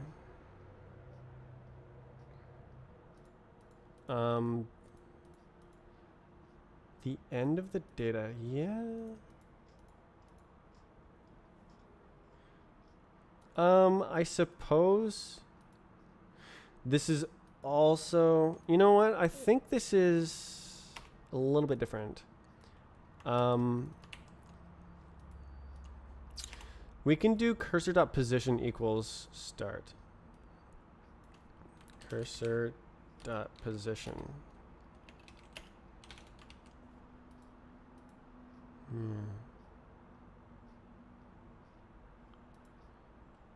Oh, I erased all the nice comment stuff.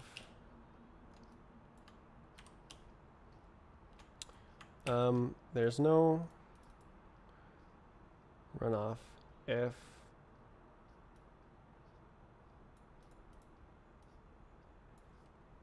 the cursor read to the end. Yeah.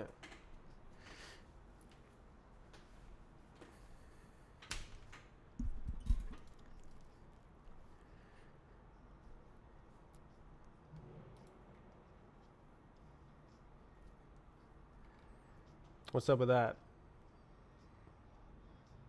Oh, I see. Whoops. Map or oh.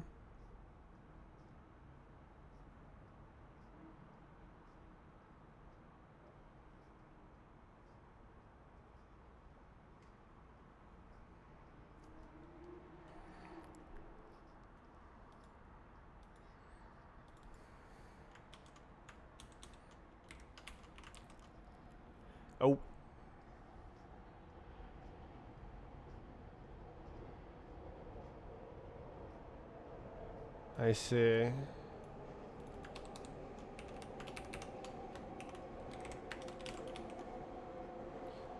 What are you trolling? Expected option.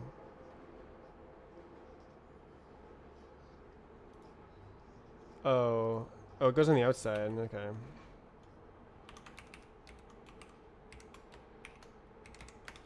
There you go. A little bit silly.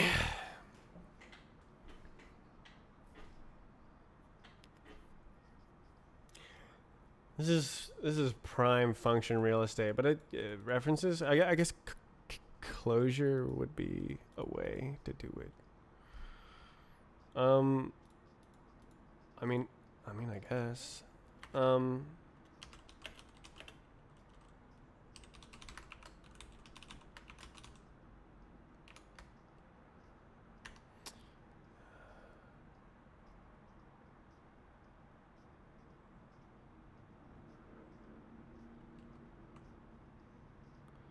Dot event.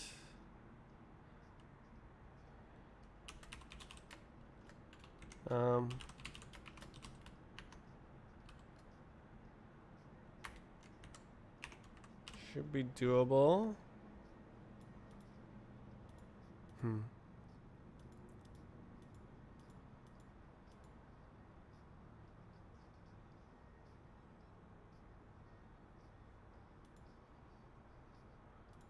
Do this.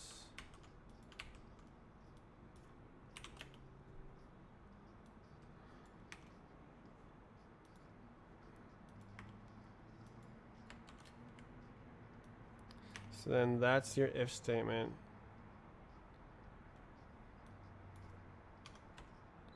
Do and. Is it and if? Am I stupid? What's going on? Oh, whoops.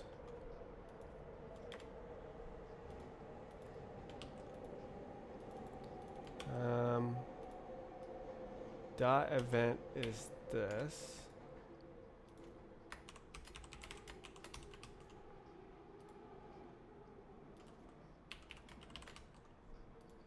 Okay, and then this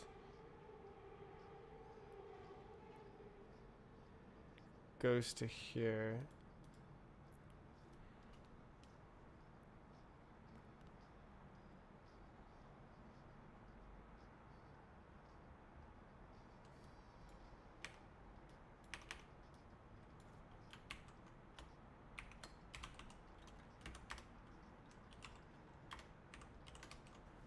Yeah, so that's a lot nicer looking.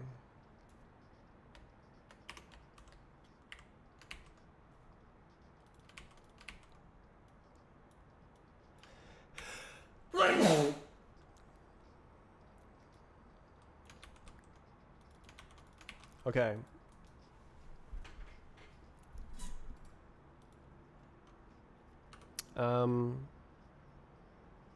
Let's pick a better name here.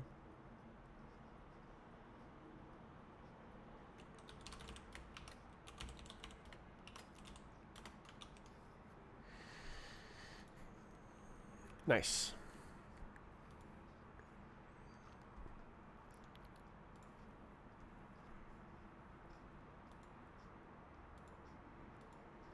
Nice.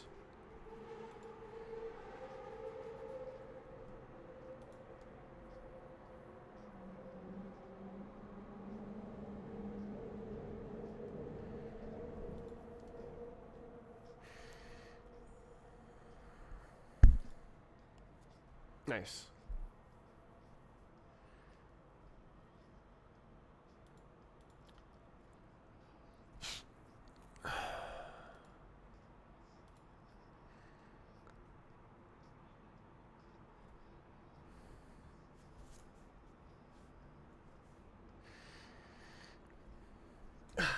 Playback.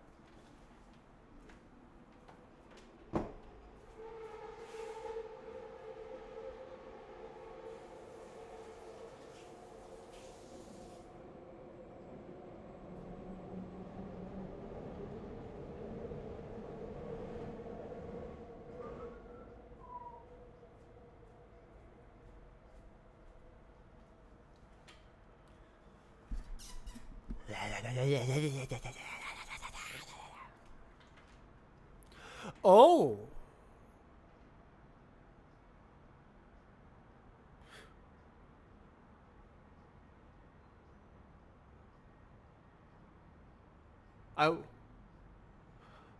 I didn't think about that. The cursor, I could just like leave it. It's a freaking Vecchi thing. Um, it has a bunch of data that we don't care about before the cursor position. And I was thinking like, oh, throw away the data. But that's a mem copy and move. We can just like keep going and just add the additional data. It's like 32 kilobytes. The data before, I have no idea. I have no idea. The data before, the data after. I don't know what's faster, mem copy or just. I mean, it depends, I guess. Can you chain cursors together and get a seekable? No, there's no way.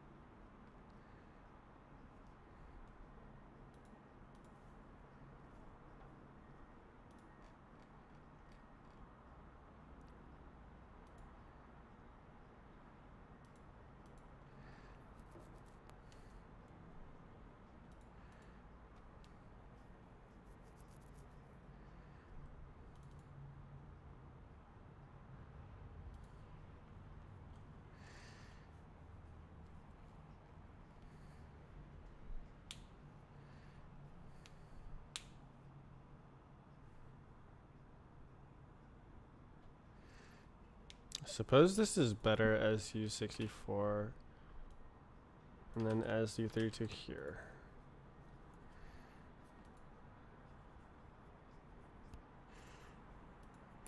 Okay, why don't I think about what happens if you send in a gigabyte? If you send in 5 gigabytes, so it's above the maximum value of a U32. Read it, it'll just fail because, well, no. It'll like scoop blocks. Blocks and blocks and blocks and blocks and blocks. And then anywhere this is going, so this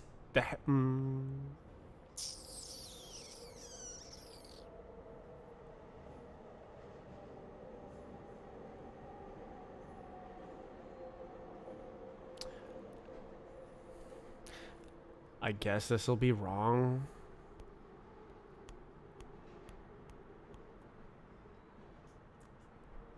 But like whatever. Oh no, it didn't read the file properly. I don't know. I don't think it matters that much.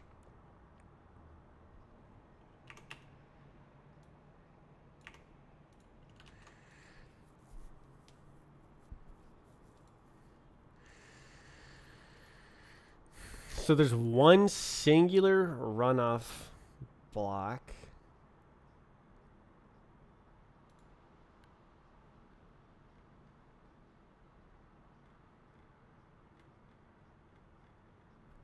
Optionally.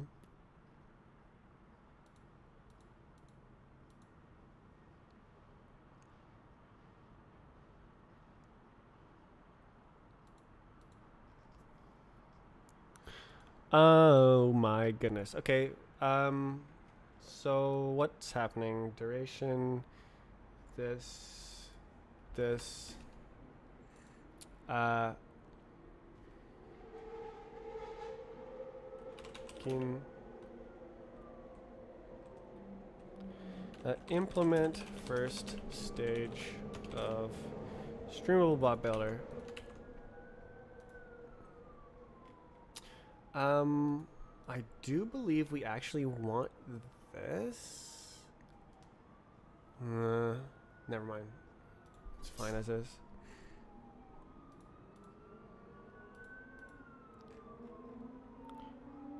Okay, that's a W. We can actually bop this right here.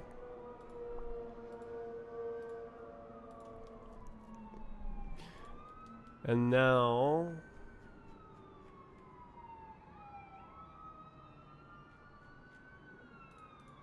it's good. Please be fast. Oh, it's fast. Oh, it's fast.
Let's see if I can find how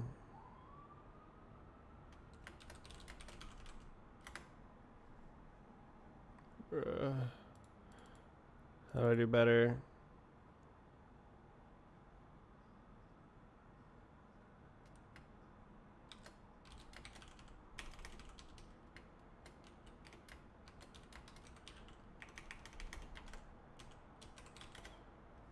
I forget.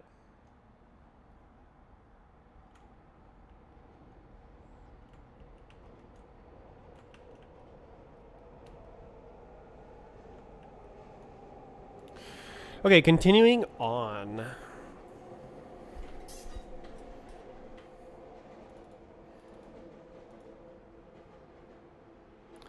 Uh,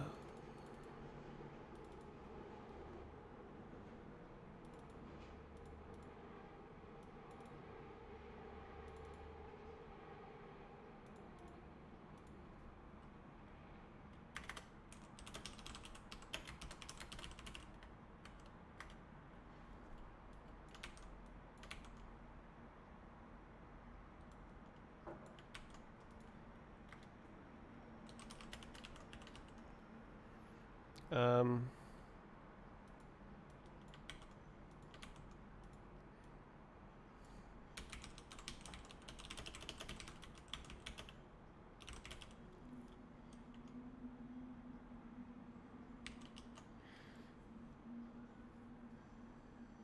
I could actually decode it in the network part. I'm not sure which place would be better.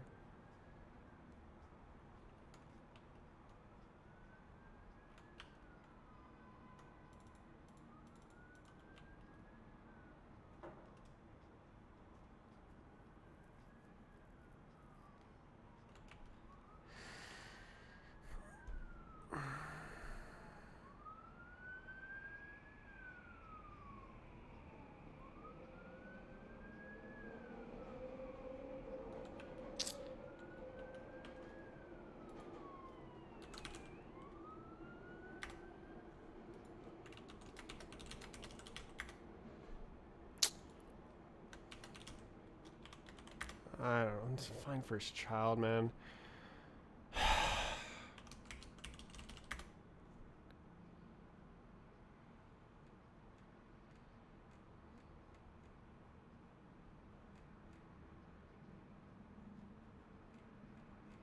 Okay, how about the frickin' Roblox documentation?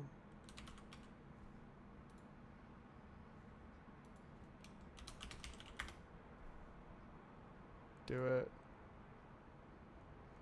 Methods.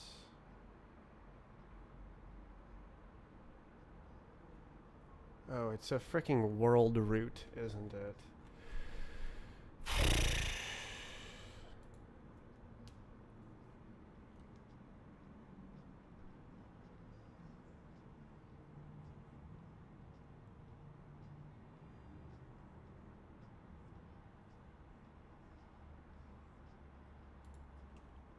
What a stupid function name.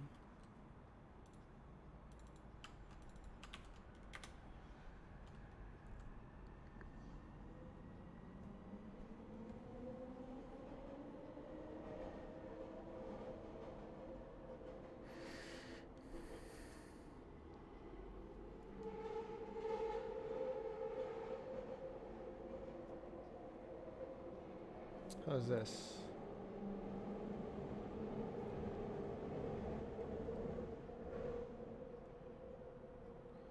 Not the best.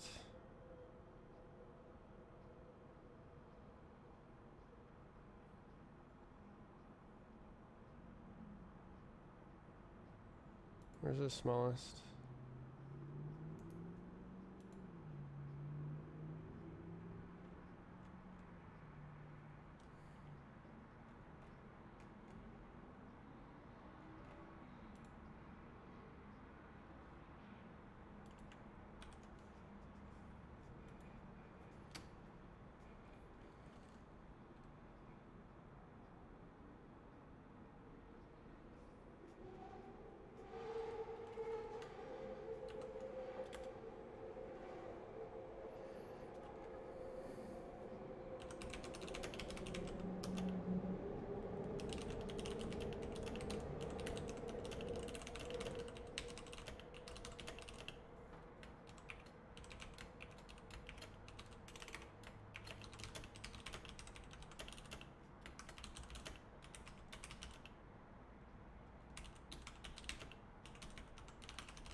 Okay, going back. Who knows? Okay.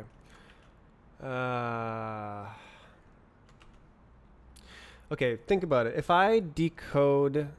No, that's right, that's right. It's probably best to just have the data.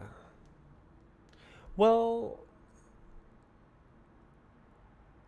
If I end up having a reference to the data and not the data itself... Such as... bytes. Then maybe that's the play. Because this might not be a zero copy, zero cost conversion.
Okay, so the next step is to implement the for the.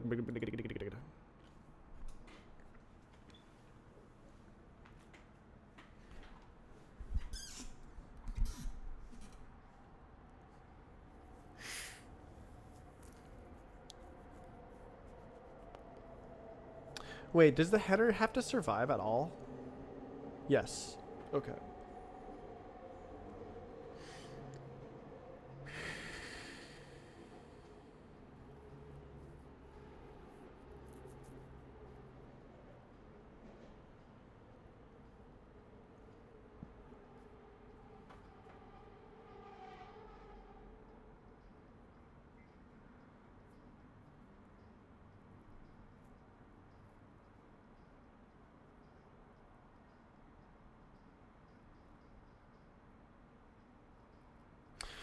Okay. Woof.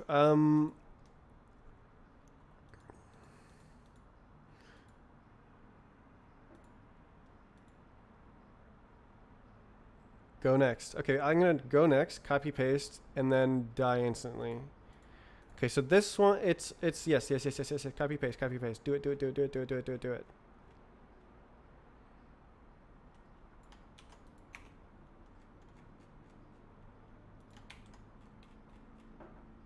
Okay, close. Bot builder bingus bongus.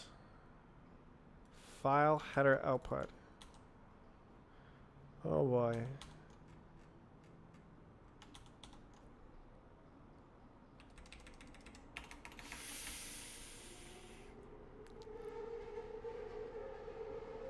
So it can never be this. Jeez. This is done. Freak.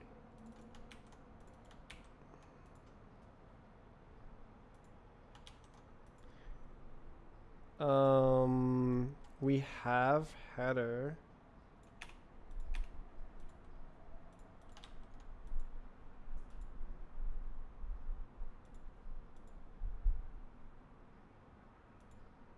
Do I literally just say header equals self.header?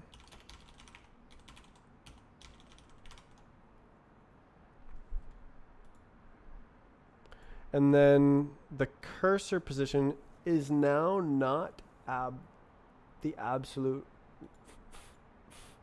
file position like this. So the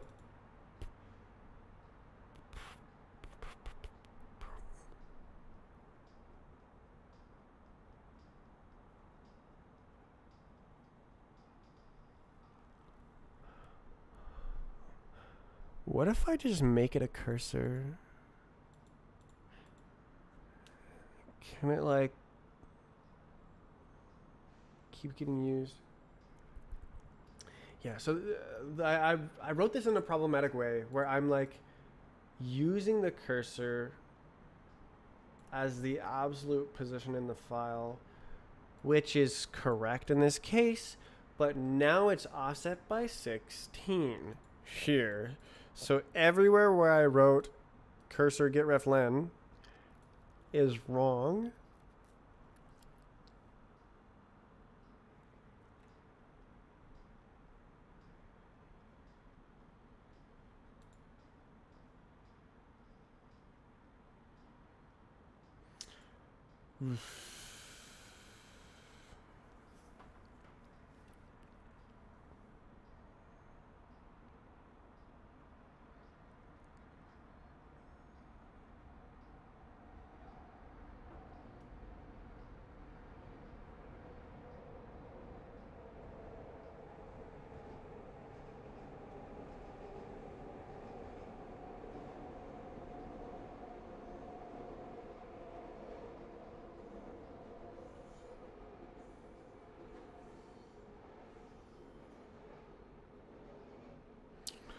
I have an idea.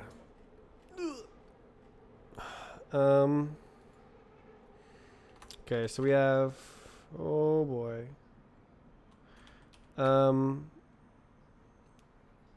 Yeah, okay. Parse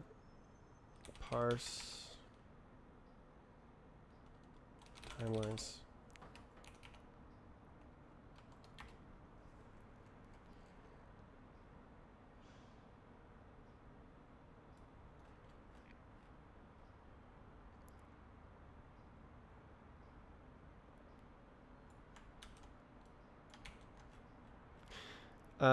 So I believe I need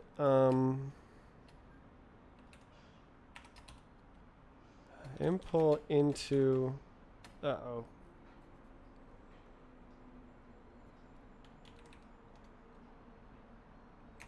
T.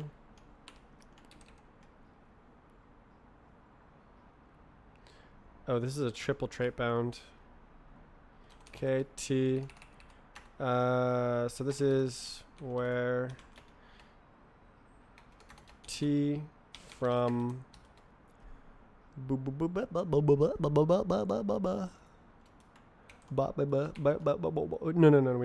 no, we only need this one.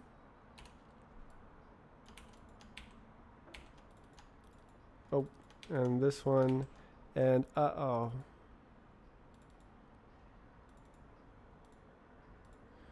right, who done this?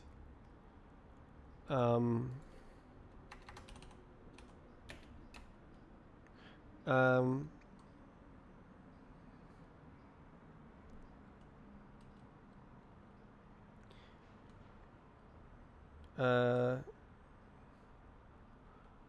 ready to stream.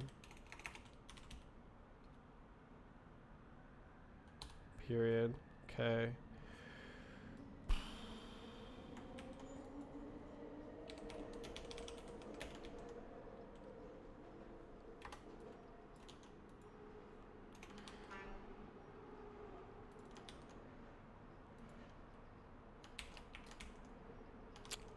Ready what? Ready Freddy.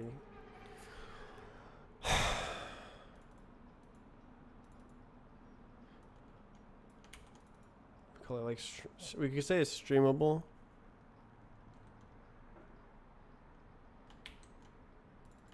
I don't know, dude.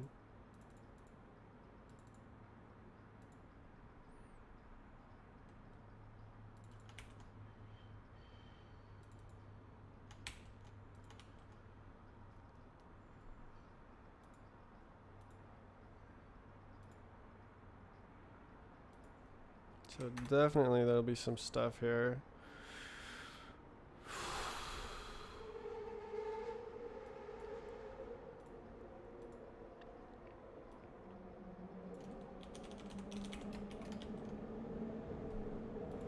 Oh, it's a result.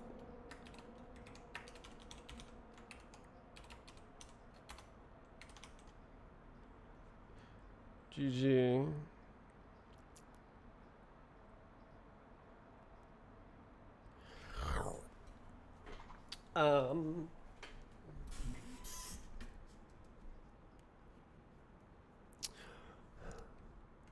So this ends here. What a... Not entirely sure. I'm not entirely sure. I'm getting a little bit tired. Oh, I thought I could go forever and ever. Okay. Ooh.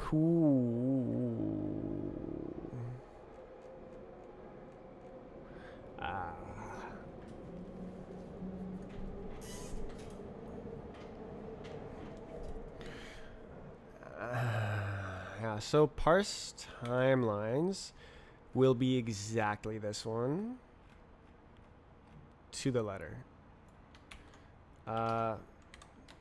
Probably header. I don't know. I don't know. I don't know. Is that a cursor? Good grief. That might even work.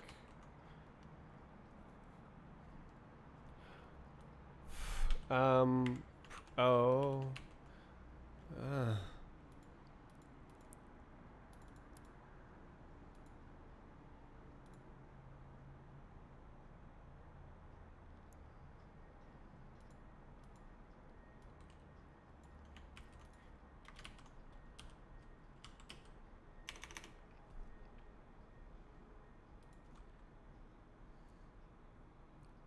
I don't know, dude.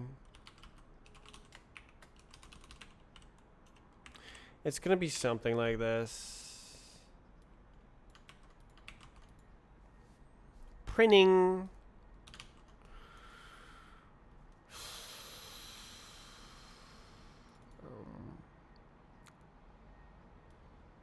Did I call it streamable? Am I stupid? Good lord. Right.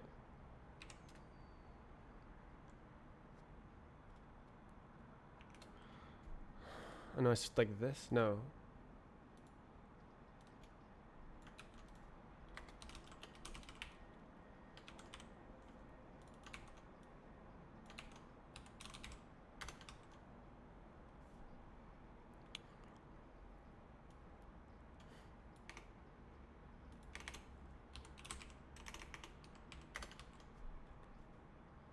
Chill. Okay. We got him, coach. What's up with that? Yeah, that's true. Very true. 100% true. Okay, and then this is...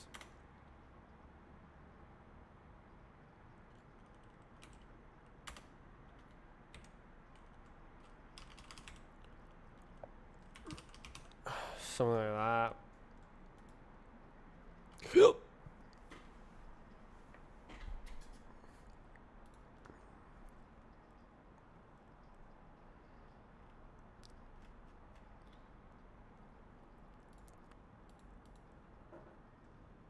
Yeah, okay. And then that's that guy. Okay. And then... Frick.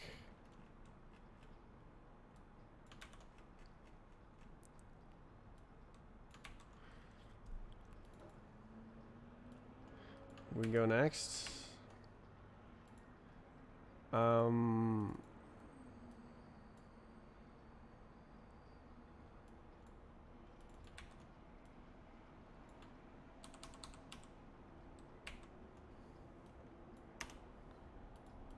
So it can stay itself, or I can go next.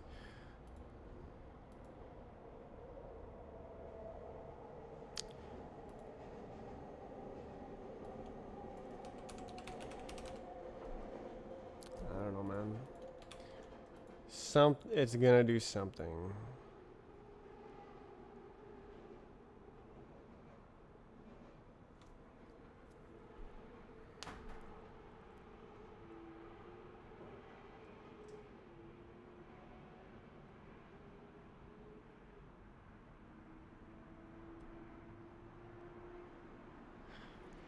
Probably that, right? So header's not real. Runoff gets extended again. This might actually work.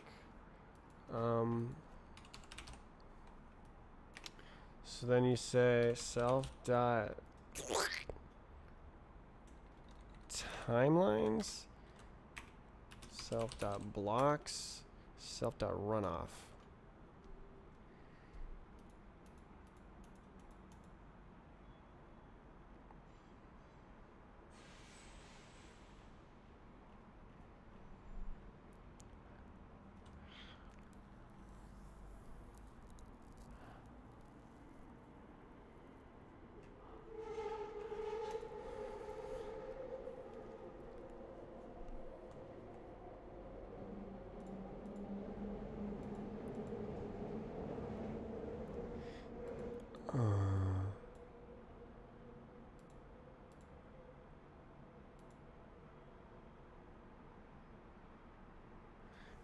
It's here. Ooh.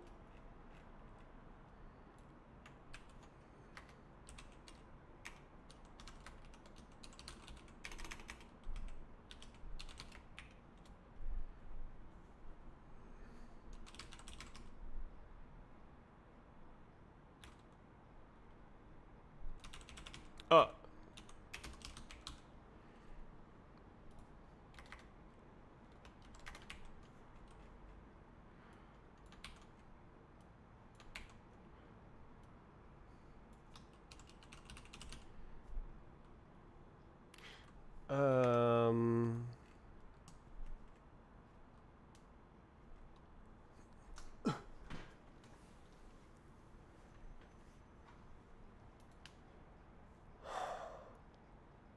Oh.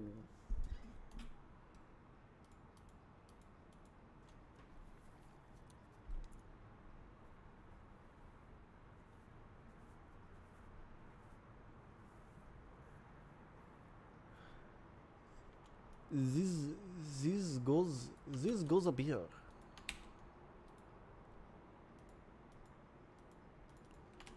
But then it's like split over this and it's like the capacity, that's hilarious. That's hilarious.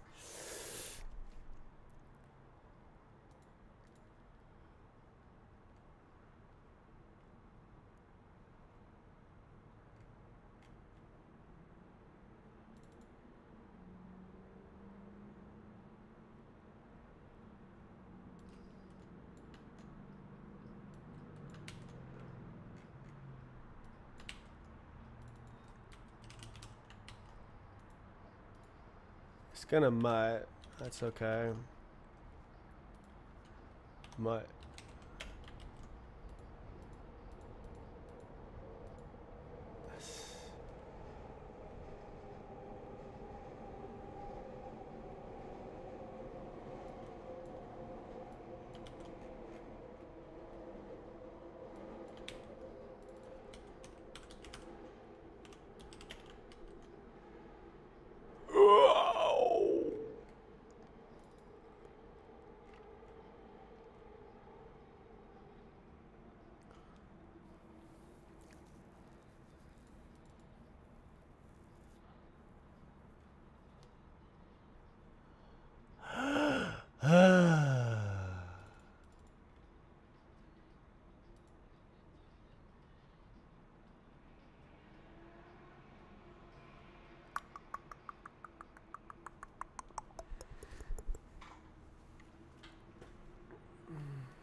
Yeah, this is a problem.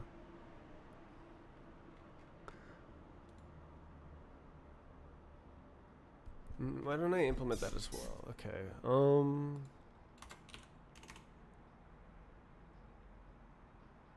right.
Not quite. Actually, no, that is quite.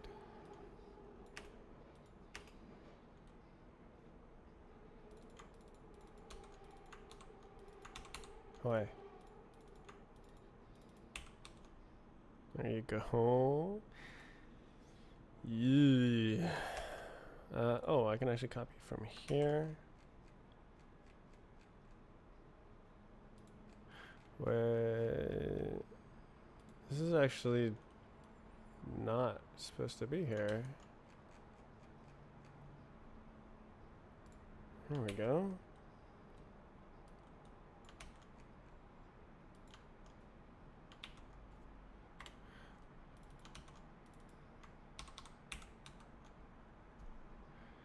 Okay.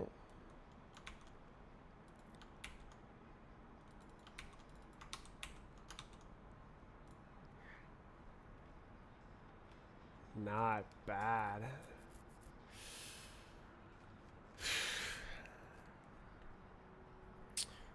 Okay.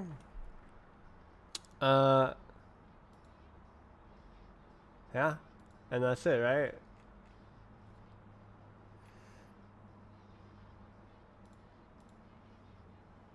S.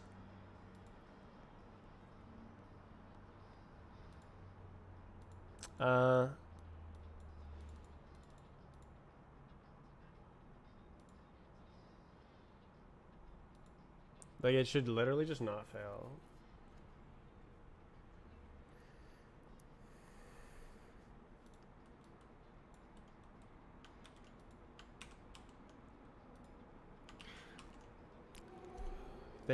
It'd be nice to call them the same thing.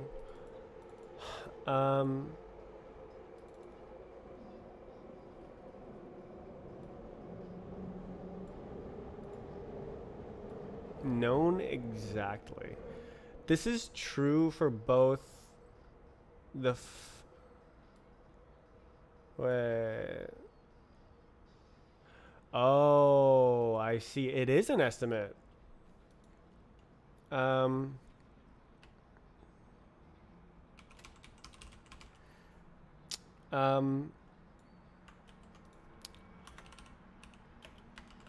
Estimate the amount of priming data to download.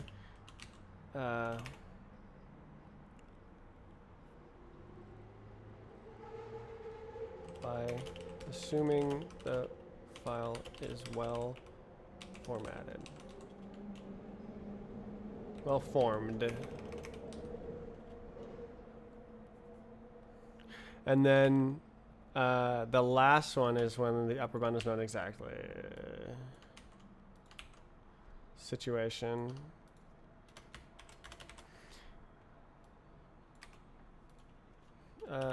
This only happens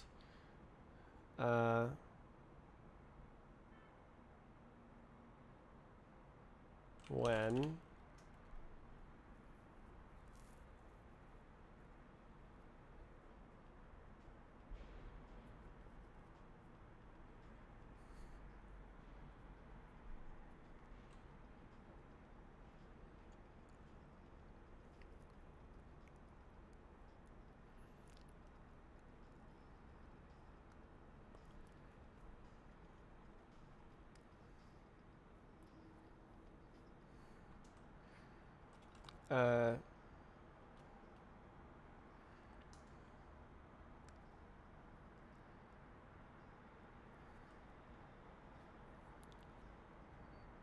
the first two chunks are not the important chunks that the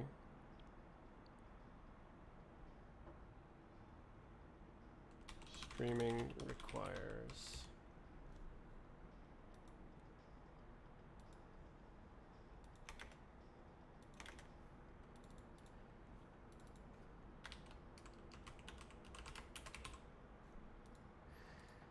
Okay, so this is going to be basically this. Oh, hey, actually, we already know.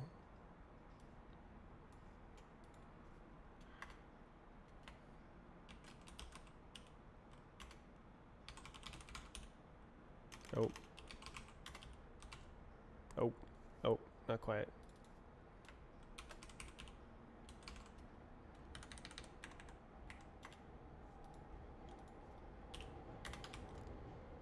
Oh, please. Shared reference copy trait. Am I for real? Is this for real?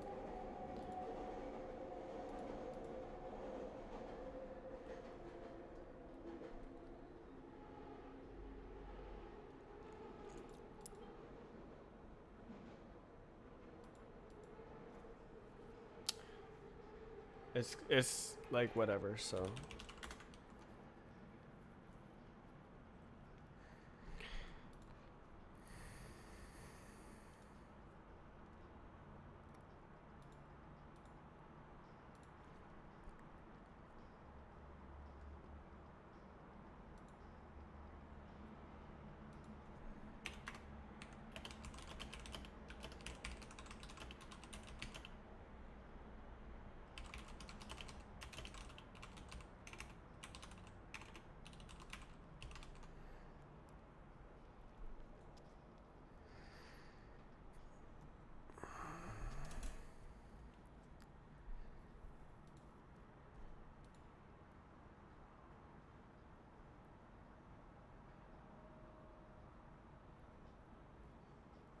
What is as deref?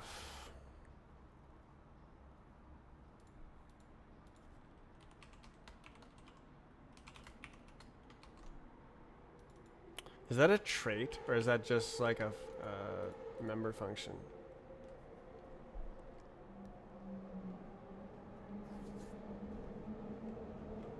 Okay, well this is a pretty big juicer.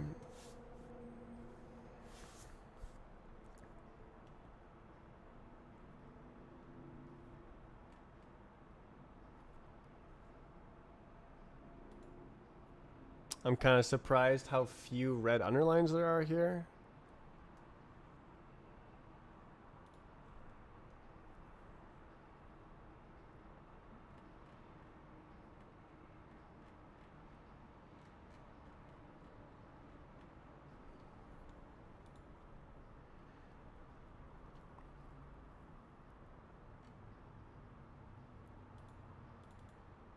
This is a bit sucky. Because like I need it here as well.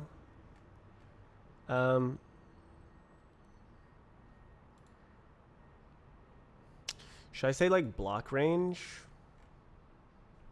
Something like, I need this actual block, right? Yeah.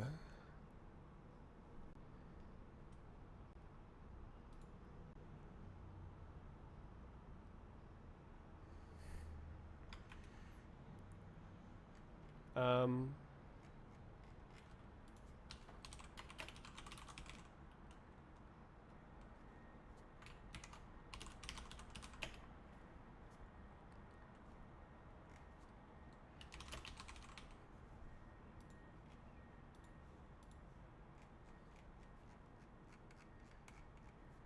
Whew.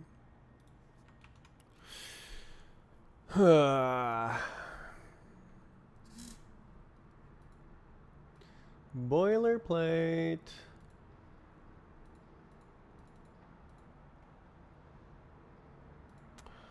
I could make a macro.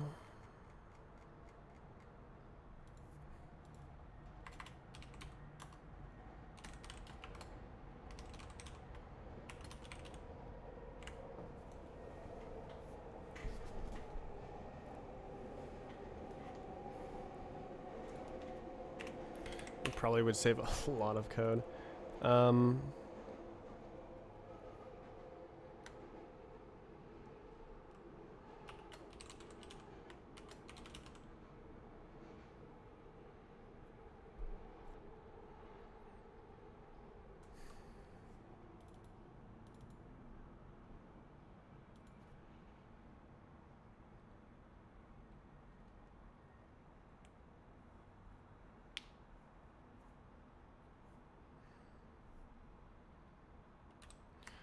I actually know how to write these now.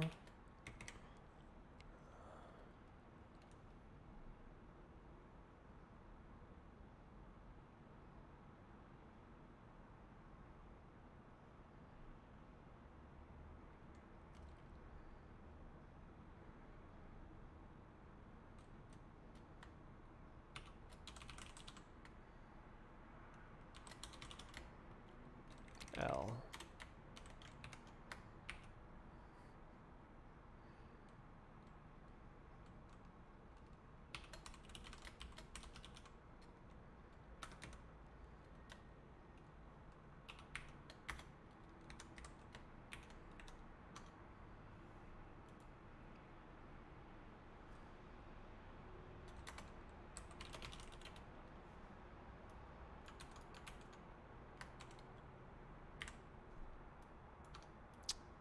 God. The goddamn spaces. When will they learn? Their actions have consequences. Okay, comma. It's like this situation.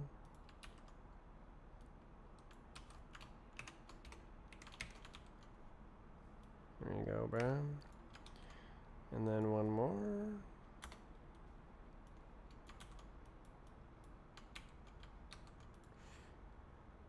And then for H.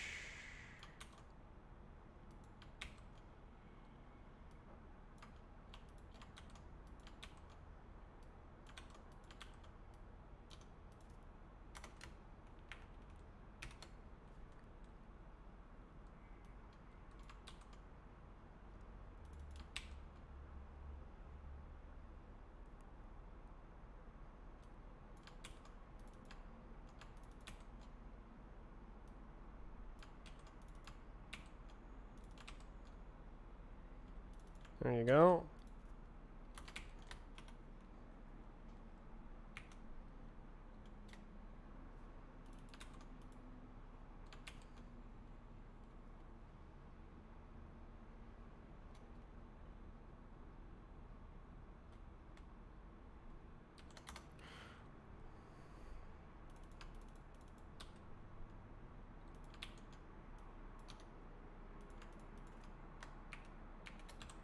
Jeez.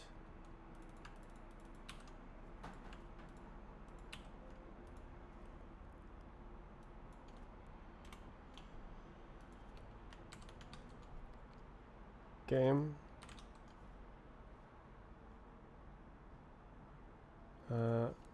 Comma.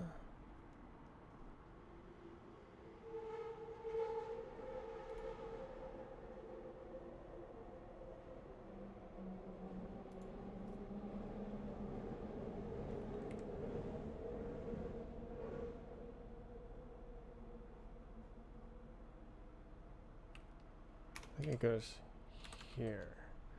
Okay. So then, there you go.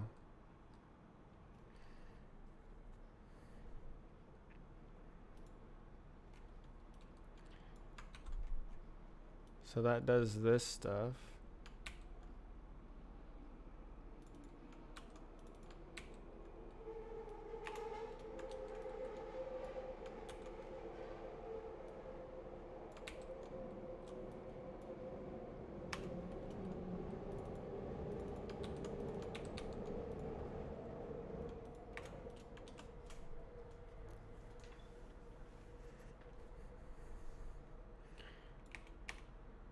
Do we want it like this? Yeah, I think that's good.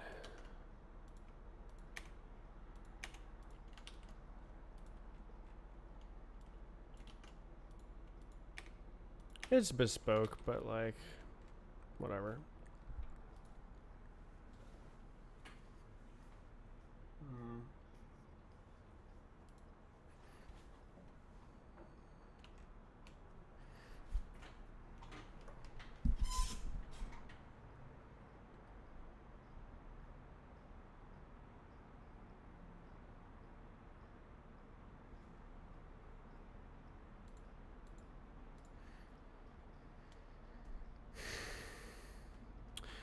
Did that, how much code did that make it go down by?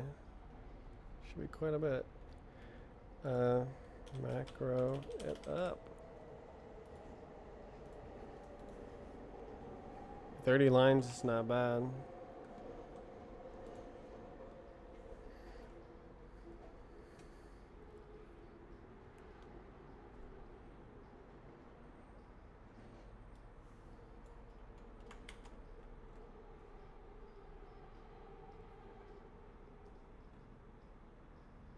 Should I say like pub enum here?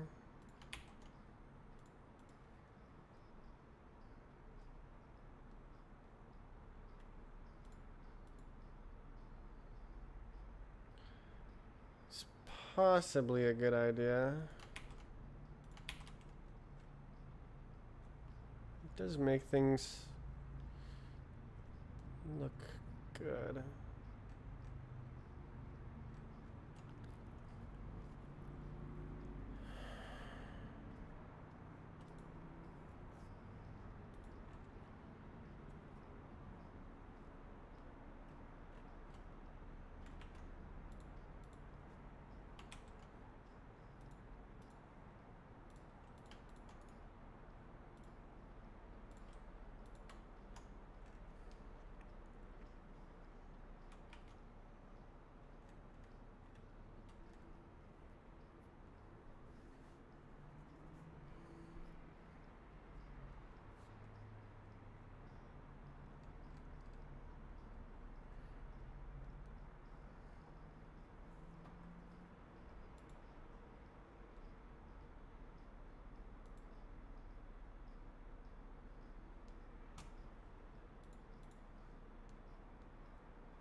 A little bit ridiculous.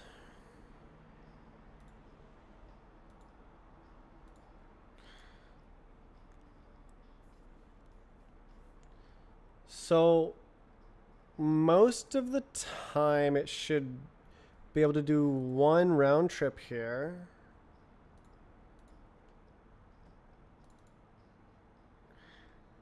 And then this should never happen. And then this will happen for the outliers. Like, this is possible, but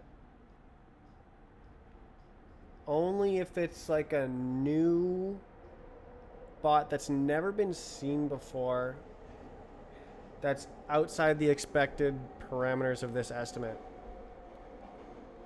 Oh, it's hard coded right now. XD.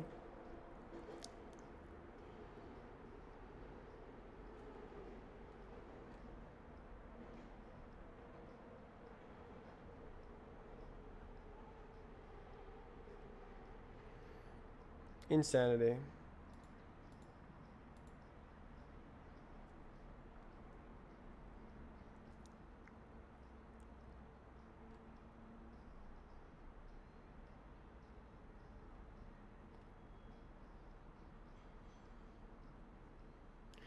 What if you're not ready?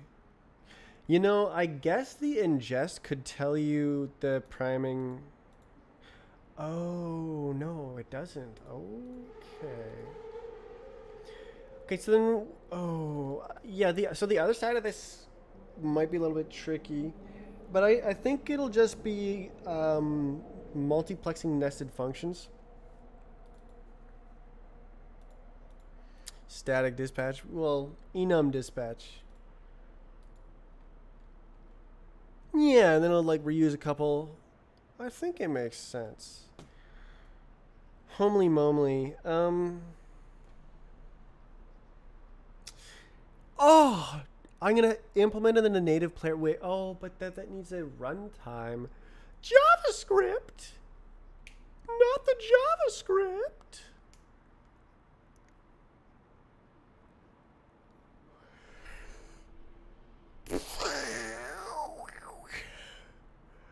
Oh my. Right. But it'll be. I'll have the data local. Yeah, no, I could just preload the whole file and then have no async. And I'll just know. I'll just know things. Gosh, this has been very technical. I mean, this is like step one of many complicated steps.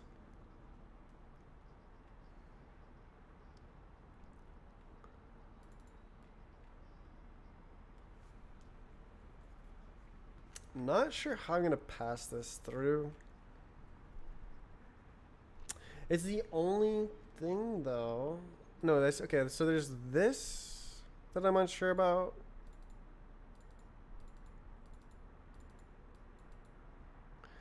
I don't know if it's faster to truncate via memcopy and then truncate and then extend, or to just extend and maybe allocate, and like maybe allocate in both cases.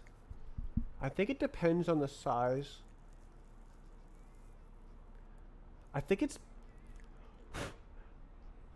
doesn't matter in the slightest. It's memcopy allocate. I don't know.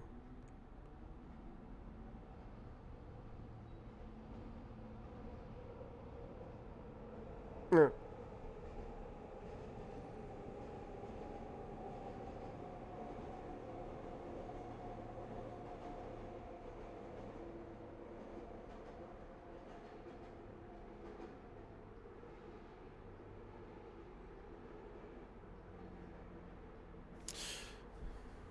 Bop, bop, bop, bop, bop. Shouldn't it be infallible if it has the bop, bop, bop timelines? I guess you can, like, give it too little data. And that would technically happen. No, that would not happen. This the only result that's really possible is that it can go to here. So it's more like this only happens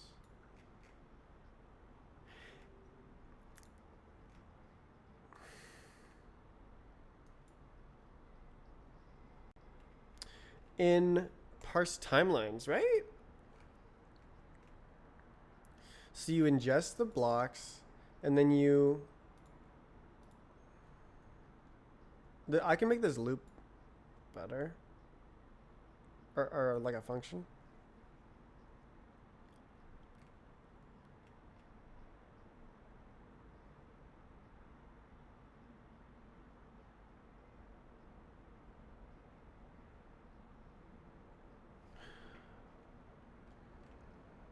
But I think this case only happens.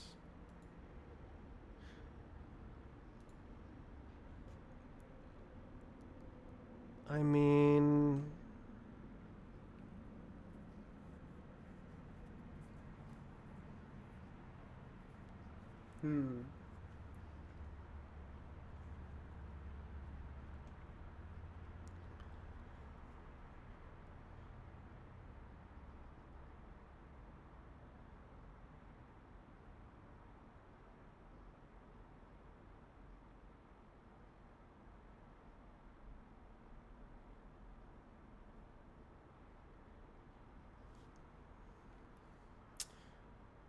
so yeah, no, it's basically just nothing, huh?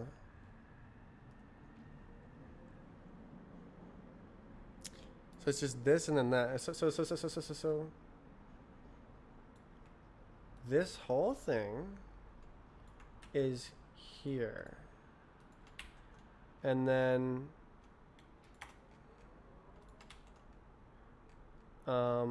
this is fine here. And then parse streamable is nothing.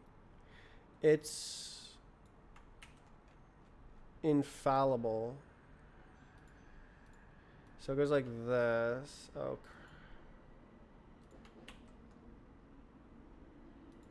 you grab the it'd be like, oh no, what did I do? Yeah, okay, good. Okay.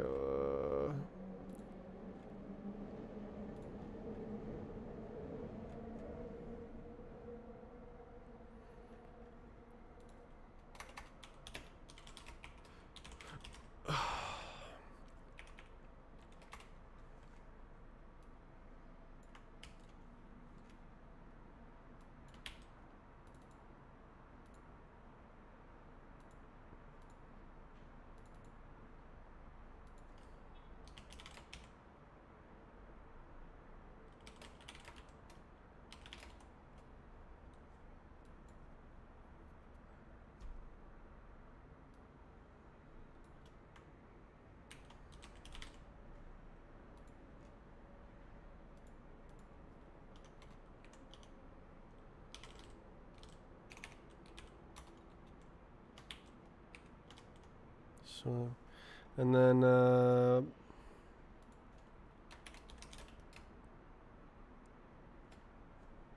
freaking.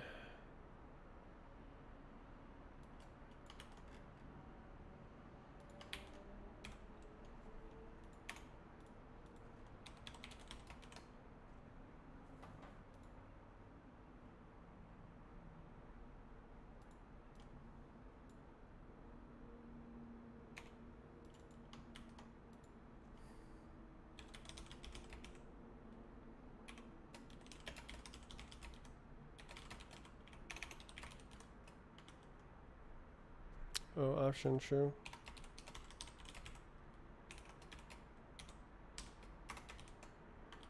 Okay.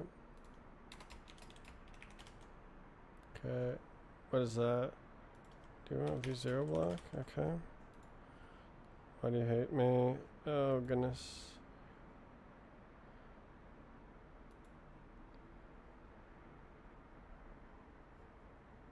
Really? You can't do that?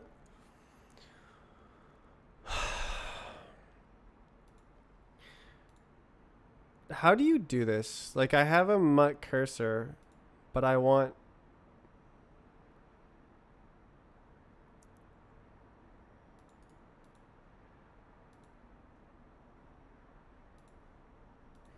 I want to not do mutt mutt. How do you do that?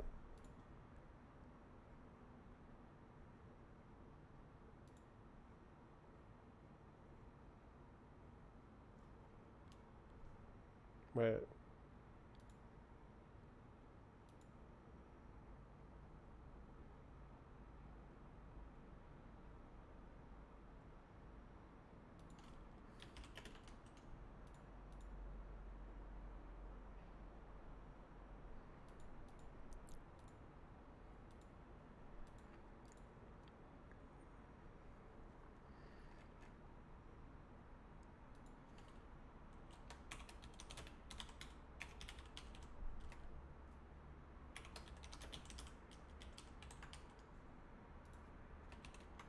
Game. Oh my goodness. Wait, what? Why is that not mutt? It's 100,000% needing... Oh, I see, because it was like that before. Okay. Okay, so then realistically, this is not real. And then this here is basically this.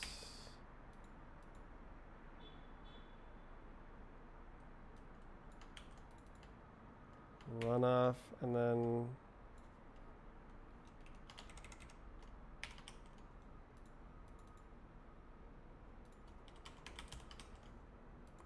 blocks.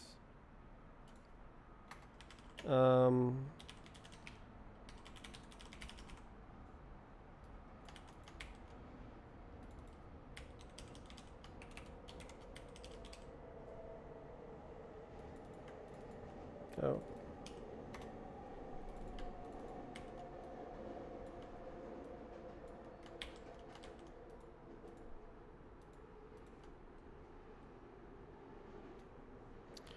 Um,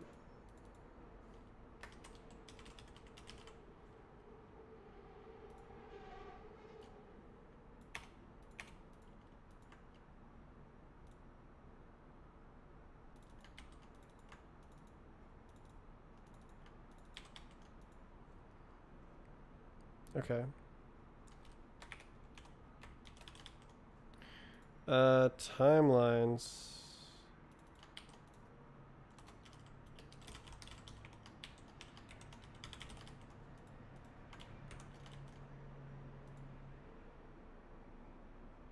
True. Not sure how to deal with this. Oh, it should be exact actually, so this is none. Yeah, okay, so then this is cursor.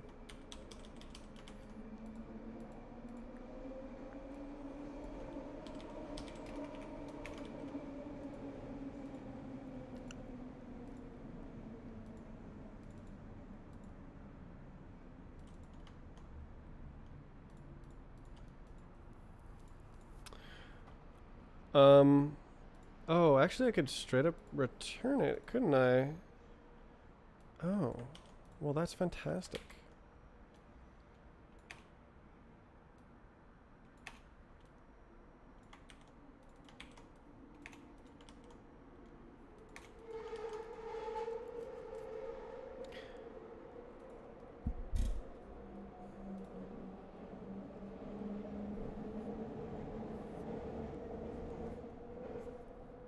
I could actually run this process for every single bot and see how many outliers there are. And then I could compare like wasted bytes. I don't think it's really necessary, but okay, damn.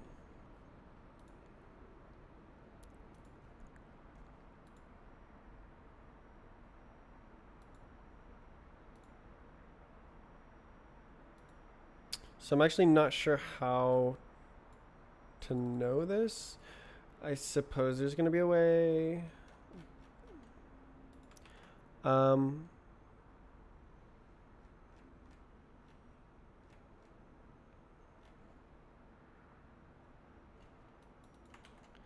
Parse streamable is not real.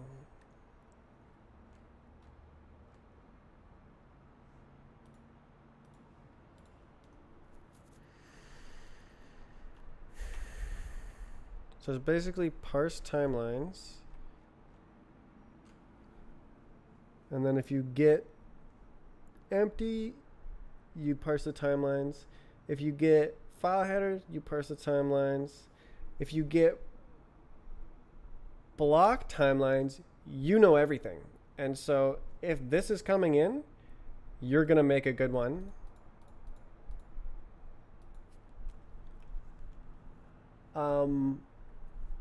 And like if you don't get it, then the file is invalid. So I'll just have some other kind of initialization error. Oh, I don't have it. Oh, I need to. Oh, okay. This needs a constructor. Oh, okay. Streamable. Yeah. Okay. Basically, yeah. So streamable bot builder. Oh, jeez.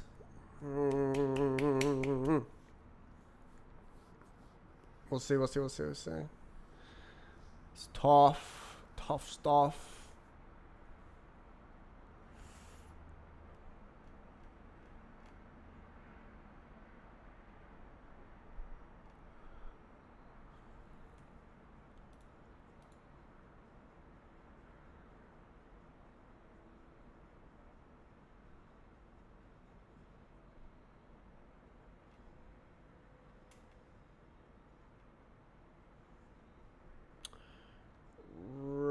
So the only way is to have the lower function also accept a mutable reference, and it does not.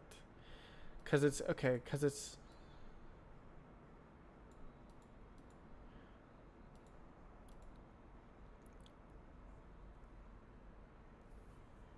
Oh, wait a second.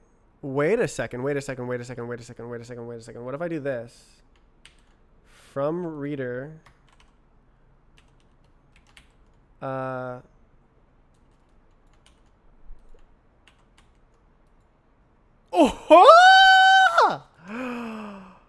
Yes! Okay, I know how to do it.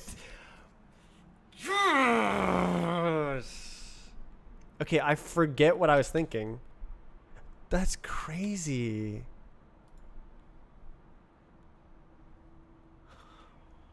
Wow, I'm so smart!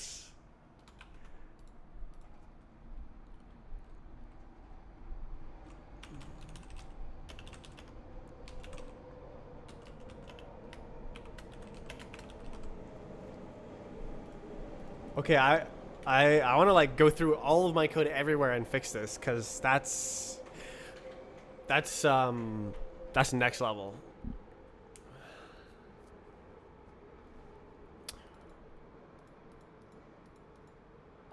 I've got, dude, that's, oh my god, that's how you do it. It was because the type was wrong. It was inferring the type to be, yeah. So if we remove this, it says, oh, the type is actually oh, but I guess it's, if I say this, I do this, so now the type is mut. That's so strange.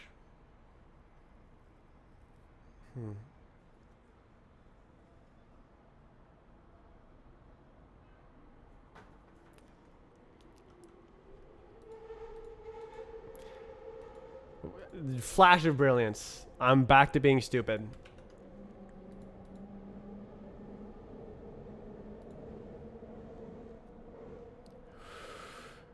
Whew.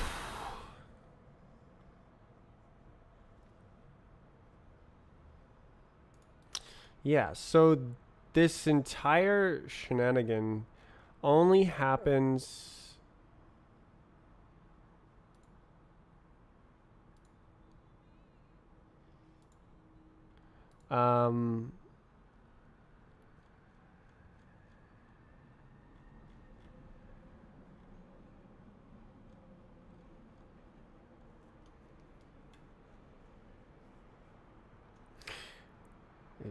it should never happen.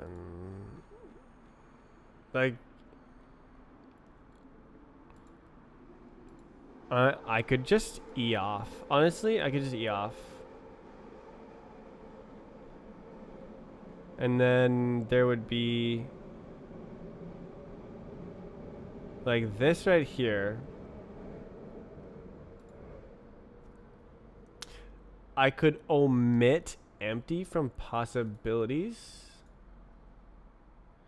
because if you have an empty and you tell it to ingest some data, like there would have to have like it would have to not read the right amount of data.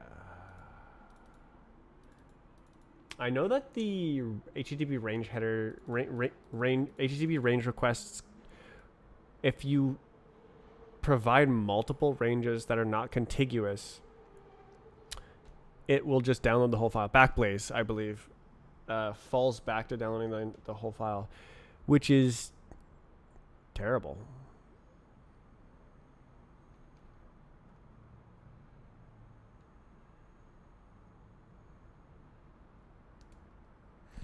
Okay, I could totally get rid of this and just put all the code here, and this one is not real. Kind of. Empty ingest, and then back to empty.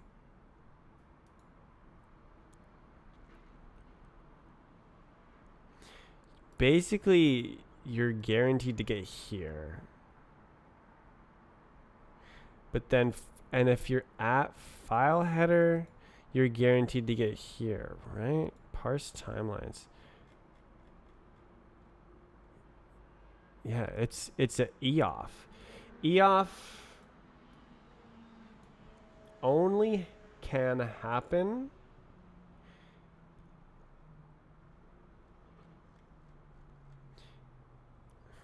if you are from empty. So you can only get file header from empty. You can't get it from file header. This is not real, and this is not real. Just like I didn't do anything with wait, this way. Bot builder. Wait. Oh, this is gone.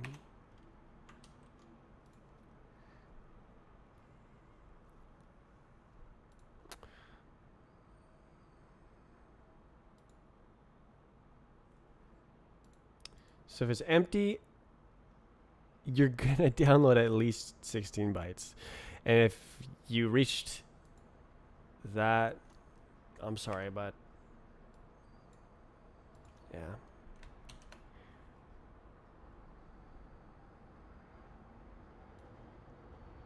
That's a error. And then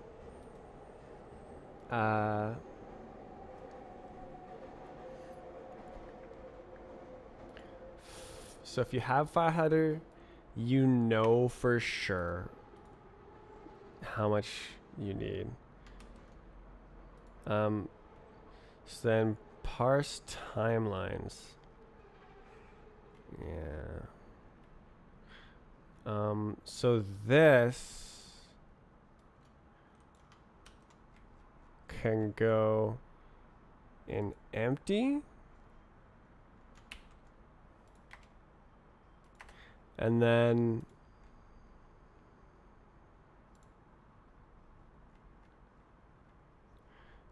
this changes to this.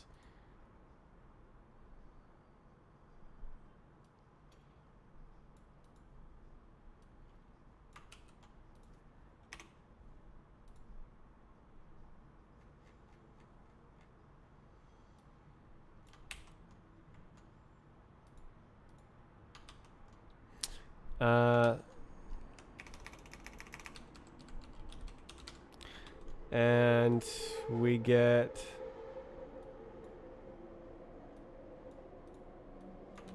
this.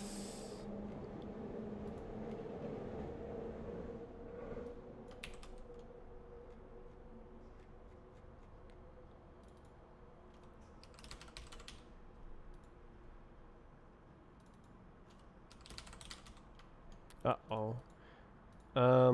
Right. So then here, you're guaranteed to get it. So if you don't get it,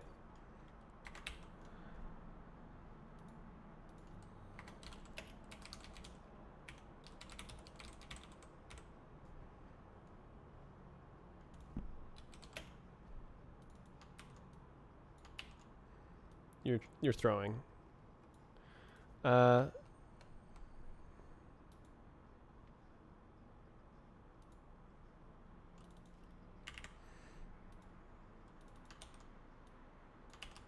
Just like that.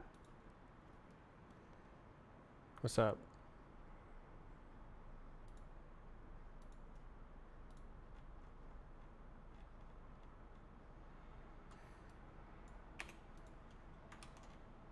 There we go. Does that do it? Header, self.header. Oof. Okay, so that removes a bunch of cases that can't happen in real files. And so it'll just like have an unexpected end of file. And you can't parse the file because it's wrong. So it'll throw an error instead of having all this goober code everywhere. And like instead of requiring you to handle like extra states that are not possible, just don't have the states that are not possible, right? Make invalid states unrepresentable.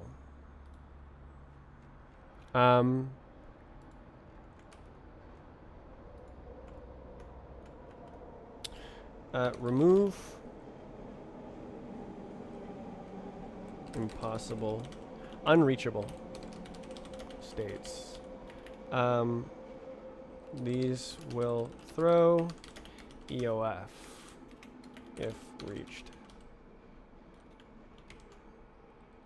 A maliciously crafted file is provided.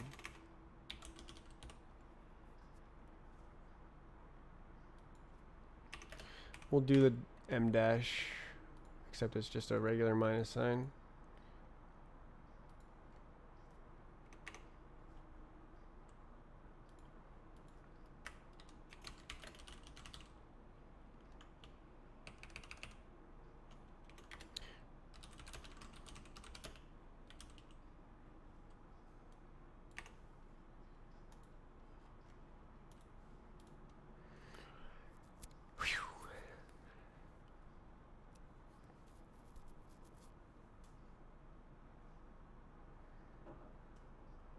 So you can't get empty from empty because you must have downloaded some data and it was more than 16 bytes.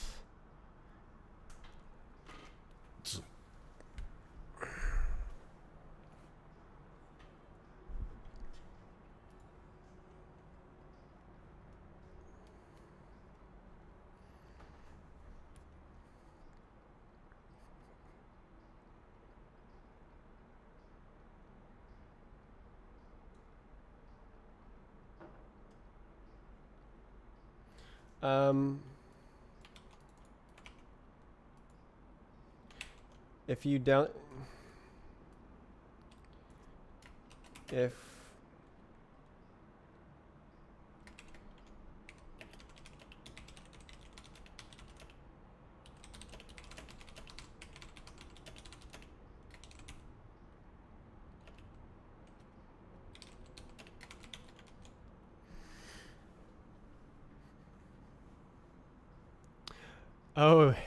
error means you lose all of your state.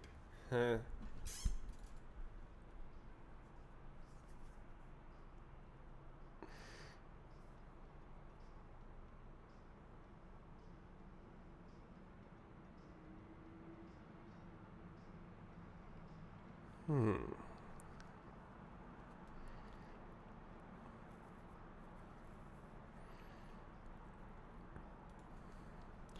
Big Brian.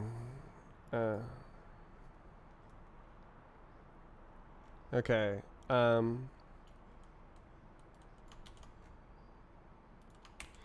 If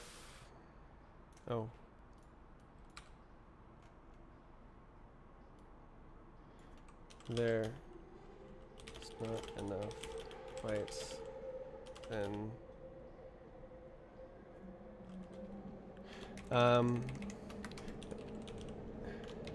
the correct amount of bytes was the amount of bytes requested is guaranteed to exceed the size of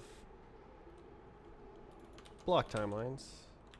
So if we run out of bytes, it means fewer bytes than requested were fetched. Which is weird. Just EOF at that point.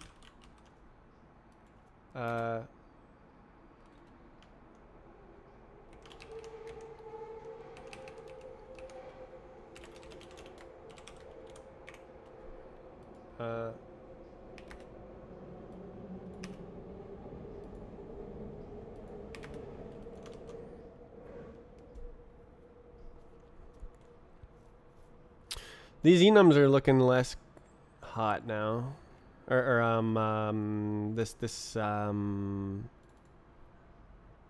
macro is looking less hot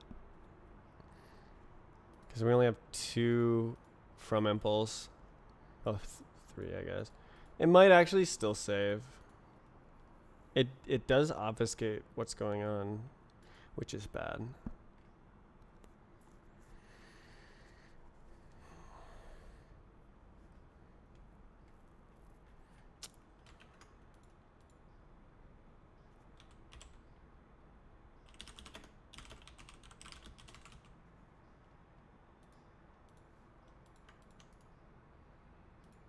Shut up.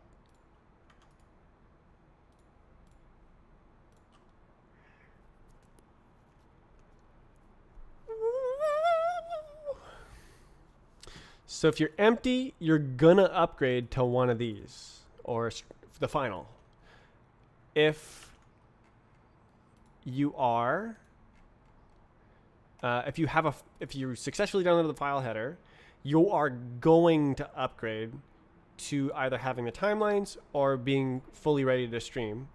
The most likely outcome for all of these cases is going straight to being ready. Like, the goal with this is to have good estimates and go straight from having 0 data to being fully ready to stream in one request. But there's so many edge cases that can happen that you can end up needing to do up to 3 round trips in the worst case. Usually, actually, yeah, no, the worst case is 3 round trips for a file which is formatted correctly. but I believe it should be maximum 2 round trips for everything in the database, because it'll estimate, and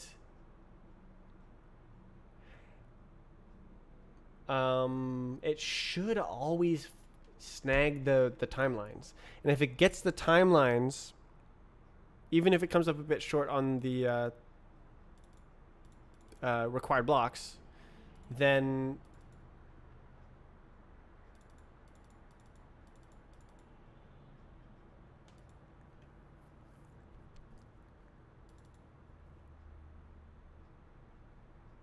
just one more round trip gets it to the correct the required dingus dungus.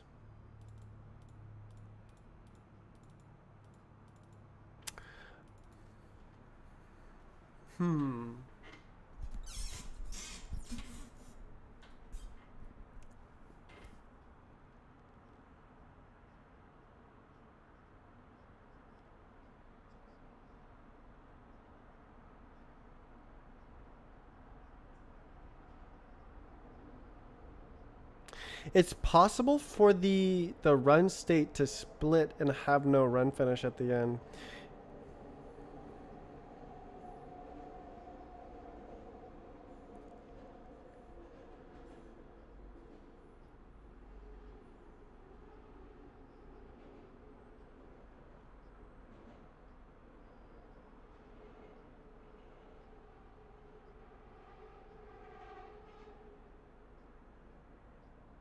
There's a lot of things that are possible.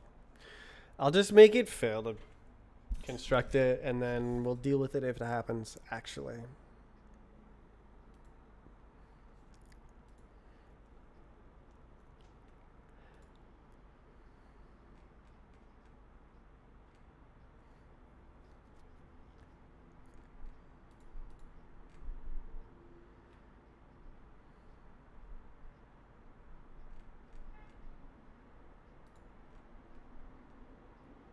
Nuts. I have a sealed trait. Frickin' A. Okay, so to do,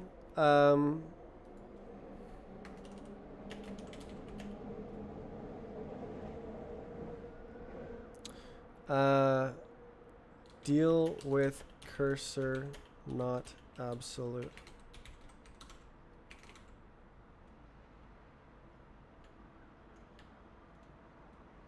File position. Yeah.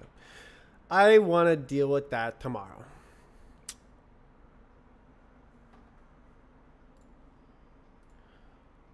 Okay. Cool. I started working on the streaming stuff. I knew it would be complicated. I knew it would be an absolute joy.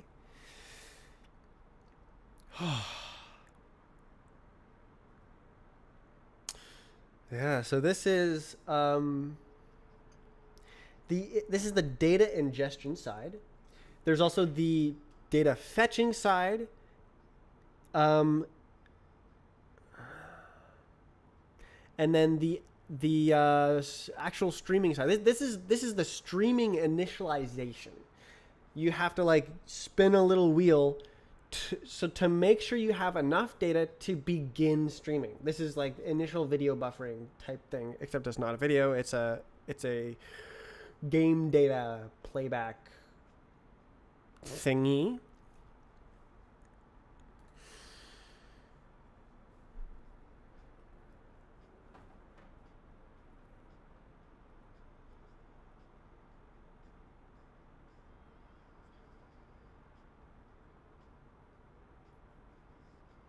Yeah, so this is step one. Step like 4 steps or something, like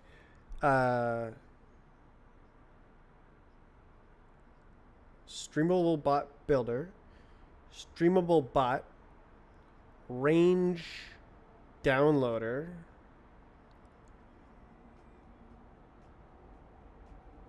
and then I'm gonna have to have the JS.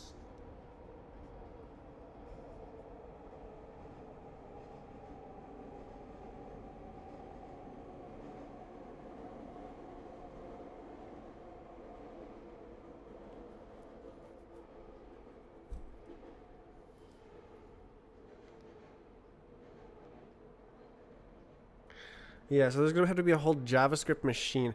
I'm probably gonna go and just literally like I need this file and just do it inline so that it because it's on disk. I'm gonna just have it load the entire file and then it'll just decode it piecemeal, and I know for a fact that it'll be instant. Wait, fetch. Wait.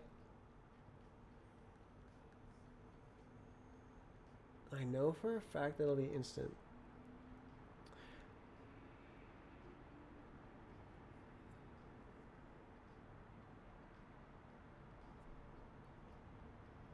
It should be okay. Should be okay.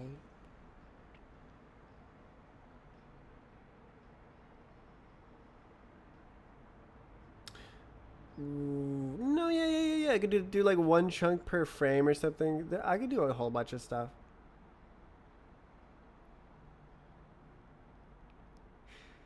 Maybe I'll just loop it at the beginning and just like async loop. What's the next priority chunk? Oh yeah, download it. But it's actually just like reading locally. And it just like reads the entire file until it's complete and then plays it back.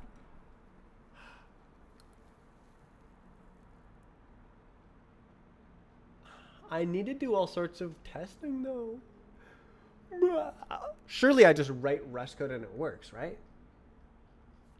There was only like 2 bugs last time. It's so cool. I love streaming. It's awesome. It's really helpful that I have a actual honest to God streaming system under my belt.